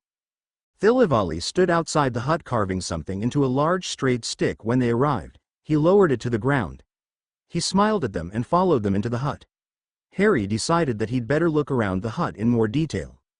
The walls of the room were made from solid dry clay like the rest of the city. It's really well made, Harry thought, looking at the circular wall to the floor. I can't even tell where the break from the floor to the wall is. Then he realized there wasn't one. The walls were made up from the floor. It was as if the whole room has somehow been made naturally. How do they build these? He wondered to himself. Other than that, the room was rather plain. The only thing of interest was a deep-set fireplace that didn't look like it belonged there, and 2 long slabs of dried clay that were beds. Harry guessed he would be sharing this room with Russell for the length of his stay. Harry found out later that there was a separate circular hut outside that was the bathroom, that he was only allowed to use twice a week because of a lack of water downstream from the hidden city, and next to that hut was the toilet, which was basically a really deep hole in the ground. You had to be careful not to fall in, as Harry found out later. Thilivali hit the ground hard with his foot, a square slab of earth pushed up from the ground. He sat on it. Guess that's how answering Harry's question. Both boys sat on one of the long slabs of dried clay, which Harry found surprisingly comfy. Okay. Why you're here? Morris said at last. He looked at Harry with his left eye, which was now a soft bright blue. Dumbledore, Snape and I thought it was best that you be kept away from Hogwarts. What? Harry yelled, outraged, his mood shifting suddenly. Until we think you'll be safe around other people again, Morris finished. What do you mean, until I'm be safe around other people? Harry roared, jumping to his feet hard on the floor, but the ground suddenly pushed back. Harry fell back in surprise, luckily onto the clay bed behind him. He looked up, and stared daggers at Thilivali, as the man moved his foot across the floor, pulling the ground back into the floor of the hut as he did. If you haven't noticed, Harry, you have a little anger issue. Morris continued, unfazed by Harry's outburst. I do not have an anger issue, Harry roared again, then realized his mistake. I mean, I don't had any anger issues, he said, taking a deep breath. Russell didn't look at all convinced. Harry lost his temper again. Well, how would you react waking up tied to a table, naked? Harry, we're not just talking about today here. You blatantly insulted and abandoned your friends. You're hearing voices telling you to insult and abandon your friends, and you tried getting the Slytherins to overthrow Dumbledore. Harry, mate, you're losing your mind a little, Morris said, putting his hand on Harry's shoulder. Harry flinched away heatedly. Russell pulled his hand away slowly. He looked like he'd been physically hurt. Harry, do you remember what happened that night in the dungeons with the Slytherins? Russell asked Harry. Harry turned slightly to look at him. Russell was sitting very still. He looked very uncomfortable with the whole situation, and was looking at Harry worriedly with his one eye. Harry closed his eyes, trying to remember what happened. Very slowly the memories of the night began to resurface. Harry began to remember the night in the Slytherin house, the pain, the burning in his throat, the horrid feeling of helplessness, and then the shock of the door of the dorm being thrown open, Professor Snape standing in the doorway, the bright painful light. Harry nodded his head slowly, and turned away. Yeah, it was only yesterday, he said quietly, rubbing his right temple, frustrated. I think Snape attacked me, he said, unsure. Harry, it was like a week ago. Didn't anybody tell you? Russell shot Thilivali a look of annoyance before continuing. A week? I've been asleep for a week, Harry thought to himself, uncertain he heard correctly. You attacked Professor Snape first. You should have seen the look on Draco's face, fear mixed with anger. You better watch yourself when we get back. Russell laughed, then frowned. Professor Snape protected himself with one of his spells, but Russell choked on his word. Harry swung round to look at him. But Russell turned his gaze to the floor. You have to realize, Harry, that you tried to kill. But Russell didn't finish. Instead, he changed the subject. You scared me, Harry, and what scares me more is that you scared Dumbledore. The way you attacked Snape, it was like you were possessed or something. Russell suddenly looked very angry. Why did you do it? Russell suddenly yelled, getting to his feet. Do you want to be expelled? Do you want to die? What's wrong with you taking on Professor Snape? Before Harry could even think of a response, Thilivali spoke. He unbalanced inside, he said, taping his dark muscled chest, his fingers over heart. You fault Russell. You know, he said with an eerie frown-like smile. Harry looked to Morris with his one eye. What does he mean by your fault, Russell? Harry warned, biting hard on his teeth. I'm not sure. Russell frowned. His tone had changed with his sudden confusion. Harry watched with his right eye closely as Russell started talking to Thilivali in a language Harry had never heard of. The words were passing incredibly quickly and seemed to mingle together. As Russell's voice got louder, it was becoming hard to tell who was saying what. Russell let out an enormous wheal of frustration. Then that's his mother's fault. Not mine. Russell yelled angrily and ran out of the hut before Thilivali could say or do anything more. Harry stared after him in bewilderment, but didn't move. What's... Harry started but stopped as Thilivali used his large hands to grab his face. He took a strong hold of Harry's head, stopping him moving. At first Harry thought Thilivali was going to hurt him, but instead he heard the man's deep voice talking to him. "You friend is sad because Russell be the one who unbalance you Harry Potter, make you ill." Harry thought his name sounded funny as the man said it. "Russell be the one who save you too." Harry looked into the monk's eyes. They reminded him a little of Hagrid's, but they held much more wisdom and time, and were darker like Snape's. "I don't understand what you're saying. What did Russell do?" Harry tried to explain to the tall man. Thilivali gradually nodded. "Russell makes you wand." He looked to the floor. Harry followed with his eye. He was looking at something wand-shaped and silver, his wand, Harry's wand. Harry couldn't believe he'd forgotten about it so readily. He wondered briefly if Russell had done the same. Harry hadn't seen it on him as they walked around the city, though considering he did only have one eye at the moment he didn't pay much attention. "Yes, Russell makes you wand, Harry Potter, wand with you Harry Potter blood inside, yes?" Yeah, I mean yes, with my blood inside," Harry said, trying to follow the man as he spoke. The man was speaking very quickly and his accent was really strong. "But you Harry Potter blood special, ward you from big evil, Russell not know that. So he break you hard balance, break you inside make by accident, it make you body attack self." Thilivali paused and waited until Harry understood. Harry slowly nodded for him to continue, barely following what he was saying. "Russell find Thilivali's village. Russell know Thilivali good with blood." Thilivali looked to his arms. Harry again followed the tall monk's gaze to his arms. The man's arms were covered in little half-moon curved like scars. "Blood stronger than any magic, see? Is very, very big power." Thilivali smiled at Harry kindly. "You mother put on you strong love in blood, that very big power also, together save you from darkness you people call Voldemort." Harry looked at Thilivali. "Voldemort?" Harry's eye widened. "Voldemort?" "Yes, Thilivali, Russell and he master try fixing you," he said, then paused again, letting go of Harry's head. "Did fix you? Fix you real good, you break you self on own. The evil get great somehow, get stronger inside you, it grows, take you over. Russell find Thilivali, bring Thilivali here, bring you here, and now we sacrifice himself make you better." Harry sat back in shock. "Sacrifice him?" Harry swallowed, his throat suddenly dry. "Yes, we sacrifice himself make you better, Russell flesh bone blood make you better." The man took his hands and looped his thumbs and fingers together. He then smiled. You I see same, you watch you see same path now." Harry sat back in silence, eyes wide in shock, as his mind was trying desperately to make sense of it all. "Russell made my wand, he put my blood in it, and that did something." Harry suddenly remembered the Great Hall at the beginning of the year. Wandology is complicated. If Harry had a blood ward and say his blood was in his wand, hypnotically speaking, it would possibly increase the power of it, or change it completely. Thilivali had said that my blood was special and warded me from big evil. Does that mean I have a blood ward? But then that means when Russell put my blood in the wand it changed the ward. Somehow. Make you body attack self. That's Thilivali said, but what does it mean? Harry's mind shot back to the library, the day of the surgeon dream, the day he collapsed. Russell disappeared with my wand before the dream. He had gone to fix his mistake. That's why when Russell had come back with my wand it was different. Suddenly Harry's mind began linking all the memories, all the information. Thilivali, Harry remembered where he had heard the name before. It was at Christmas. Russell had said he needed to go to Africa to find a staff maker called Thilivali who uses blood magic. "You think the only way to fix me is if Russell sacrifices himself?" Harry jumped to his feet in sudden realization, staring at Thilivali. Even sat down, the African man was still taller than Harry. "That's barbaric, I won't let you."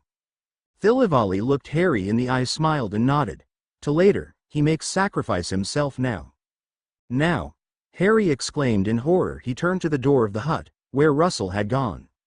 No, I won't let him die, he yelled at the man. Harry turned on his heels and ran out the circular hut after his friend. Too many people have died for me already, he thought, as the memory of his parents in the Mirror of Erised. I wouldn't let Russell be another person behind the glass. Harry was halfway into the city before he realized he had no idea where he was. He hadn't even picked up his wand, and to top it all off, he didn't have any knowledge of the local lingo. He was lost. Panic fed into his body. He wasn't going to be able to find Russell. Russell was going to die, and it would be his entire fault for not finding him in time. Suddenly something caught his attention: silvery white hair and purple robes.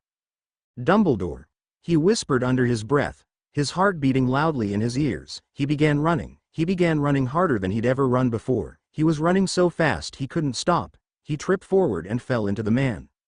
I say, lad, are you all right? The man said. Harry looked up. His heart jumped. It wasn't Dumbledore at all. But the man with silvery hair he had bumped into was the third man in his dream. Harry's heart was thumping like a jackhammer. If Harry was right, then this man might just be the one Thilivali called Russell Master. Surely he wouldn't want Russell to die.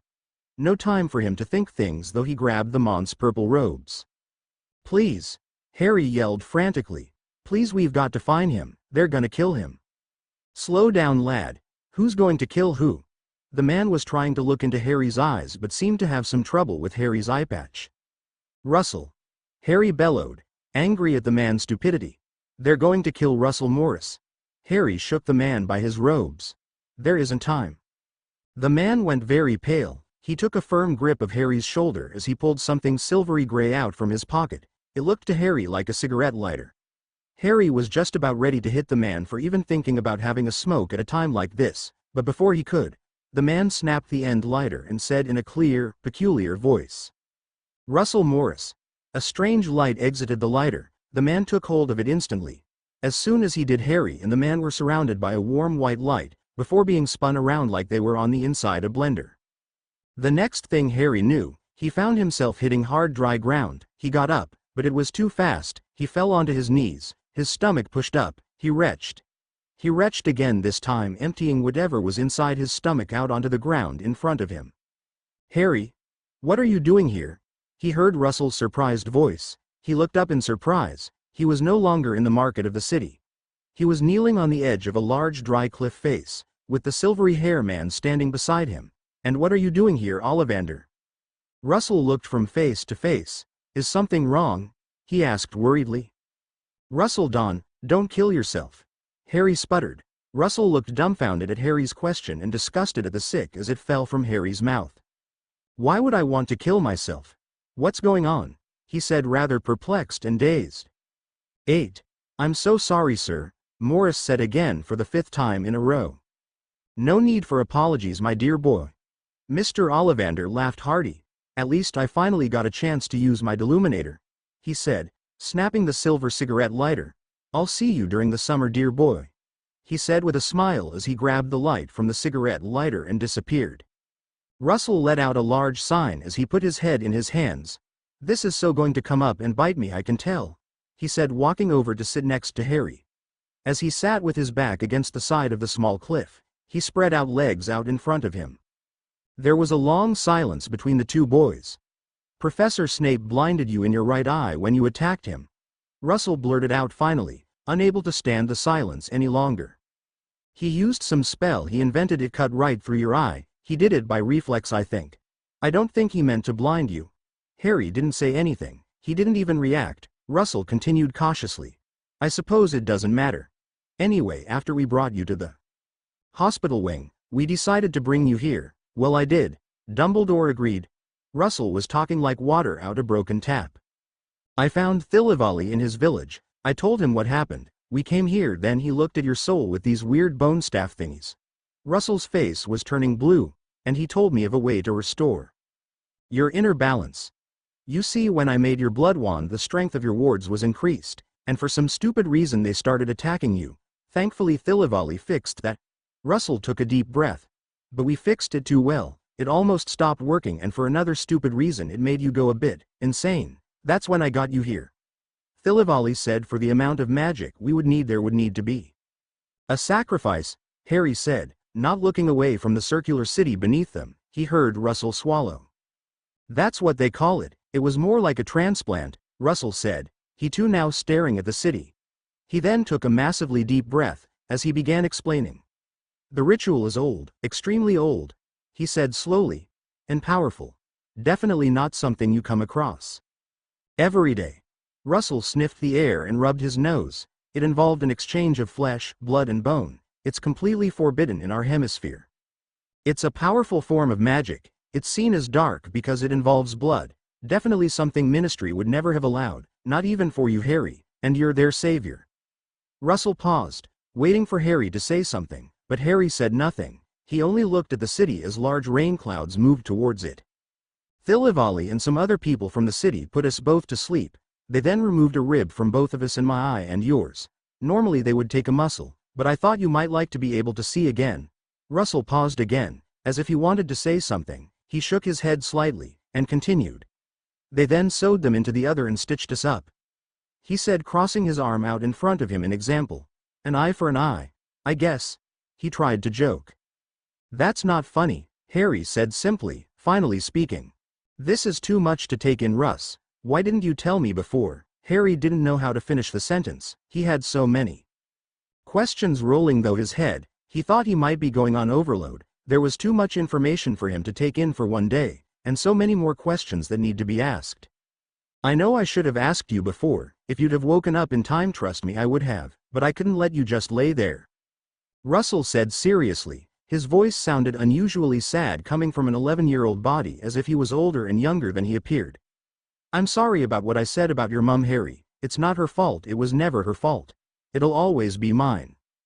Harry wasn't sure what to think about it all. He felt numb and confused. Russell had done a lot for him, yet Harry couldn't feel grateful because it was Russell's fault in the first place. But then it wasn't Russell's fault, because how could he have known that Harry had a blood ward if Harry didn't know? It was too confusing. If it helps any, Russell said after a while, the ritual was a success, and because of my metamorphagus abilities your eye will heal quickly, and you'll get to play around with your new eye's abilities. He said, hoping to encourage his friend. You won't be a full metamorphagus, of course, but you should definitely be able to control your eye, and who knows, maybe more once it attaches to your brain. Did you know you see with your brain rather than your eye? He babbled nervously. But it's not like these things happen often, so who knows what will happen? Well, only to us.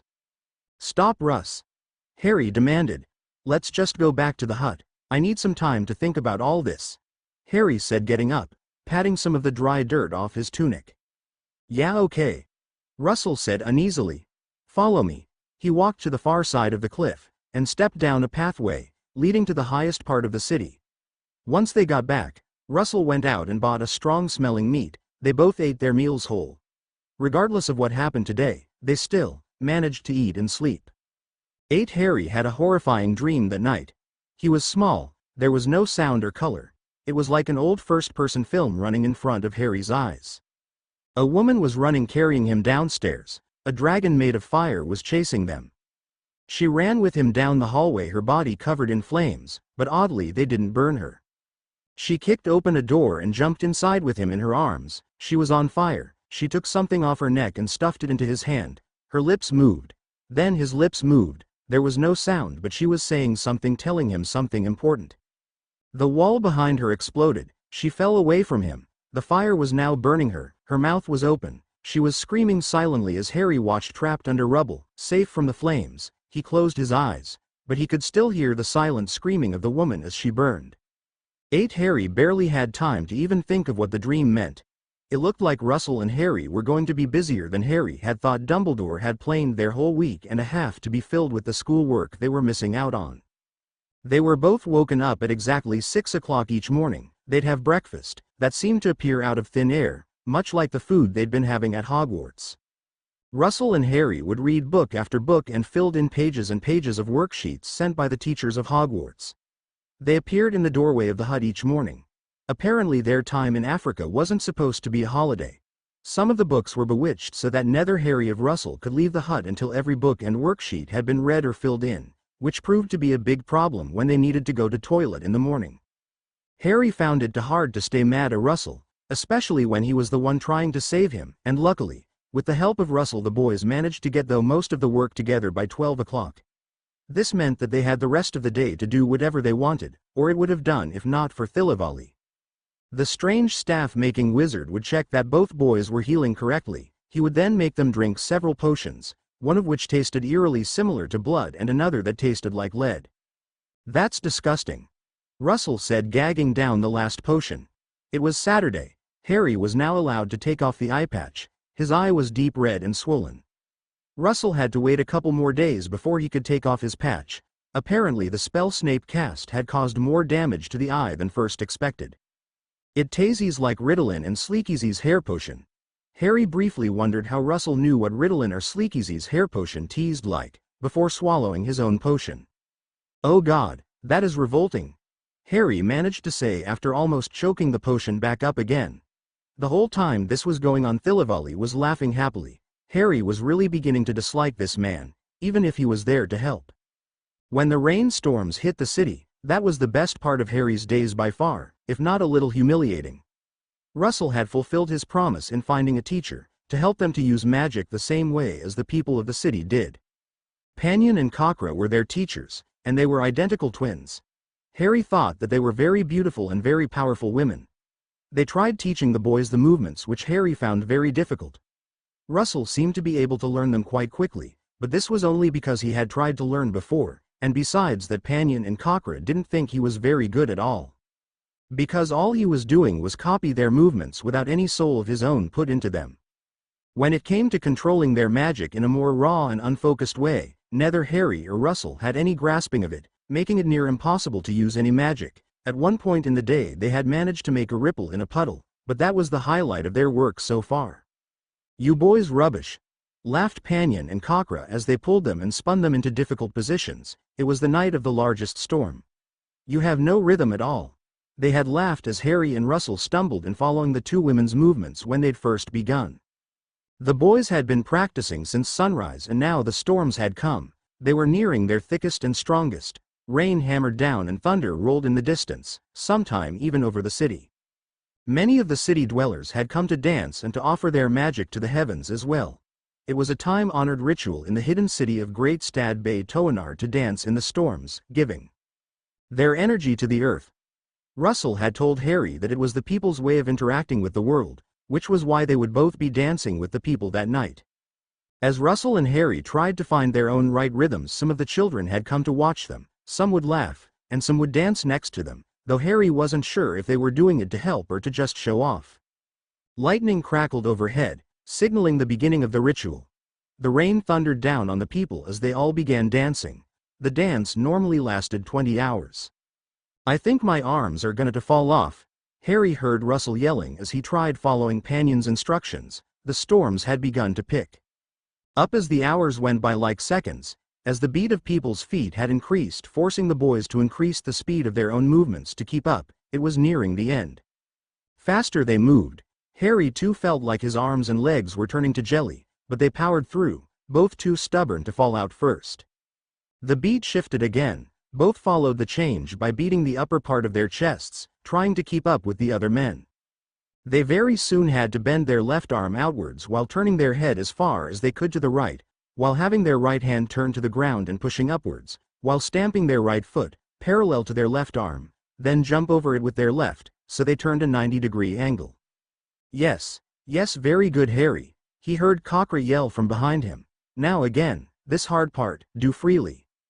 Harry's heart fell. This was part he always dreaded in the 6 days they've been learning the dance. He would have to improvise his own style, put a bit of himself in to make up his own dance, and follow his own rhythm. "Don't worry so much," he heard both Panion and Cockra yell. "Try not to see it as magic. You need to try let it be an addition of self," they said yet again. It was a saying both Panion and Cockra had told them. They tried drilling it into the inside of the boys' skulls every lesson, or whenever the boys asked for instructions, that's the only thing they would say. Let it be an addition of self. What it meant was totally lost on them both, but they tried anyway. Suddenly the beat turned. It was time for the part Harry always dreaded. He tried looking for some sort of beat inside himself, but it was really hard to hear when so many people were going into crazy dancing. some throwing their heads back singing to the skies. Harry jumping on his feet, and swing his arms in the patterns he'd learned, but they didn't seem to fit. Harry looked to Morris still trying to find his rhythm. It looked as if Russell was also having trouble hearing his own rhythm. His movements were correctly done, but looked dull and heartless. Russell did a heel spin, jumping from foot to foot. He then stopped. As he did, he was facing Harry. There were several people between them, but still they managed to make eye contact. It was then Harry heard the beat, but it wasn't coming from him at all. It was coming from Russell. Both boys fell forward, as if pulled by a magnet. Without even thinking about it, they both fell into a rhythm. The beating of the music slowed, until Harry could only hear the sounds coming from his own feet and hands, every one of his movement mimicked and reflected by Russell. The movement of the crowd suddenly picked up pace, and so did their movements. Harry jumped forward. In the same second so did Russell. Letting their bodies move of its own accord, both of their right arms sprang out as is on reflex, and griped the other's forearm as they moved airborne. They both did a full spin, landing on their feet without a skip in the beat. Suddenly a massive bolt of lightning shot across the sky. The boys looked on with amazement as the rain falling on the city stopped falling, standing still in midair. It began to glow with a pulse of blue like hue-colored light. Harry and Russell stood slightly and watched. Not a sound was uttered. Taw out the city. In that moment everything was calm. They may not have the ability to add their own magic to the water, but what had happened in the storm, the way their bodies released themselves from their minds. In that moment Harry had felt completely harmonized with everything around him, as if he meant something to the world, and was yet nothing in comparison to life. Thunder danced through the skies, returning sound to the city below, as people began sucking air back into their lunges. Harry, Russell called his name as he tried to catch his breath. "My," he wheezed. What? Harry hadn't even realized he was also huffing for air. What? He said, forcing the air out just long enough to ask the question. It's healed itself, but it's blue. But it's working. He smiled goofily at Harry. I guess I now have to teach you how to use that as well. He laughed, looking up from the ground. As he did, Harry made the same light head smile. Harry laughed, not even sure as to why it was funny. He was too light-headed and happy, so care. 8. It was that night that the dream came back. There were colors this time, just the flames and the color of the woman's robes, which were a deep bluish purple. The dream played over to the end, where he was forced to listen to the woman scream as she burned. As it reached the end for the first time since the dreams had started, it skipped.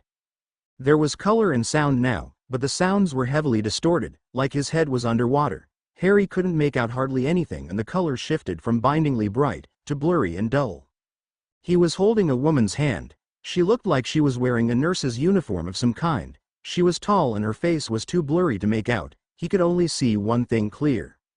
It was a woman, staring out the window, as a blob jumped around trying to get her attention. With an older blob, he ran to her and pushed the small blob away. He then hugged her tightly. She slowly picked him up like a child and whispered to him. Everyone was very excitedly moving around them. Then a man took hold of him from behind. The woman looked down at him then. As she did, he felt upset. She wasn't who he thought she was. She had a round face and her hair was wispy and gray. She reminded Harry of someone but couldn't think who. Her eyes were glazed over and absent. The man forcibly pulled him into a bed, which he jumped out of at once. Harry noticed that he was in a dressing gown, as was the woman by the window. As he ran towards her and the man chased him. The little blob thing reached out. Grabbing hold of him, it started shaking him, yelling at him. The words were nearly impossible to understand. It was as if the blob was yelling underwater. My, mum, alone, my, leave. Harry moved his arm uncontrollably. He took hold of the blob, lifting it from the ground with amazing ease, then throwing it at the man chasing him, trying to keep him away from the woman. He then ran and took hold of the woman. He looked up at her. Harry saw the name on the dressing gown was written in swanky rich-like letters. The woman's name was Alice. L. Harry was then jolted awake as a book threw itself at him from the doorway of the hut. For the first time Harry was happy that it did. The dreams returned over the next 5 days, each one different and more clear, but still unreadable and mysterious to Harry, but they all started with the fire and the woman's screams. 8. Okay. You just have to think green thoughts, Russell said as he and Harry walked to the outer ring of Great Stad Bay Toanar, their wands tucked into the cloth belt of their tunics. The outer ring was the most dangerous part of the city, but also the only way out of it. Today they would be returning to Hogwarts. Russell had begun teaching Harry how to control his eye enough so that no one back at Hogwarts would notice the difference. It was hard, but Harry had finally gotten to the point where he almost didn't have to think about turning his eye green. He could practically do it automatically. The only problem being it turned other colors when his emotions changed sharply, something Russell was terrified of happening. It turns out that if someone found out about the ritual they had done, they would both be turned in to the Ministry of Magic for use of dark magic, and possible thrown into prison, or worse, expelled of the wizarding world forever, and all their ties cut off from it, so the boys thought it'd be best that they were well prepared. After the large storm ritual, the last 5 days of Harry's stay in the city were filled with dancing in the rain with Russell. The boys found freedom in that. Harry didn't have a care when doing the dance anymore, and he always felt better after. He thought it was like drinking something cold on a hot day. Problem was they could only do it right when dancing with each other, so Harry didn't think they'd be doing much of it at Hogwarts and they would both miss it greatly. "How do you think, Green, thoughts?" Harry asked, annoyed. "I thought you said I was doing okay," he said as they began to reach the gates. "I lied." Russell smiled. Harry nudged him hard in the ribs.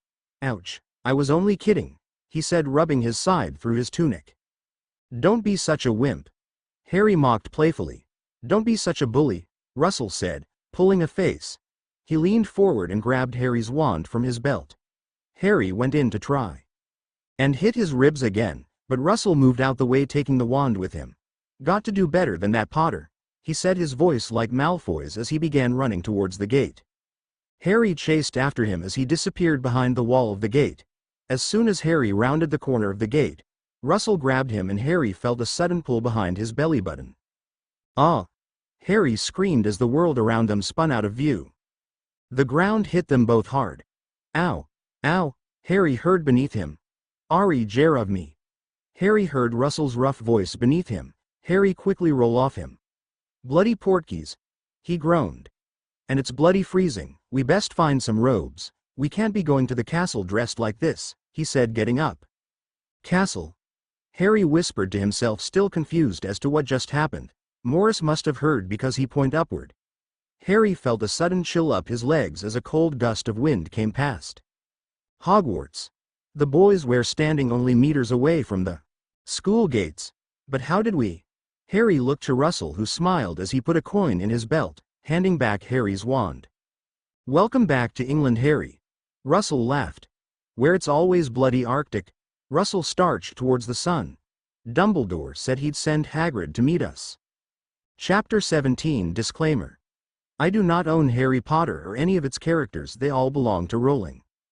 Disclaimer. I do not own Harry Potter or any of its characters, they all belong to Rowling. I would also like to give my thanks to all who reviewed. I would also like to give my thanks to Amiko Hiei, my beta reader. The Wandmaker's Apprentice. Chapter 17. Hagrid found them shivering out in front of the school gates. He quickly got them inside the warmish castle with a large welcoming smile on his face. He gave the boys a friendly but odd look as he commented on their tunics. The boys said nothing in reply, but shrugged indifferently as they rubbed their hands together trying to generate some heat. Luckily classes had just started, so Harry, Russell and Hagrid walked peacefully through the corridors. After 2 or 3 questions from Hagrid, and after 2 or 3 lies on the boys' part, Harry and Russell were off to Gryffindor Tower, getting their story straight. From what they'd heard from Hagrid, it seemed that Dumbledore had already set in motion a tale for the boys to tell the other Gryffindors, and by doing so, as gossip being faster than the speed of light, telling the whole school. The only thing Harry wasn't looking forward to was seeing Malfoy again. Russell had told Harry countless times that he had nothing to worry about, but Harry still wasn't convinced. Something told him that they wouldn't be on such friendly terms with him anymore. "I don't think we're gonna pull this off, Russ. What if Draco and the rest of the Slytherins start telling everybody the truth?" Harry asked negatively, as he untied his tunic. "From what I understand, Snape and Dumbledore have fixed the problem," Russell said as he pushed his head through his school robe. "The Slytherins won't be telling anyone what really happened." "But how can we trust they won't tell?" Harry started. Russell let out a sharp laugh. "Harry, Snape and Dumbledore have sworn Draco and the others to secrecy." A little smirk play on Russell's face as he spoke. "How can they ever tell a secret they've been forced to forget?" Harry frowned, confused. Russell rolled his eyes, and threw Harry's robes at him. "Just trust me, Harry. Draco won't remember a thing about that night." Russell smiled to himself and winked, as Harry pulled the robes off his face. "I'd still watch your back though." Harry frowned, but didn't press any further. Russell gave him something to hide his dark tan that he'd gotten from the African sun, and they were ready, just in time it seemed, as the common room suddenly began to fill with the noise of young students. 8. "I can't believe Professor Snape would do such a thing so close to exams," Hermione said, sounding devastated as Russell told her, Ron and the rest of Gryffindor Towner, what had happened, according with Dumbledore's tale. "Well, we were in Slytherin House after all," Russell said, sliding off the arm of the couch, rather snake-like Harry thought congruously. "And having a drinking party." Russell smiled triumphantly. "That's breaking at least 70 or 80 school rules right there." He said it as if he should be rewarded for such an act. Harry looked at him with a mix of surprise and disbelief, as Russell shamelessly and effortlessly lied to their housemates, without even batting an eye. What surprised Harry even more though, was how quickly their housemates believing him, hanging on every one of his words. It almost scared Harry as he thought of how quickly and readily people could believe a lie. "I guess Dumbledore had no choice but to exclude us. He couldn't expel us, could he? There'd be uproar." Russell smiled confidently as he shrugged, finishing the lie-a-thon. Suddenly questions started exploding from the crowd of Gryffindors like machine gun fire. "Is it true then?" Dean suddenly asked, popping up right next to where Harry was sat, making him jump. "Did you really curse Snape, Harry?" Harry throat closed as he tried to think of something to say. "Only by accident." Russell jumped in, saving him. "You'd be amazed at how skittish Harry is after a few fire whiskies," Russell said, elbowing Seamus as they both laughed, leaving Harry to frown angrily. After a while Russell frowned, his head slightly turned to the side, as if he was listening to something. "What Malfoy been saying?" Russell said, turning to a group of girls by the left-hand staircase. The room suddenly went quiet. The all girls turned deep red as all eyes and ears focused on them. "He said," one of the blushing girls said, stepping forward, "it was a girl from the year above. He said you screamed like little girls. When Snape came in, he said it was the best prank he'd ever pulled," she said quickly, and then shrank back into the group of girls. Russell smiled as he winked at Harry. Russell ran his right hand through his medium-sized color-changing hair. "Malfoy must be confused, don't you think, Harry?" Harry nodded uncomfortably. He had an idea of where this was going. "I believe it was he who screamed like a girl." Russell flipped his head back, turning into a copy of Draco, and screamed. Everyone burst into laughter. Except Harry, who coved his ears. He'd heard enough of screaming to last him for a lifetime, even if screams were silent, and only in his dreams. 8. That night, as Harry had guessed would happen, the dream played again. The burning woman in her purple robes, the dragon of fire now equipped with sound, roared in flames as it chased them down the halls of the burning house. This time Harry could make out more detail in the mystery woman's face even through the flames. Her eyes, bright blue, seemed frozen in place as she ran. Dark uncolored tears ran down her cheek. This time Harry could have sworn he could hear her whispering, before the explosion behind her, trapping him under rubble as the fire burnt through her and her silent screams began. Her screams echoed loudly, as the world skipped to the blurry, bright and dull hospital. To where Alice L with the heart-shaped face, and the blob jumping for her attention stood forever, stared out the window, her eyes seeking something no one else could see. The dream played to the end, but to Harry's dismay and horror the dream skipped once more. This world was just as blurry as the hospital, but was made worse by the colors of the world flashing black and white around him like a strobe light. He was wearing a coat made from animal furs, but it was soaked through and did almost nothing to keep the cold from viciously licking his wet body as he moved uncontrollably through dense snow. Harry noticed he was taller than in the earlier dreams as he walked through the knee-high snow. He was carrying something heavy and cold in both his arms, pulled hard into his chest, as he powered through the snow one step in front of the other. The thing he carried was like a dead weight dragging him down into the snow that covered the blurry white and black land, but he, with all his will, he refused to let go of it. His hands were bloody and bruised from breaking through the ice, and his clothes were soaked all the way through as strong winds rammed into his face, pushing him back from his destination. He looked upwards briefly, his faith shaken as he saw dark clouds floating dangerously in the sky above, threatening to release their fury before him. His hope suddenly rose, as a small, frozen, cracked-skinned smile came to his lips. He might make it to the village. Before the blizzards begin, they might survive. He stepped forward and looked to his horizon. Harry felt a tear run down his frozen face. As he trembled in hopelessness, the small smile fell from his face. On the coming horizon, the skies were already falling, storming towards him, with snow so thick he couldn't tell ground from sky. The blizzards had begun. His knees bulked beneath him. The thing he held fell from his grasp. A young girl coved in his undercloak rolled onto the snow in front of him.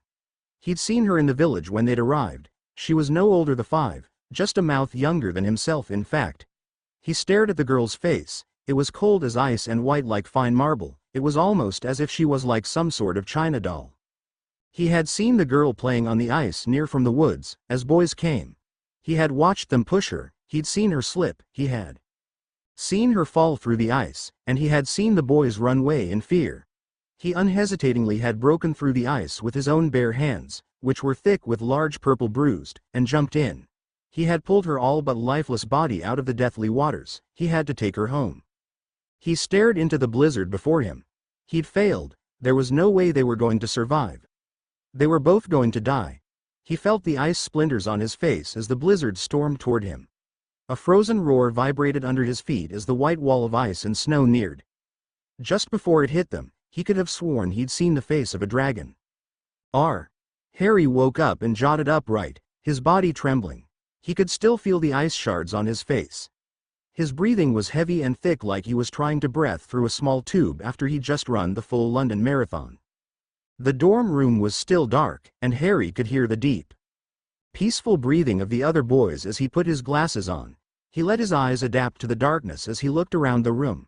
He could just see Ron under his tangle of covers, snoring and saying the odd strange word in his sleep. Harry smiled to himself, his heart still racing and hands still shaking. Harry gently got out of bed, trying not to disturb any of the other boys, as pull his dressing gown on. He went over to Russell's bed, hoping he wouldn't mind being woken up to make Harry some sort of potion to help him sleep. To Harry's surprise, the bed was empty. Harry looked around the dark dorm room for any sign of Russell, but he was nowhere to be seen. Harry quietly and almost painfully slowly opened the dorm room's door, and made his way to the common room, hoping to find him there. As Harry came down the staircase, he could see Russell walking towards the now cindering fireplace. He was muttering to himself as he moved the large red cushioned couch about a foot away from it. "Russ, what are you doing?" Harry asked softly, trying not to startle him. Unfortunately, he still did. Russell's head suddenly snapped towards Harry. He had a bewildered expression on his face, as if he'd seen something shocking, but as always, he quickly recovered. "I could ask you the same thing, Harry?" he said, raising one eyebrow.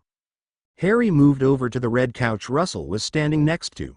"I couldn't sleep," he said simply as he helped Russell push the couch back a bit, before they both sat down. "What about you? What kept you up?" Russell sighed and pulled his right knee into his chest and turned, so his back was up against the arm of the sofa, with his left leg was hanging off the side. "Thinking about what that girl said about Draco." Harry ledded back into the couch, and turned so that his back was in between where the arm of the couch met the back. "Why?" he asked as he observed Russell. It was much like watching the wheels and springs turning inside of a Swiss watch, complex and intricate, yet precise and maddening. "I believe Dumbledore is trying to control and influence you in a clever and underhand way, by making the Slytherins your enemy." A little smile tugged on the sides of his mouth. "I just don't know how." Yet, Russell looked up. His face showed only calm arrogance, but Harry could somehow sense that Russell was silently furious. "Oh," was all that Harry had to say on the subject, deciding Russell would be better suited working on his task alone. "But we've still got to deal with Snape, and the stone," Harry stated, somewhat absent-minded. Russell frowned and looked at Harry from under his eyebrows. "The stone's safe for now. I don't think anyone's going to get past Fuffy anytime soon, not even Snape." "Fuffy?" Harry stared at Russell. Russell gave him a half-smile. Harry's eyes suddenly opened in realization. "No, not that dog thing." "How do you know?" Russell's smile grew larger, practically giving Harry the answer. "Hagrid." "Yep." Russell moved some of his, now bluish-green, hair away from his face, smiling smugly.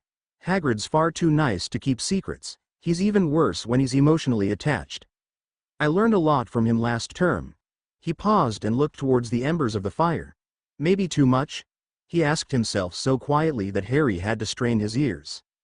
He let out a large sigh, as if just remembering something important he had to do. He locked his eyes to the ceiling. I'm going to Singapore. What? Harry said sharply, almost giving himself whiplash as he turned to look at Russell. Harry. But Harry interrupted him. What kind of thing is that to spring on a person? He yelled angrily, jumping to his feet as he began pacing. When are you going? Tomorrow? Next week? Today? It's today, isn't it? Harry, calm down. I'm not going today, if you would just leave. How can I? You just told me you were moving. Harry ranted angrily, pacing back and forth. I mean, will I ever even see you again? What's gonna happen after you leave? Harry.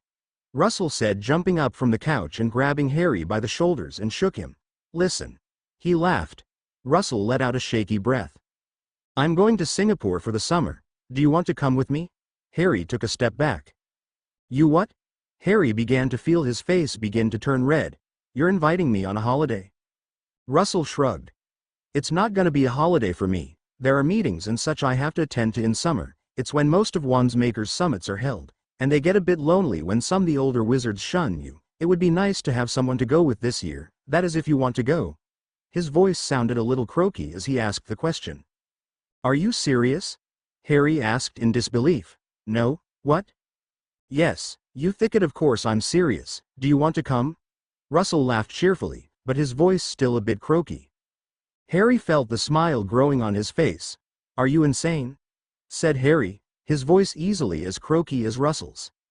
Of course I want to leave the Dursleys this summer. Have you got place to stay? When do we leave? Russell smiled. Well, let's see, when do we leave?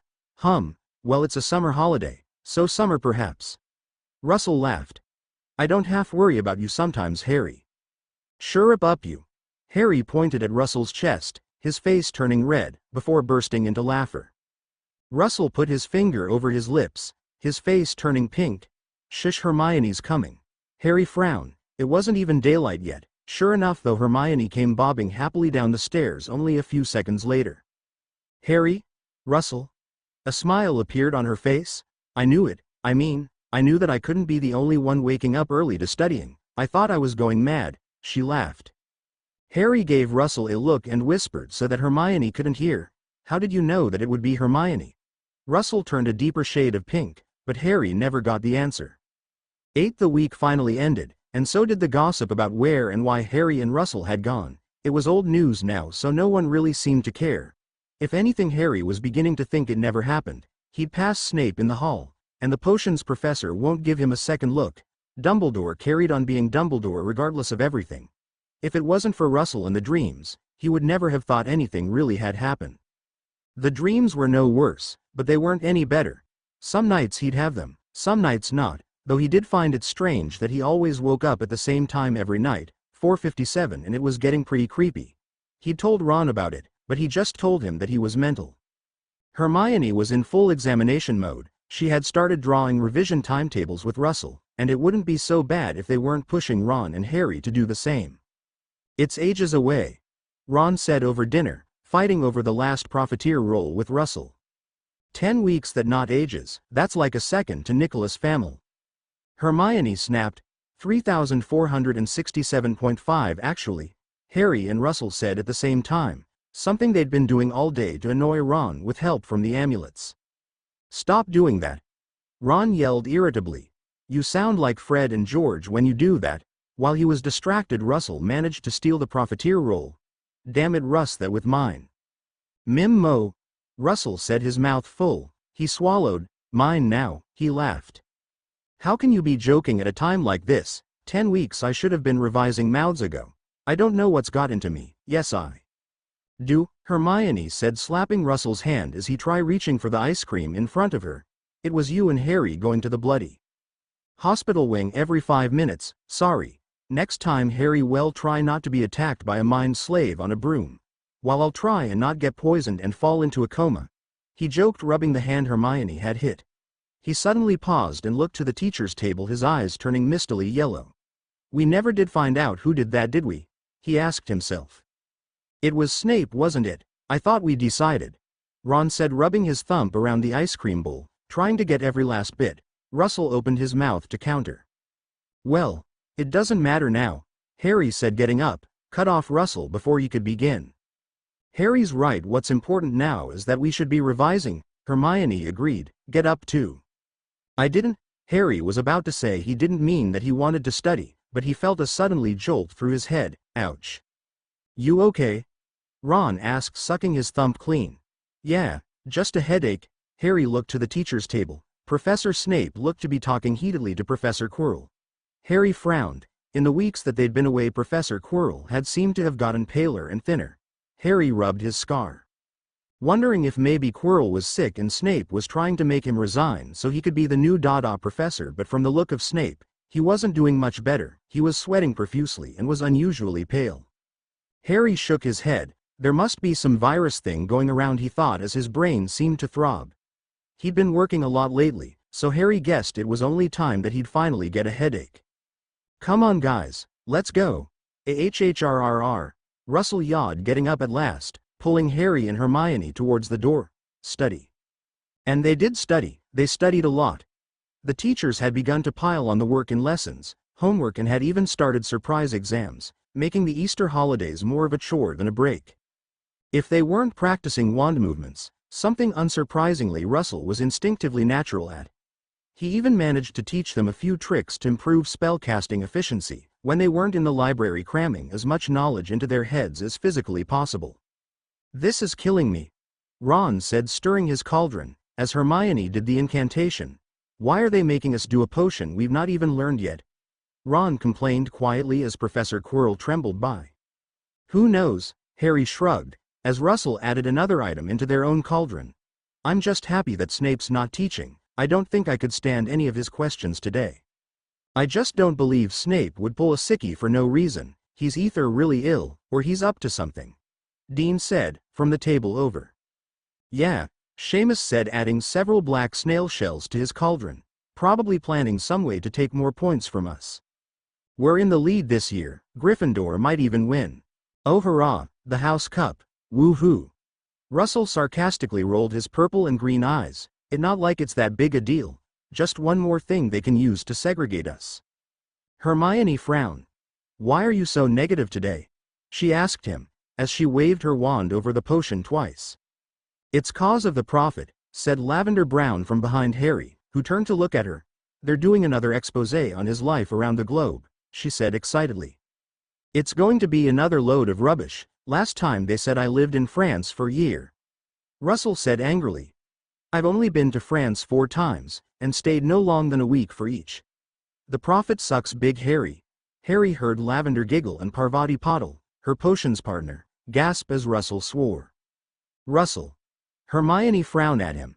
As she said his name, his hair turned pink, causing both Lavender and Parvati to giggle and whisper to one another. What are we even making? Ron said, angry, looking to Hermione. Oh, I don't know, she said, rather surprised at herself. As was everyone in earshot. Professor Quirrell didn't say, did he? Russell, do you know? She asked. Russell frowned and looked at the large blackboard in the front of the classroom, with the list of ingredients. He was staring at it with a deeply calculating eye. I think, judging by the ingredients, some sort of tranquilizer, but he didn't look quite sure.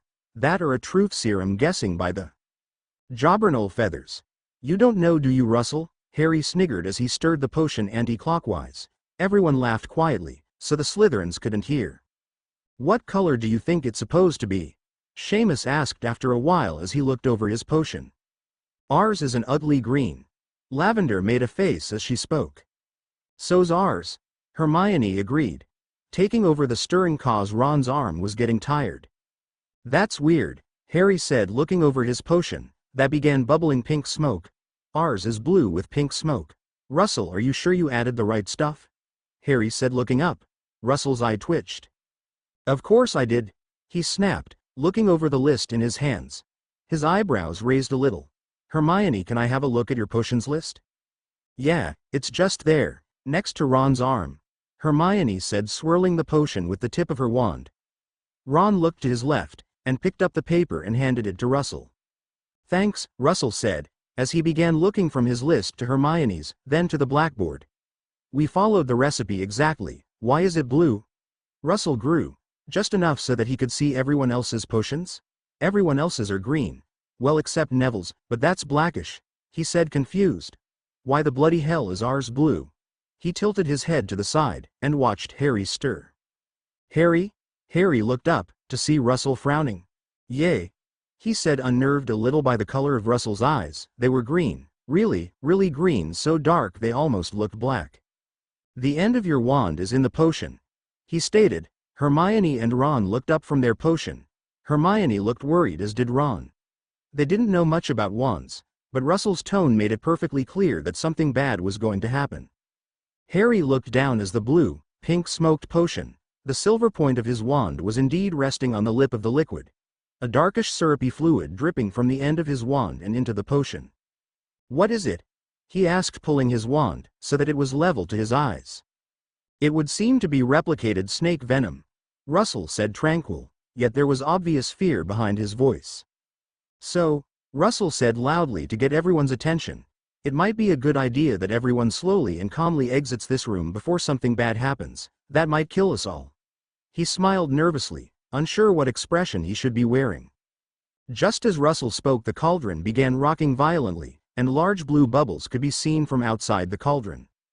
At first, like in all highly stressful situations, no one moved, either confused or because they didn't believe what Russell said was true. Then, as a massive bang echoed from the top of Harry and Russell's potion, like the gunshot at the beginning of a race, and just like a race, everyone began moving towards the door at once. "Get out of my way!" Malfoy yelled, pushing the smaller people out of his way. Harry felt at some point being lifted off his feet by the chaos-ridden crowd, as they made their way out the classroom for dear life. Somehow it was Professor Quirrell, who was at the front of the classroom, to exit first. Harry fell forward out the doorway as small explosions began thundering behind him. Russell was the last one out. He was breathing hard and slammed the door behind him. "Where's the hell's Professor Quirrell going?" Ron said, breathless, staring down the hallway as Quirrell ran down it, clutching his turban, trying to keep it on his head. "What a complete—" Ron began, but a massive explosion cut him off as the door Russell had rested on blew off its hinges, carrying Russell with it. The world seemed to slow down to an almost stop, as Russell was thrown with the door to the classroom into the opposite wall, the whole thing happening inches in front of Harry's face. Russell's legs flew forward, and bent as they made connection to the stone wall. They then, in a split second of the connection, pushed out, throwing the door and Morris with the same strength and speed as before, only in the opposite direction. But by this time fire had already exploded out from the classroom door-less doorway, so when the door swung back with Russell, the fire was focused around and outwards, burning anyone in the crowd that was as close as 3 meters. The door jammed into the doorway, and from the corner of his eye Harry saw a bright light shooting forth, turning into a metal-like snake from Hermione's wand, which joined with the same light that shot from opposite Harry, by Ron, turning into Golden Snake. The snake spells hit the door inches above Russell's head, and shot around the door, holding it sternly in place. Russell jumped away from the door and turned, his diamond-encrusted wand now clutched firmly in his hand, and focused on the snake-held door. "Locastocabarilla," he shouted, as a spider-web-like chain flew out the sharp splinted diamond point of Russell's wand, and enlarged, covering the door and surrounding wall. The 2 conjured metal snake chains only just managing to slide out before the web fully attached to the wall and door. In the middle of the web was a massive gray padlock with a crystal bridge, with a small pocket-sized key in the middle of it. The key turned and locked the padlock, then fell out from the hole and into Harry's outstretched hand, which he quickly pocketed. 50 points each. Ron, Hermione and Russell cheered, Ron and Hermione jumping out from under Harry's invisibility cloak. Russell appeared out of thin air, as he didn't need Harry's cloak to become invisible, all as Hagrid opened the door to his hut. As Hagrid did, a massive gust of hot air hit all their faces. Harry imagined he was stepping into some sort of portal to Africa, as Hagrid greeted the flushed and excited, got all 4 of them quickly and secretively inside the boiling hot hut. "And there's not gonna be any more potion exams this year, cause the whole room is completely trashed." Ron laughed, smiling more than Harry had ever seen him do. "All because of Harry," he said, hitting Harry on the back in praise as he sat down. I didn't do it on purpose, Harry said quietly. He wasn't happy at all at what he'd done. All he could think of was the horrified looks on Lavender Brown's, Parvati Patil and Daphne Greengrass and that girl that hangs off Malfoy, as the fire burnt them, as well as others. Though it is dreadful that we studied so much and we don't even get to show what we're capable of, Hermione said, as Hagrid offered her a stoat sandwich, which she refused, as did the Harry and Ron. Russell was up for it though, and Ron suddenly changed his mind and asked for one too. You're mental, Ron said, eyeing the stoat sandwich in his hands. You actually want to do the test? He closed his eyes tight as he bit into the sandwich. Are you all right there, Ari? Hagrid asked concerned, as sat down at the end of the table.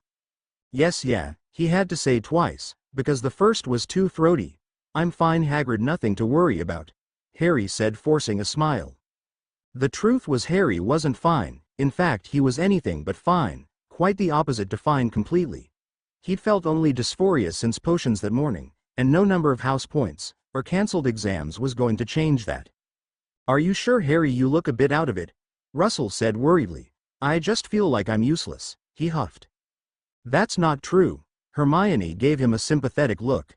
It is, he snapped, turning away from the table. It's like all you guys can do all this amazing stuff without even thinking about it, and I'm just left watching, useless. Ari just as Hagrid started, but suddenly Harry gripped from across the table, and was almost lifted off his feet. Don't be such a pathetic fool. Russell shook him angrily. You think you life if difficult? He yelled. You have no idea what a difficult life is like. Harry's gritted his teeth. Oh, and I expect you do, he spat back. Mister, I can do anything without even trying. Harry pushed Russell away. Mr. Perfect in every way. You have no idea what I've had to endure. You have no idea what it is to have a difficult life, and you know what? What? Russell yelled back. Everyone hates you. They all think you're weird. You are weird. In that moment, Harry could almost make the anger seem justified in his own mind. You freak. He yelled and sat down smug in his chair. He'd won. Harry looked at Russell, expecting tears, or something of the like. Russell smiled at him, a strange smile. A difficult life? Russell said, his voice as bitter and smug as the smile on his face. All life is difficult, Harry, but I guess you wouldn't know that, would you?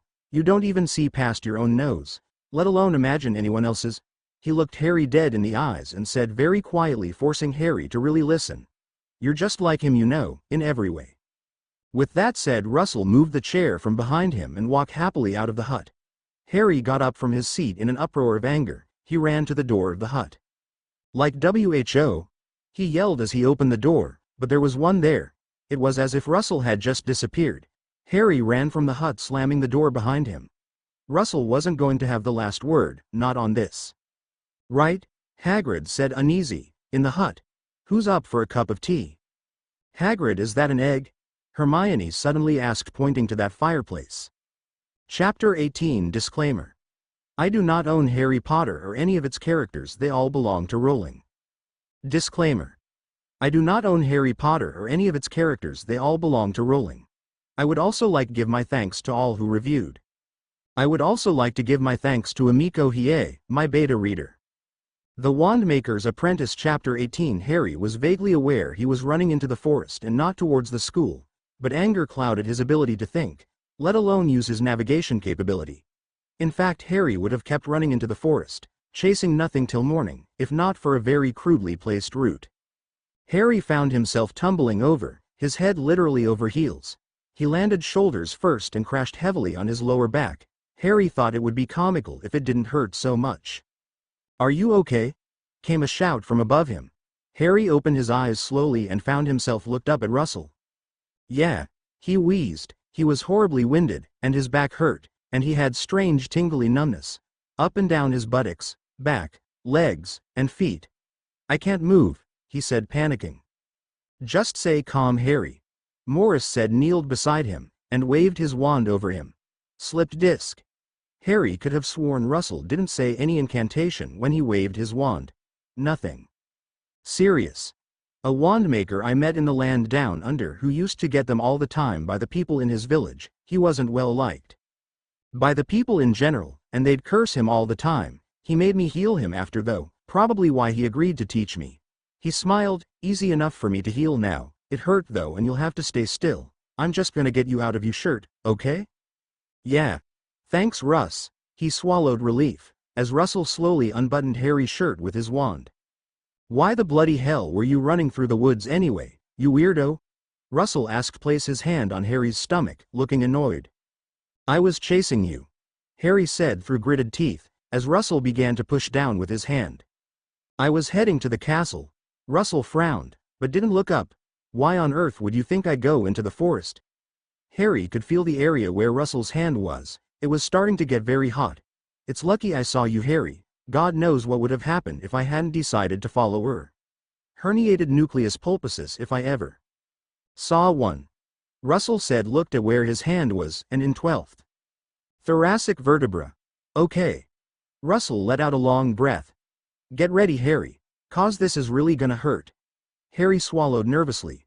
Russell brought the sharp end of his diamond to his hand and slid it out, letting the blood run down his fingers.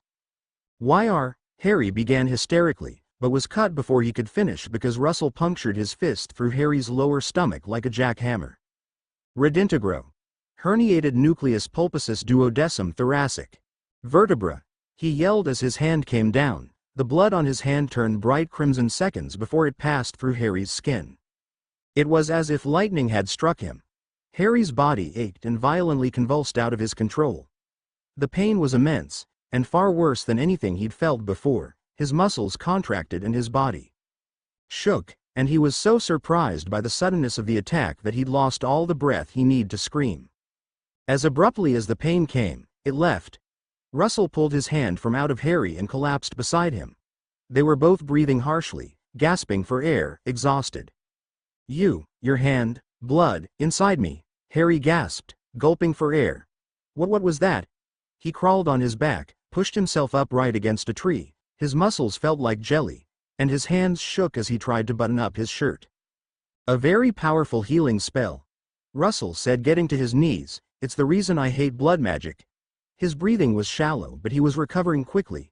The magic consumption value is gigantic. I've never been able to do it without passing out. He smiled and coughed.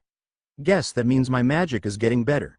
He laughed. Harry looked at him. He looked rather dizzy. Russell shakily got to his feet. Are you okay, Russ? Do want some help?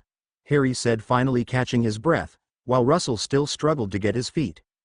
No, I'm still mad at you. He huffed, his hair turning yellowy indigo, with flakes of red, as he looked away from Harry. For what? Harry yelled, his muscles shaking, from the adrenaline, fear, and pain of the healing ritual. He didn't mean to yell, and was sorry that he did. He looked upwards, annoyed with himself. He looked to the moon, and was quite surprised to see it there, high in the sky. How long have I been out here? It was only dusk when I left Hagrid's hut. Why do you think? Russell snapped as he spun on his heels, anger aiding his recovery, as he turned to face Harry. Harry couldn't help move back against the tree in alarm as he saw Russell's cold eyes glowing a metallic red, by the reflection of the moonlight as it shone brightly through the canopy of the dark forest. Don't tell me you forget things so quickly, Harry, he said angrily, storming away. Why are you so emotional? Harry muttered under his breath. If it was anyone else waking away from Harry right now, he would have suspected they wouldn't have even heard him, but this wasn't anyone else, this was Russell. IHAVEA right to be emotional. He screamed at Harry, as he snapped around, the small leaves and sticks around him lifted around his feet as he spanned to face Harry. His eyes darkened increasingly as he thumped his right hand on his chest, leaving a bloody handprint on his robes, but he didn't seem to care. I just found out that everyone hates me. I'm a freak, remember? There was a loud crack as a branch fell from above them. Luckily it landed just under a foot from where Russell was standing. He was totally unfazed by the falling branch, as tears started breaking free from his eyes and began running down his face. I can't believe I wanted this. Harry stood in shock as he remembered wanting to make Russell cry, to make him feel small and unloved. What's wrong with me? He hated himself. I'm a monster. He hated himself more than he hated anything else in his life. He was no better than the Dursleys. Russell, I'm sore. But the word got stuck in his throat. Russell had suddenly turned completely white. His eyes were massively dilated and pale, as if all the color in him had been sucked away. Run, Harry! He gasped as if something was choking him, His eyes locked with Harry's. "Harry, run." His feet lifted off the ground. He was shaken violently from side to side like a rag doll choking. The choking stopped and he was dropped on his feet, like a discarded toy, his body plummeting to the forest floor. His feet hit the ground first, and for a second it looked like he might stand up, but his legs suddenly buckled. "Run," he whispered as he fell onto his front. As Russell's body fell, from out the shadows behind him appeared a dark hooded figure, silver blood dripping from its cruel stratified lips, down its chin, and dripped to the ground from the front of its robes and was moving towards him. It was when the monster moved that Harry realized he was screaming. The thing smiled. As it moved closer, blinding pain shot through his scar. He staggered backwards, still screaming. He couldn't stop. Harry quickly went to his wand, but the thing was much faster. With a wave of its silver blood-stained finger, Harry's wand flew from his belt and plunged into the heart of one of the dark black trees. The thing was now face to face with Harry, so close Harry could feel its rotting breath on his face. It spoke, its voice a revolting hiss. "It's all over, Potter. This is where you die." It brought its right hand vertical to Harry's throat, and started closing its pale-skinned fist. Harry's throat began to close. His screams became nothing but a whisper. He was dying. He could feel the world slipping away slowly. He looked to the moon, trying with all his will to keep his eyes open. If he closed them, he knew he might never get the chance to open them again. Harry was so terrified he didn't even notice that he had closed his fists, and held them so tightly that the nails had punctured through the skin of his palm. Without his wand he was powerless. He had nothing to defend himself with. He was as helpless as a newborn in a fire. Harry could feel what was most likely his last couple of seconds on Earth beginning to slip away. "You're such a wuss. You have the power, use it." It was a girl's voice. There was a hint of an accent, but Harry couldn't place it. It echoed in Harry's head and felt eerily cold. Harry bit his lips as pain in his head became a numb throb as his air supply was cut off. Harry could see a pale face hovering in front of his vision, a young girl, no older than 9. Her eyes were bright, almost colorless blue. "Use it." Harry felt his eyes flip into the back of his head. Sharp striking pains ran through his body and down his spine. The blood beating in Harry's ears was all he could hear. Around him the ground shook. He closed his fist. The muscles in his arms and stomach screamed for him to stop, but Harry was no longer in control of his body. No longer did it listen his brain. It was as if he was a puppet on strings. And all he could see was the back of the dark hooded creature, as if he was standing behind it. As the girl's cold eyes loomed his vision, he was no longer in control. "Ah!" Harry screamed. His arms lifted. His muscles tore under the pressure, as if he was trying to lift boulders. Boom! The ground in front of him exploded upwards beneath the monster. Whatever the thing was thrown forcefully away from him, and disappeared in the confusion. Not that Harry could see anything. The explosion had sent thick clouds of dirt and dust pluming into air. The creature's grip on Harry's throat dropped the instant the ground lifted. Harry gasped for air, never in his life being so happy as to breathe. He tried to move his arms, but they were frozen in space, as if they'd turned to stone. Harry was too exhausted and his body too tortured to move, so he sat there, arms frozen out parallel in front of him as he watched the dust settle. His blood still pounded in his head like a heavy drum, and little random bright white spots blinded his vision, but that was blocked by the 2 mm thick layer of dust that covered his glasses. He could have cried if he had any tears left. The final part of the dust settled. There was a large shallow crater in front of him. On the other side of it, on his knees, arms unmoving, frozen solid like stone in front of him was Russell. There was a large gash on his forehead, and dried blood covered most of his face. But he was smiling. It was a small smile, but most definitely a smile. Harry sniffed, crying without tears as a smile demanded itself at the corners of his mouth. He was alive. It wasn't until sunrise the next morning that the boys were found, unluckily by Professor Snape and Quirrell. From what Harry had understood by Snape's ramblings, was that both himself and Russell had lost a considerable amount of house points and would be serving detention for the remainder of the year, before once again being shipped off to the hospital wing. Both Russell and Harry had been forcibly bed-bound by Madame Pomfrey for 2 weeks and 2 days. Both their arms were strapped separately in potion-dip bandages, repairing the magically paralyzed muscles in their arms, as well as their legs and other practical muscles dotted about them. The potion was fairly dizzying. and possibly toxic to the people who weren't in contact with it, or absorbing it like Harry and Russell, and so the boys weren't allowed any visitors. Some students were even getting turned away for the hospital wing altogether as a safety precaution. In the whole time the boys had been there, hardly more than a sentence had passed between them, not because of anger or feuds, but because of fear and misunderstanding. Something had clicked in Harry's mind that night he sat in the Forbidden Forest.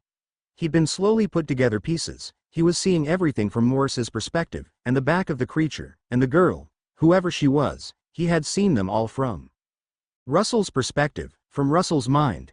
It wasn't long after he'd made that link that he began to connect all the dots. The dreams of the fire, the hospital, the blizzard, they were all coming from Russell. Harry was in no doubt of it, but he couldn't prove it, of course, but he was certain it was coming of Russell. Harry tried to remember all of Russell's stories, but Russell had never mentioned being in a blizzard or a hospital. To Harry's recollection, the only one that he could link properly was the fire. Russell's family had died in a fire, but that would mean the woman he saw burning was Russell's mother. A horrid chill ran through Harry again. Harry would shiver in repugnance every time he had to think of that dream, and would feel a gut-wrenching sadness every time he looked at Morris. He didn't want to be right. How could he talk to his friend now that he knew, even seen and felt what he'd been through? Once again Morris had somehow made Harry feel very small in comparison, and stupidly guilty. Today was the first day they were allowed to see their friends, and they had some news. "Let me get this straight," Russell said at last, sitting up in his hospital wing bed. "Hagrid. Our Hagrid, the groundkeeper of this school, a man on permanent magical probation, has a dragon?" Russell sounded as if he had been insulted and heard something magnificent all at once. "Yeah," Ron said, opening one of Russell's chocolate frogs that one of his fans had sent him. Somehow the story had leaked into the Daily Prophet that Russell Morris and Harry Potter seriously attacked at Hogwarts School of Witchcraft and Wizardry. The headline was everywhere. Apparently, it was such a shame that it had to happen during Russell's unwanted exposé. People were practically snapping the story up. "How dangerous is it for Hagrid?"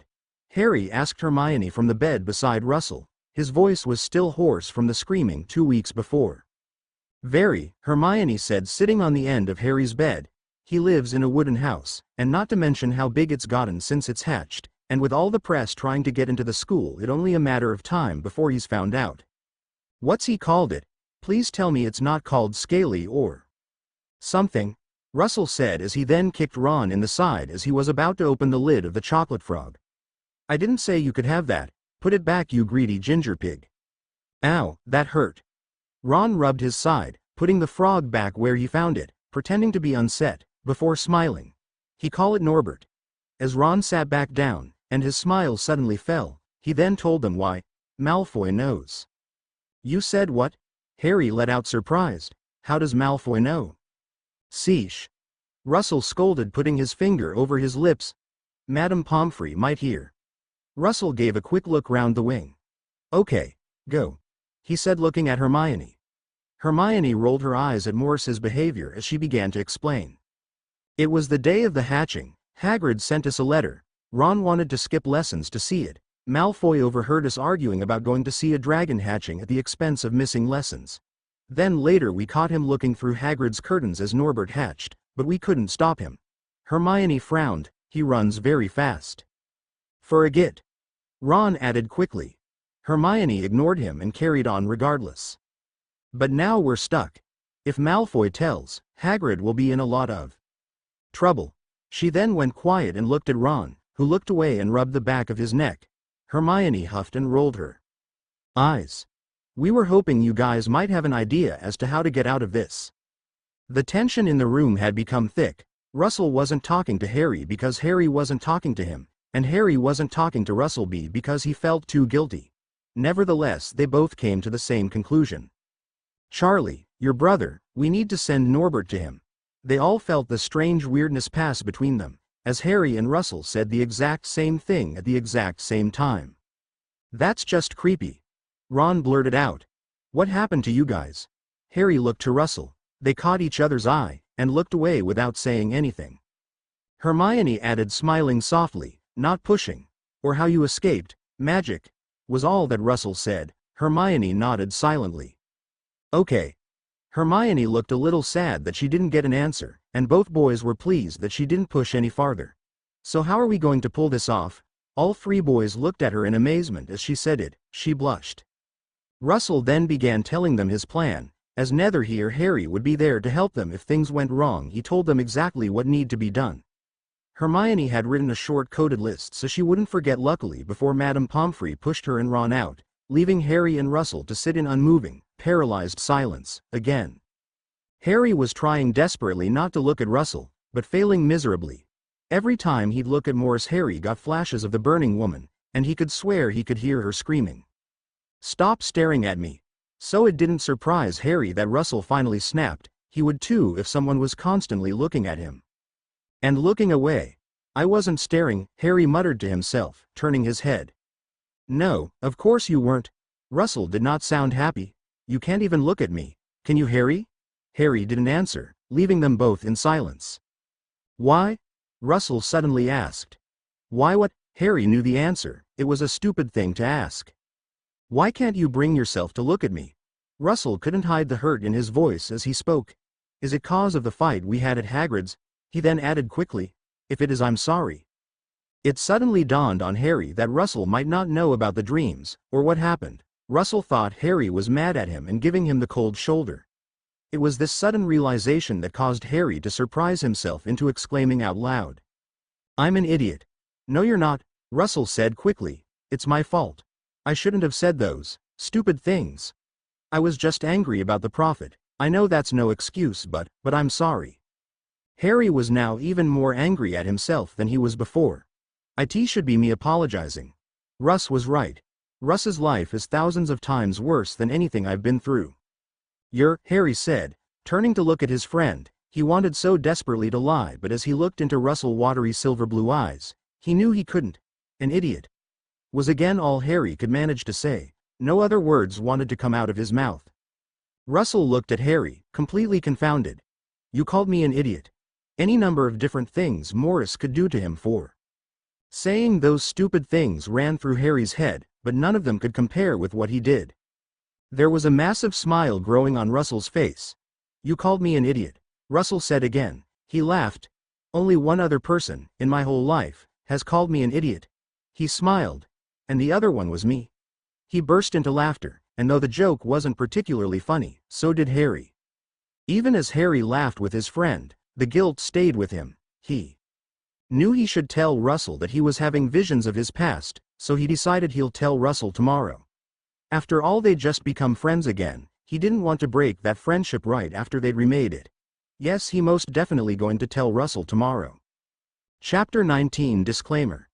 I do not own Harry Potter or any of its characters, they all belong to Rowling. Disclaimer. I do not own Harry Potter or any of its characters, they all belong to Rowling. I would also like to give my thanks to all who reviewed. I would also like to give my thanks to Amiko Hiei, my beta reader.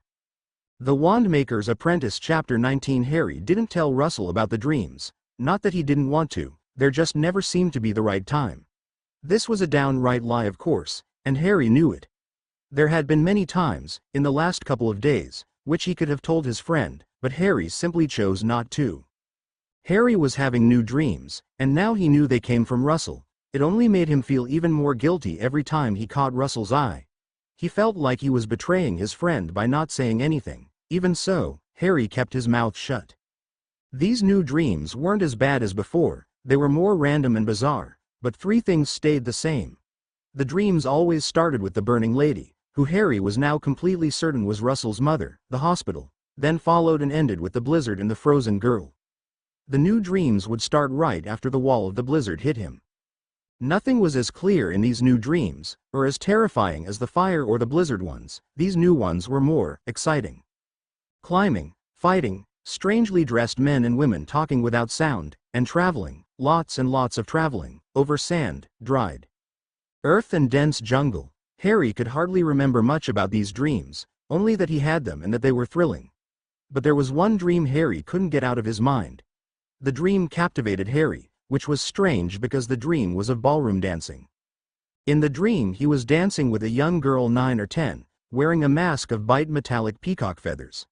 They danced under an open ceiling, under a deep low moon, the light from which was reflected in the girls' eyes as they danced, until it was only them dancing. It was when the moon was completely to them that she leaned forward and left a sweet butterfly-like kiss on his cheek, just below his mask. As Harry thought of the ballroom dancing dream, he tried hard to suppress a smile and the strange giddiness that came to him when he thought of the dream. Harry suddenly let out a loud giggle, which got him a very odd look from Russell. Russell was sitting at the end of his bed, turning over the pages of a letter given to him that afternoon by Ron. The letter was a good couple of days late in getting to Harry and Russell because they'd both just started recovery, and again weren't allowed visitors. Harry carefully rolled out of the hospital wing's bed. He had been slow compared to Russell in his recovery from the paralysis and was still very stiff with all his movements. Harry stretched his legs and walked oddly about the wing as Russell thought over Ron's brother's plan for getting Norbert the dragon away from the castle. It was unnecessary. Even if Russell did find a problem, he had no way of contacting Ron or Hermione, but he had nothing to do since both boys were now excused from the end-of-year exams. They'd learned from Professor Dumbledore and McGonagall that morning that they didn't have to worry about exams because both of them were unable to study, as they were unable to move or to attain lessons. They had both been excused from first-year exams by order of the Ministry of Magic. Both boys would have to do all their tests during the first few days at the beginning of the next schooling year, to decide if they were to fail, repeat their first year or to graduate to their second. Harry was pleased with the extra time he'd been given. Russell was not. "This means they want something, Harry. I imagine they want us to feel like we owe them something. It's that or something else. Whatever it is, it's probably not in our best interest," was what Russell had said once McGonagall left, and from the look on Dumbledore's face when he told them, Harry guessed he was thinking around the same lines. Harry decided he'd had enough of walking as his back and legs began to hurt after only 2 trips up and down the wing. He crawled back into bed and Russell handed him the letter. "The tallest tower at midnight," Harry said as he reread through the letter. "Is this tonight?" he asked Russell, who nodded. "It shouldn't be too hard. Hermione and Ron should be fine." Russell yawned, as he picked up a book he had asked Hermione to borrow from the library for him. Harry laid back into his bed, crossing his fingers, wishing Hermione and Ron luck, while hoping for a dreamless sleep. He griped onto his forehead. His brain felt like it was going to explode. Sharp burning hot throbbing was burning through his head. The pain was blinding. "Get away from her," he yelled. "Or what, you'll kick and scream," a horribly slick voice replied. His body suddenly tightened as his magic roared free from his body. Harry bolted upright as a thick layer of sweat ran down his back. It was only a dream, Harry whispered to himself, breathing harshly. His head was pounding so hard he could feel the blood pulsing in his ears. Suddenly the doors of the hospital wing were thrown open, as Professor McGonagall charged in wearing a tartan dressing gown and hairnet, her wand held firmly in her left hand as a limp body was floated speedily behind her.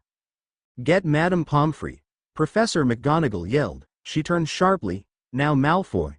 Mr. Weasley might not have much longer." Suddenly a paler than normal Draco Malfoy ran fearfully to the end of the wing before rattling hard on the doors of Madame Pomfrey's office. Harry watched with wide eyes as his eyes adjusted to the darkness. He could now just see Ron's blistered and burnt face from across the wing, as Madame Pomfrey practically flew from her office, tying a knot in her apron with one hand while as she pulled out her wand with the other. Before Harry could see what she was going to do with it, the curtains around Harry's bed closed sharply. "Are you okay?" Harry heard Russell whispering from his side, trying his best to keep the worry from his voice. "What's going on? What happened?" He must have woken up when the door slammed open. Harry thought, who's he talking to? Harry turned sharply. The muscles in his back pulled horribly, but he didn't care. Hermione was standing in the space between Morris's and Harry's beds. Only her head and a bit of her shoulders were visible. The rest of her body was see-through. Tears rolled down her face. "It's my fault." She burst into tears, and spoke without pausing. "I should have made him go to hospital straight away, but he said he was okay, so I let come, but he wasn't, and I jumped when I heard Professor McGonagall and I let go." Hermione burst into tears again. "Hermione." Russell reached out. His voice was eerily calm as took hold of Hermione's shoulders. "Look at me."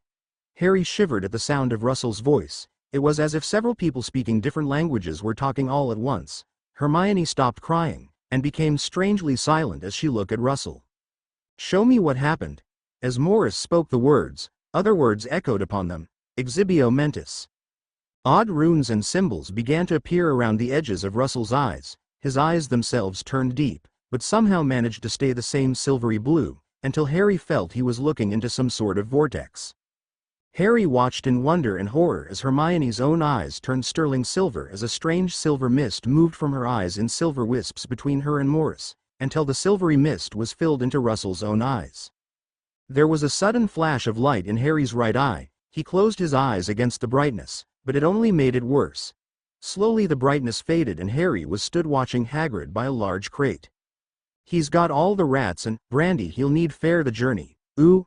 Hagrid wiped his eyes with a slightly dirty handkerchief. I've packed his teddy bear too.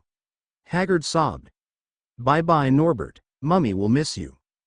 Suddenly Ron and Hermione appeared as they lifted Harry's invisibility cloak and started to throw it over the crate.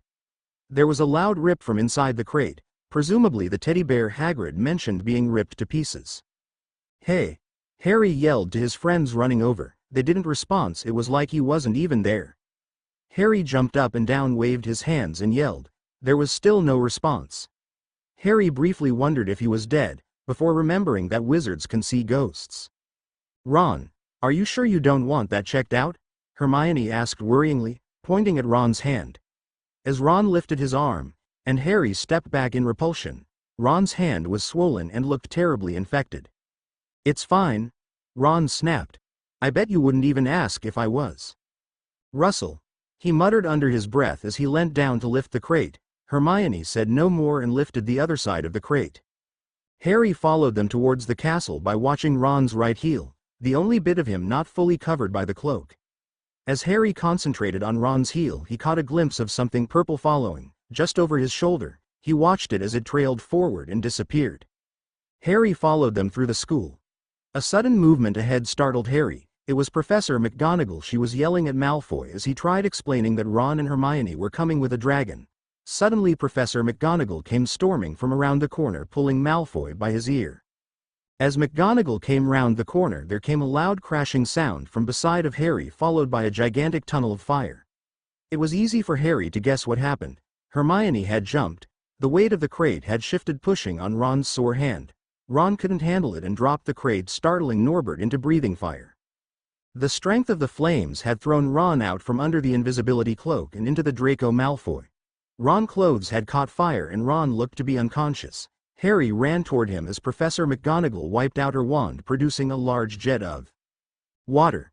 As Harry ran forward, he found himself being dragged up the staircase by some unseen force. There was a scream followed by another bright flash. Shush, it's okay. Harry heard Russell and opened his eyes. Russell was holding Hermione tightly as she began crying into his pajama top. I know it hurt, but I had to know if Ron was okay. Please understand. There was more crying as Hermione put her arm around him and squished Russell like a teddy as she cried. It's not your fault. Ron was just being Ron. Shush, it's okay. Russell began rocking Hermione lightly, trying to calm her down. He is stable for now, Madame Pomfrey said. Harry thought she seemed louder from behind the curtains somehow. But the next couple of hours are going to be crucial. Crucial? Professor McGonagall gasped in disbelief. Poppy, are you sure? The boy has only got a few burns. Harry was startled at how much caring there was in the normally stern professor. It's not the burns I'm worried about, Minerva. Madame Pomfrey hid none of the seriousness of the situation slip out of her voice as she spoke. He's been bitten by something venomous. If he'd come earlier, I would have been able to heal it in a heartbeat. It's too late now, the venom is too far gone. We'll have to wait until the poison takes its course, but with his body now dealing with the added stress of the burns, his chance of survival aren't good. There was a lengthy silence before Professor McGonagall said anything in reply. Harry imagined the old Transfiguration professor was planning her next move, probably already making a list in her mind of things to do. I see, Professor McGonagall at last. She now sounded very professional and efficient. Something Harry could expect from the teacher. I will inform Mr. Weasley's family and the headmaster immediately. Mr. Malfoy, you need to go back to bed. I will deal with you later. Poppy, do all you can. I always do, Minerva. I always do. Harry heard Malfoy's feet moving swiftly out the hospital wing, followed by Professor McGonagall. Russell. Hermione and Harry waited until they heard Madame Pomfrey's office door close before they did or said anything. The three of them rushed to Ron's bed as quickly as they could with the aid of Hermione. The three of them stood by Ron's bed speechless. Hermione latched on to Russell and cried into his shoulder while Russell stared down at Ron with deep complex eyes. They burned like cold-blooded flames. Harry had to admit he was deeply scared at what he could see in Russell's face. Hatred, pure hatred. Fire destroys everything, he muttered under his icy breath. Harry hadn't yet looked at Ron, but knew he must. With all his will he forced himself to look. Most of Ron's clothes had been removed, those that weren't melted into his wounds. Harry could hardly recognize his friend aside if not for his red burnt hair. The rest of his body was charred skin, floating on exposed flesh and burns, some of them almost an inch thick. Harry felt the bile in his stomach raise like a fist pushing upward on the inside of his gut. He heaving several times but wasn't sick, only because Russell had managed to cast a spell in time to stop it. Harry felt as if he'd torn another muscle, but the pain was relived quickly by the pain-killing potions he'd already taken. He took 12 a day. Russell took 6. I wonder how many Ron is gonna need to take. It wasn't a stupid question, but it wasn't appropriate for the situation. But then what is? Harry was suddenly angry at something. He wanted something to blame. This is all Hagrid's fault if he... Don't Harry, it's not his fault, nor is it ours. Morse's voice had become calm and soft, but there was no hiding the pain behind his eyes, no matter what color they were. It was just unlucky. Harry opened his mouth to yell, to scream to what? He's right, Harry wanted to argue, to fight, but it was not the time or the place. He laughed bitterly to himself. When did I become so rationally, selflessly thought out? Here was no answer because the statement wasn't true. He was an 11-year-old boy, and he was tired. Is he in any pain? Hermione asked, her presence almost forgotten in her silence. Isn't there a place they could take him? A better hospital or something? Russell sighed. They can't move him, not yet at least. He put his hand out in front of him like he was going to touch Ron's exposed flesh. As his hand came to about an inch away, a bright green and gold light that pulsed around Ron's body like armor stopped him. Russell pulled his hand away, and the light turned invisible again. Russell rubbed the back of his neck with his left hand. First a spell is cast that cuts off all the nerves so he can't feel pain, then another to shield the burns, stopping them becoming infected, while also applying cool water to the wounds. Russell sounded like he was reading out of a book. I can't see any water, Harry said confused. You can't see it, it's not like normal water, it's better for burns, he said without missing a beat. Dragon fire is the worst. It eats through everything and doesn't extinguish very well. It was a good thing McGonagall was there. If she wasn't, Ron might have. Let's be glad that she was there. He'll be scared, Hermione said. It wasn't a question though. Russell answered anyway. Yes, he'll be scared, but scars can be healed. I might know someone who knows someone whose healing field is concentrated on scars. They're very, very, very expensive though, and not all scars can be seen and healed with magic. Russell touched his right eye. Hermione smiled hopefully, but Harry knew what Russell was really saying. Ron's family was poor. It wasn't a secret they could never afford something that Russell Morris thought to put 3 veries in front of expensive. And Russell and Harry both had their fair share of scars that couldn't be healed by magic. So instead Harry rephrased the question, how bad do you think the scars will be? Harry and Russell shared a look. I couldn't say. I'm not a healer. But from the burn scars I've seen on others when hunting dragon shells in China, I'd say he got off lightly. His face should heal up nicely I think, but he'll keep the line up the side of his eye. His body was the worst hit. Only the makers will know how bad it truly will be, provided he wakes up. And on that happy note Hermione left. Russell told her she had done good in completing the mission and that she had to tell Hagrid what had happened. Do you think Ron will truly be okay, Russ? Harry asked as they got back into their beds. I think. Russell's eyes suddenly went very wide.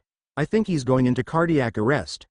Russell jumped out of bed as did Harry. Pain tore through them both, but that didn't matter. Harry, get Pomfrey, Russell ordered, rushing over to Ron. On it? Harry followed without question. Harry hammered on the door with everything he had. He slammed the door so hard it broke off its hinges. Madame Pomfrey. We need your... Harry stopped dead in his tracks. Madame Pomfrey was laying on the ground of the office. Her breathing was deep and shallow. Harry was knocked back by a shooting pain blasting through his forehead. He remembered that pain. It was the same pain he'd felt in the forest with that creature. The same blinding pain he'd felt when he'd just woken up. The creature had followed him into the castle. It must be able to turn invisible. Then why was it not attacking him? There was a gust of rotten air thrown in Harry's face, and the curtains of the hospital wing shifted lightly and the door slammed with a crake of a lock. Russell looked up from the sound, his eye enormously wide. "We're alone," Harry managed to mouth, before the pounding pain from his torn muscles added to the white-hot pain drilling through his head took him over. The last thing he heard was Russell screaming his name, but it was mixed in with another, a woman's voice, a voice he had heard before. Harry. Chapter 20 Disclaimer. I do not own Harry Potter or any of its characters, they all belong to Rowling. Disclaimer. I do not own Harry Potter or any of its characters, they all belong to Rowling. I would also like to give my thanks to all who reviewed. I would also like to give my thanks to Amiko Hiei, my beta reader. The Wandmaker's Apprentice Chapter 20. A blinding flash of green filled Harry's vision. Harry, wake up. Harry's eyes shot open. Why am I on the floor? Was I sleeping? For how long? His eyes widened as he jumped to his feet, his knees almost buckling from the stress he was putting on his partially healed body. Harry's head was still pounding, but only lightly, and it was fading fast and almost completely ignored and forgotten as he got his bearings. Remembering everything, Harry got to his feet and headed straight for Madame Pomfrey. Harry wasn't sure what he did next, and probably never would, but he had his silver wand firmly gripped in his right hand, even though he was sure he hadn't picked it up, and was in mid-wave of it, the back end of a spell he'd never heard rolling off his lips. Madame Pomfrey's eyes flickered open and darted about the room, then focused on Harry. Before Madame Pomfrey could even mouth a word, Russell's voice echoed loudly into the office as if he projected it there. Hurry up. I hardly know what I'm doing, Harry noticed. The way Russell yelled the word, hardly insinuating he knew something. Even under pressure, Russell somehow manages to brag, Harry thought absently as he helped Madame Pomfrey to her feet. Harry stood by Russell as they watched Madame Pomfrey. They stood there in joint feelings of amazement as the old witch worked away. She told them to wait behind the curtain. Russell pulled Harry numbly away at her order. The longest 10 minuets of Harry's life trickled by as he waited. The delayed pain from his earlier movements now stung all over body. A sharp pain under his left eye became too much to bear as he went to rub it. He was surprised to find he hadn't been wearing his glasses. Then why can I see? Harry looked to Russell. What did you do? Harry asked himself silently. There was no doubt in Harry's mind that Russell had some hand in this. He always does. The curtain slowly opened. Madame Pomfrey stood there, head hung low from exhaustion as she swallowed tightly. He's stable, she said. There was fear in her eyes, Harry noted. Now go to sleep. She turned on her heels toward the large door of the hospital wing and unlocking it before hurrying off down the hallway. Harry assumed she was heading for headmaster's office to inform him of what had transpired. Perhaps he may know something that can help, Harry hoped. Harry could have leapt for joy, if not noticing the dark eyes of Morris focused upon the gap in the curtains, as he stared at Ron in his bed. Harry was in dread of what his friend was going to say next. Russell's face was very grim. We shouldn't give too much hope, Harry. Russell's words sounded cold, but he spoke with deep emotion in his throat. His chances are extremely slim.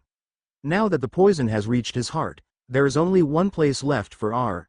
Russell fiddled the sleeves of his dark pajamas, but could not say Ron's name. He'll be dead by dawn, Harry. You can't know that, Russ. Harry whispered, his body and mind too drained for yelling. Ron is strong, he'll survive. As the words left Harry's lips, he knew didn't believe them. When Russell was certain, it took a lot to make him wrong. Okay, Harry. The words were no comfort coming from Russell. He couldn't hide the skepticism in his voice. Russell had no hope. A silence passed between them, and it hurt. Russell had closed his eyes and pushed the diamond hilt of his wand to his chin. If Harry didn't know Russell like he did, he would think his friend was praying, or more likely thinking. Harry bit his lip, trying to hold back the last question. Is there nothing that can save him? The question had dreaded to ask pushed its way through Harry's lips. No, there's nothing safe I can do. There's more going on than we first realize. Harry didn't miss the fidget of Russell's fingers as they tightened on his wand or the reference to Ron's safety. If Ron going to die anyway, why would Russ care about his safety? What about something unsafe? Again Russell's grip on his wand tightened, as he turned his body to his bed. Come on Russ, this is Ron. No, there's nothing. Russell twiddled his wand nervously. Come off it Russ. Harry frowned, his eyes focused sternly. It wasn't like Russell to give up so easily. You know something, what is it? Again Russell's grip tightened. Your eyes are working better now aren't they? It was a strange statement, and it raised questions in Harry, as was the point in saying it. Harry told himself he's trying to throw me off. What is it? Harry was getting angry. He had to grit his teeth to stop himself from yelling. I know you too well to know when you know something you're not telling Russell. Russell said nothing, his silence was almost patronizing. What about Thilivali, can't we take him too? No way, you don't know what the price is Harry, and Ron would never make the journey. If we can't move him to a hospital, what makes you think we can move him to bloody Africa? Russell's mask was cracking, his hair was murky and matted with odd patches of white. The two styles grew against each other angrily. Harry gripped his own wand in annoyance. He wasn't getting answers fast enough. He looked down at the silver of his wand. He could see the snake on it holding the boy. They were watching him mysteriously, as if they knew the way to get the answers Harry wanted. Harry's eyes widened. Was it possible? The thought ran through Harry's head. Could he find the answer in Russell's head? The boy smiled, and a word popped into Harry's head. Throwing all thought to the wind, Harry pushed his arm out to cast the spell. Harry's arm twisted painfully, then turned behind his back and pushed forward. He was then forced into the bed with his face was pressed hard against the mattress. He heard his wand fall pitifully to the floor. Harry, was there really a part of you that thought that would work? Russell didn't sound angry or pleased as Harry expected, but sorry and sad. Believe it or not Harry, I don't want Ron to die any more than you do. Then do something. His voice was slightly muffled by the covers of the bed. I can't stop death Harry. If Ron's supposed to die today, then there's nothing I can do to stop it, the repercussions. Muggles do it all the time. You do it all the time. Harry thought of all the things he'd heard about in Muggle world about people saving the lives of people that were, supposedly, supposed to die. Muggles don't have magic Harry, so don't bring them into a situation which has. It never ends well. Harry could practically feel Russell rolling his eyes, blatantly ignoring Harry's comment concerning his own life-saving performances. Repercussions. You said repercussions? Harry yelled into the folds of the covers. That means you know some way to save Ron. Harry was stabbing blindly in the dark, something he seemed to be good at. And you saved my life. You've saved my life loads of times before, remember. Why is my life any more important than Ron's? Russell stood in silence. He could nearly feel the emotions, or lack of. Harry thought angrily. Russell wasn't supposed to accept that Ron was going to die. Harry, please try to understand that death and life aren't things to be messed around with. I can't just bring Ron back to life, it's not possible. He's not dead, Harry roared. He wished he hadn't, his body couldn't stand much more. He's not dead yet. Russell paused. I'm sorry. It didn't sound like Russell was apologizing to Harry or Ron. The pressure holding Harry down released. He stood up straight and shook off the stiffness. He swung round. You say I only think of myself. What about Yoa? Where'd you go? Russell wasn't there. How long had no one been there? Harry heard a sigh from behind the curtains. I know I've made some bad choices. Russell's voice sad and hurt. But today, I'm going to set things right. Harry couldn't hear what Russell said after that, or see what Russell did, but what he did hear and what he did see, he would never forget. A blood-curdling sound from behind the veil, the sound of skin being cut open by glass, and the crunch and cluck of bone breaking, then a sudden splash of blood hit the curtains. To Harry's revulsion, the dark, thick, rotting nickel and copper-smelling blood started pooling from outside the bottom of the curtain. The blood drifted horrifyingly slowly around his bare feet, frozen in place by shock. Harry tried to scream, not even a breath came out. Suddenly a massive explosion of light blasted into existence. It was so bright it blinded Harry even from behind the curtain. Harry could hear Russell let out a horrifyingly primal scream.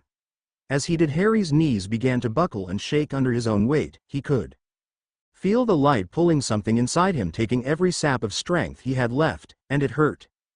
As Harry's knees finally fell, he managed to stumble forward, he just managing to grab the curtains. The rings that held them snapped one at a time as the thick white spread blinded his view, turning the world bright white as the curtain reflected the bright light onto Harry's face as the heavy drape fell atop of him. He then, rather non-heroically hit his head hard on the stone floor and blacked out. Harry woke up being shaken viciously by George, or Fred, Weasley, he wasn't sure which. Whichever it was, it felt like they were trying to shake him death. "What did you do to him?" George roared. "You psychos," Fred roared. Harry managed to catch a glimpse of Russell getting the same violent awakening, or not, as Russell still laid limp as Fred shook him. Fred was lifted off his feet and thrown into George, both of them collided on the hospital beds. Harry quickly put his glasses on, before taking them off again, realizing he didn't need them anymore, and grabbed his wand. He aimed it at the twins. He tried to think of a spell that would stop them from getting up and attacking. "I don't think that'll be necessary, Mr. Potter." Professor McGonagall stepped forward holding her wand. Harry lowered his wand as he realized it was she who'd handled the Weasley twins, whom were moving across the room. Harry followed them with his eyes, his face feeling strangely bare without his glasses. Harry found that though his eyesight had improved, it was far from healed. Once Fred and George moved further away, they became unfocused and blurry, but it was still an improvement. Madame Pomfrey handed him his first vial of the morning. Harry drank it. He felt the unforgettable strange numbness and airheadedness that came with it.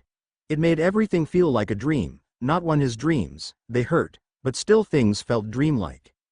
Even in Harry's odd state, he still managed to contain some of his awareness. He could feel himself being lowered off his bed, with help from Madame Pomfrey, and he could feel himself moving. Harry half stumbled with her aid towards a crowd of people. They all had red hair and freckles. Some of them were crying. Harry knew these people were instantly. They could only be the Weasleys, Ron's family. There came a sudden ache in Harry as he remembered, foggily, the night before. Though thinking was difficult when he was so light-headed, he turned his head and saw the sun peering at him from the high windows of the hospital wing. Harry bit down on his lip. The sun was up, and that was a bad sign, but he couldn't remember why. "Hello, you must be Harry," said a short, plump woman. "I'm Molly, Ron's mother." She sounded sad, and Harry could tell she was holding back a lot of emotions. Harry looked to his feet. He was missing something. "I'm sorry," Harry said, finally looking up. Her bottom lip wobbled as Mrs. Weasley's tears grew anew in her eyes. He could see a boy laying on a bed. Harry tripped backwards out of Mrs. Weasley's arms in shock as Harry fell to his knee. His body wanted him to be sick. His mind was bombarded with memories, but again someone had stopped him from doing so. Harry was pulled to his feet by a spell from Madame Pomfrey. He stumbled forward, grabbing the Ron's bed for support. Harry's eyes went wide at what he saw. It was like nothing Harry had ever seen in his life. Buried to the diamond hilt, in the center of Ron's chest was Russell's wand. The diamond was glowing brilliantly, so much so, it hurt to look at. Harry couldn't help the smile curing on his lips. Russell did it. He really did it. Harry looked at Ron. The burns no longer bothered him, but he was still quite surprised when he looked at his friend's face. All Ron's hair and freckles had turned stone silver. It looked weird, even. His eyebrows and eyelashes, and if Harry wasn't mistaken, he could see a tiny bit of silver showing through Ron's eyelids.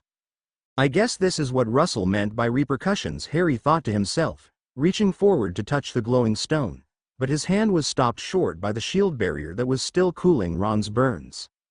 "Russell did it," Harry whispered happily under his breath as Madame Pomfrey walked him back to his bed. After a drowsy couple of hours, as people asked him questions he didn't know the answers to, it's like they expected him to know what was going on in Russell's head.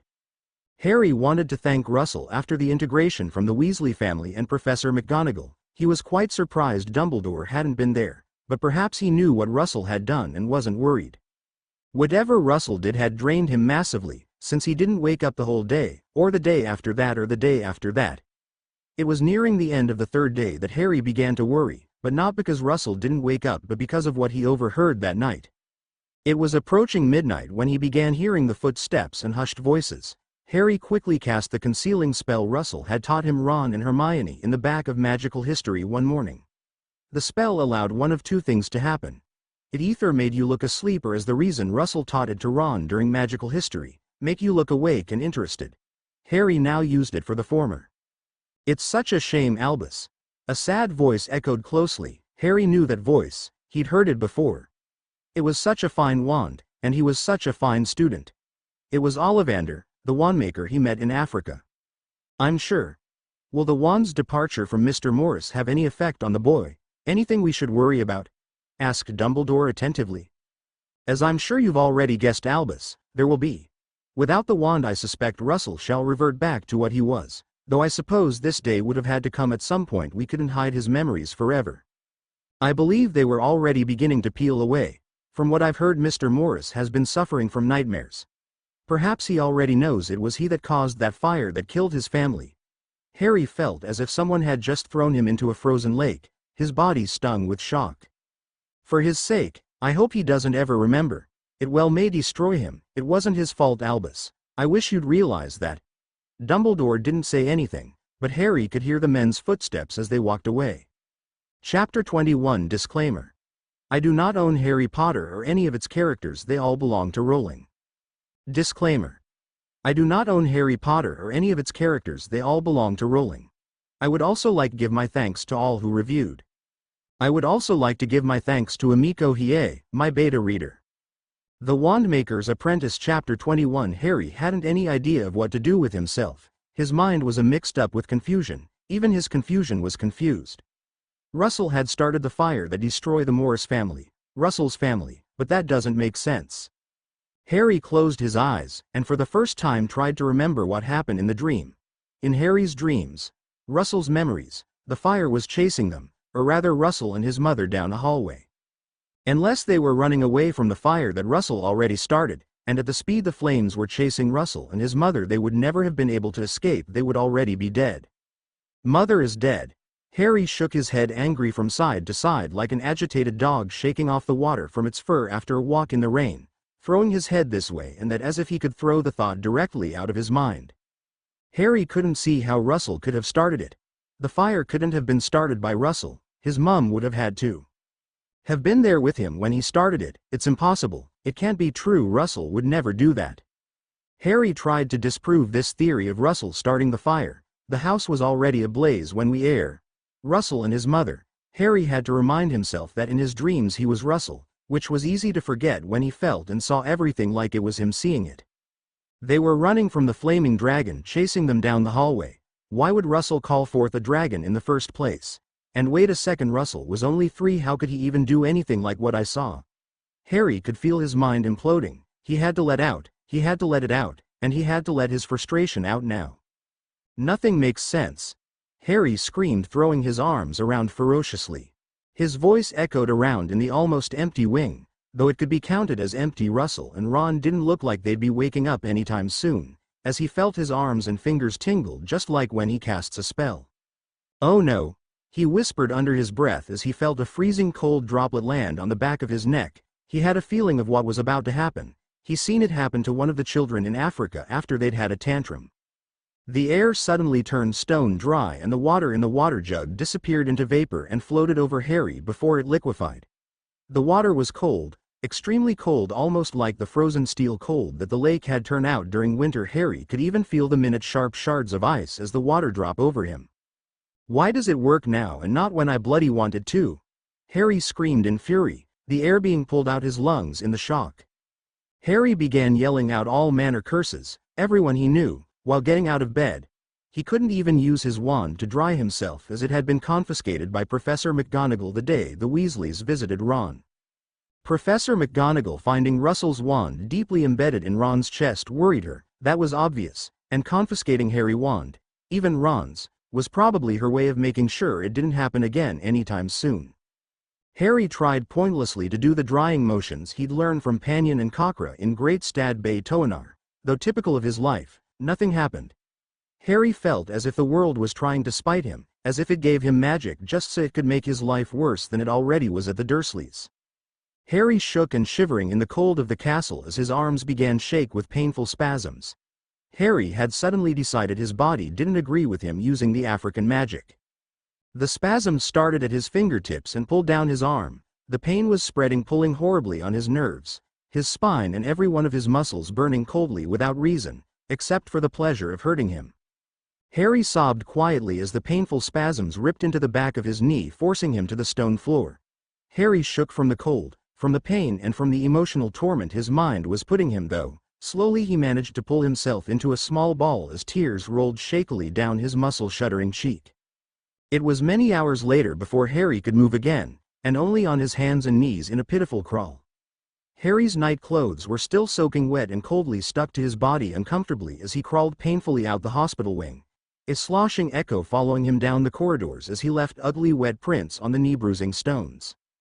It hadn't dawned on Harry that he didn't know where he was going, how far he had gone, or how many steps he'd managed to climb.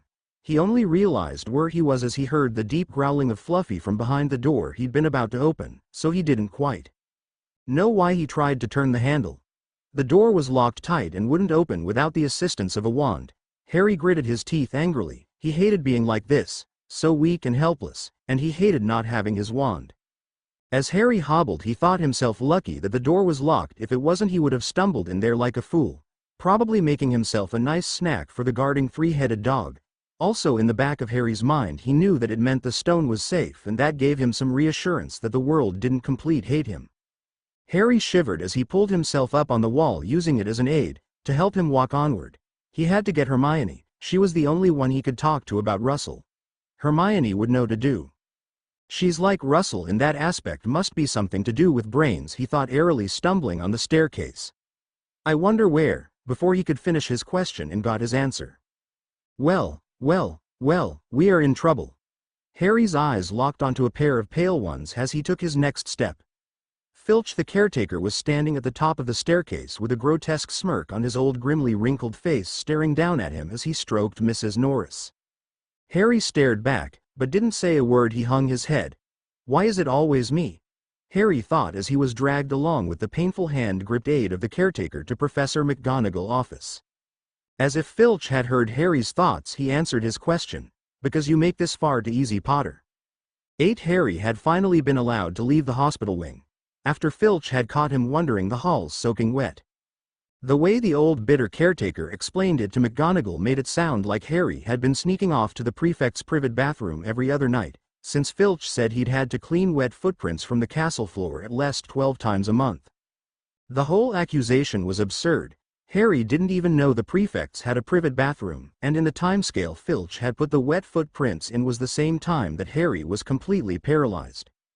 This didn't seem to matter though, as McGonagall decided Harry was being far too isolated in the hospital wing and that it was time for him to resume his studies as well as starting in on the detentions that he'd somehow managed to pile up this term. The detentions weren't so bad, at least he wasn't paralyzed like last time after he used the African magic. Though water and earth are completely different in the amount of magic that's needed to convert them into. Harry's shook his head. I've spent way too much time around Russell. I'm even started thinking like him. He then tightened his grip on the old mop he was using to clean up the second floor, which someone thought it would be a great lark to flood regularly. He turned around, only missing tripping over Hermione's mop by an inch. Harry was still getting used to the new way of seeing things without his glasses. Harry was quite surprised that no one asked him about why he wasn't wearing his glasses, but then again no one was speaking to him. Hermione said it was because of Fred and George saying things that she didn't want to repeat.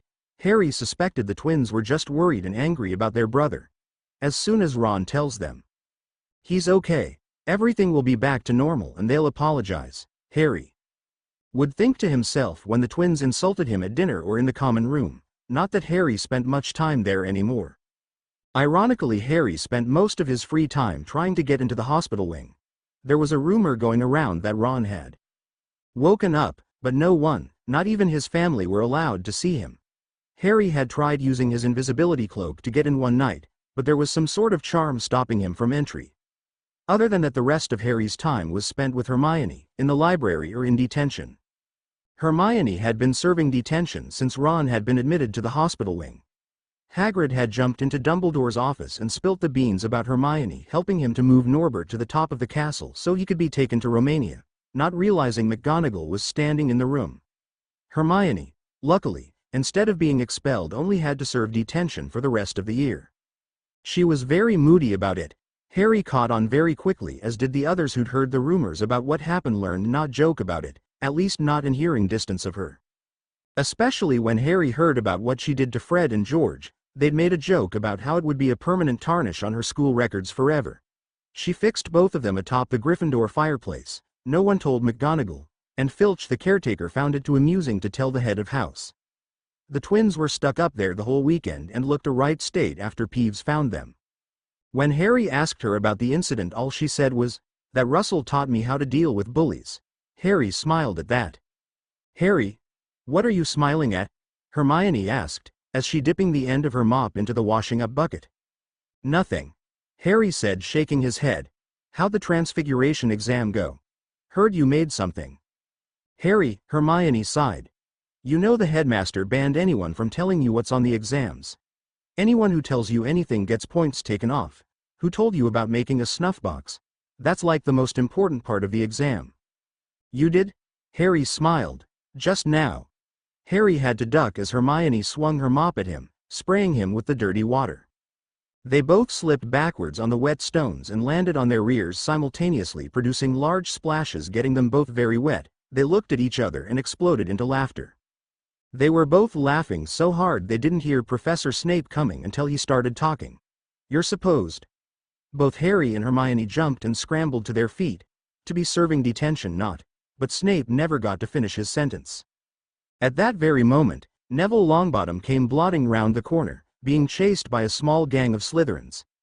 At the sight of the professor, they all stopped dead, or tried to.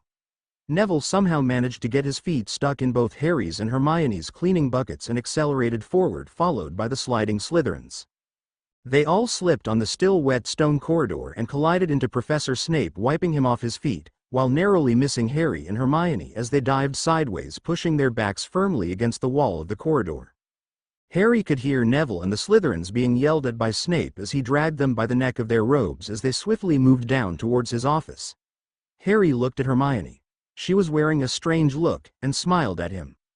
"What?" Harry asked, confused. "Nothing," she said, still smiling. "I was just thinking of how boring my life was before you and Russell." "And wands," Harry added, smiling. "And wands," Hermione repeated. "And magic," Harry added. "And magic," Hermione repeated. "And dragons," came a voice from behind the corner. "And drag," Hermione and Harry started together before jumping to their feet. A white, to the point of luminous boy hobbled heavily from around the corner. He was leaning dependably on two plain metal crutches. His eyes were like two silver chime balls, lifting slightly in the center, for his irises, and in the center of the silver irises were two dark holes for his pupils. A small half of the left side of his face was burned with a large white scar that ran down his neck and down the collar of his white shirt, which his long silver hair rested lightly. The rest of him was filled with small silver freckles that glittered in the sunlight. Thin white red lips opened reviling silver teeth. It took Harry a second to smile. It was truly mind-boggling to see Ron so bright, and if Harry hadn't spent so much time in the hospital wing with his now silver friend, he probably would be holding the same horrified awe look that Hermione was wearing. "You don't have to look so shocked, my own, it's only me," Ron said sheepishly. Harry could see every muscle in Ron's jaw shake as he spoke. Hermione ran forward and squished him inside one of her hugs, before she blushed deeply and she stepped backwards. Without realizing, Harry touched the center of his chest, remembering the brilliance of the diamond hilt of Russell's wand. "Where's Russell?" Hermione asked, finally breaking the tension. Ron frowned and looked slightly let down. Harry noticed. "He hasn't woken up yet, hasn't even moved. He's been given load of potions to keep him breathing." Ron paused and turned his mirror-like eyes to Harry questionably. "Fred said he tried to kill me." The smile on Harry's face disappeared and was replaced with a dark frown. Harry had finally decided he didn't really know Russell Morris at all, and he didn't want to. So he'd push the whole subject out his mind, not even telling Hermione that Russell could be the killer of his own parents. Besides, it'll only upset her was his augment. Why tell someone something that'll only upset them, he'd told himself. "I don't think Russ would give up his wand lightly," was all Harry said, and he was glad that Ron seemed to have accepted it without question. Hermione didn't. "What do you mean? What's this about Russell giving up his wand?" Hermione asked, her head turning to Harry and Ron, repeatable, looking for an answer. "Harry? Ron? What aren't you telling me?" Harry grumbled to himself. He knew he'd forgotten to tell her something. This is going to be difficult, Harry thought to himself as he began to tell her and Ron what really happened that night, as well as telling the painful secret he'd been hiding, that Russell might have killed his own family.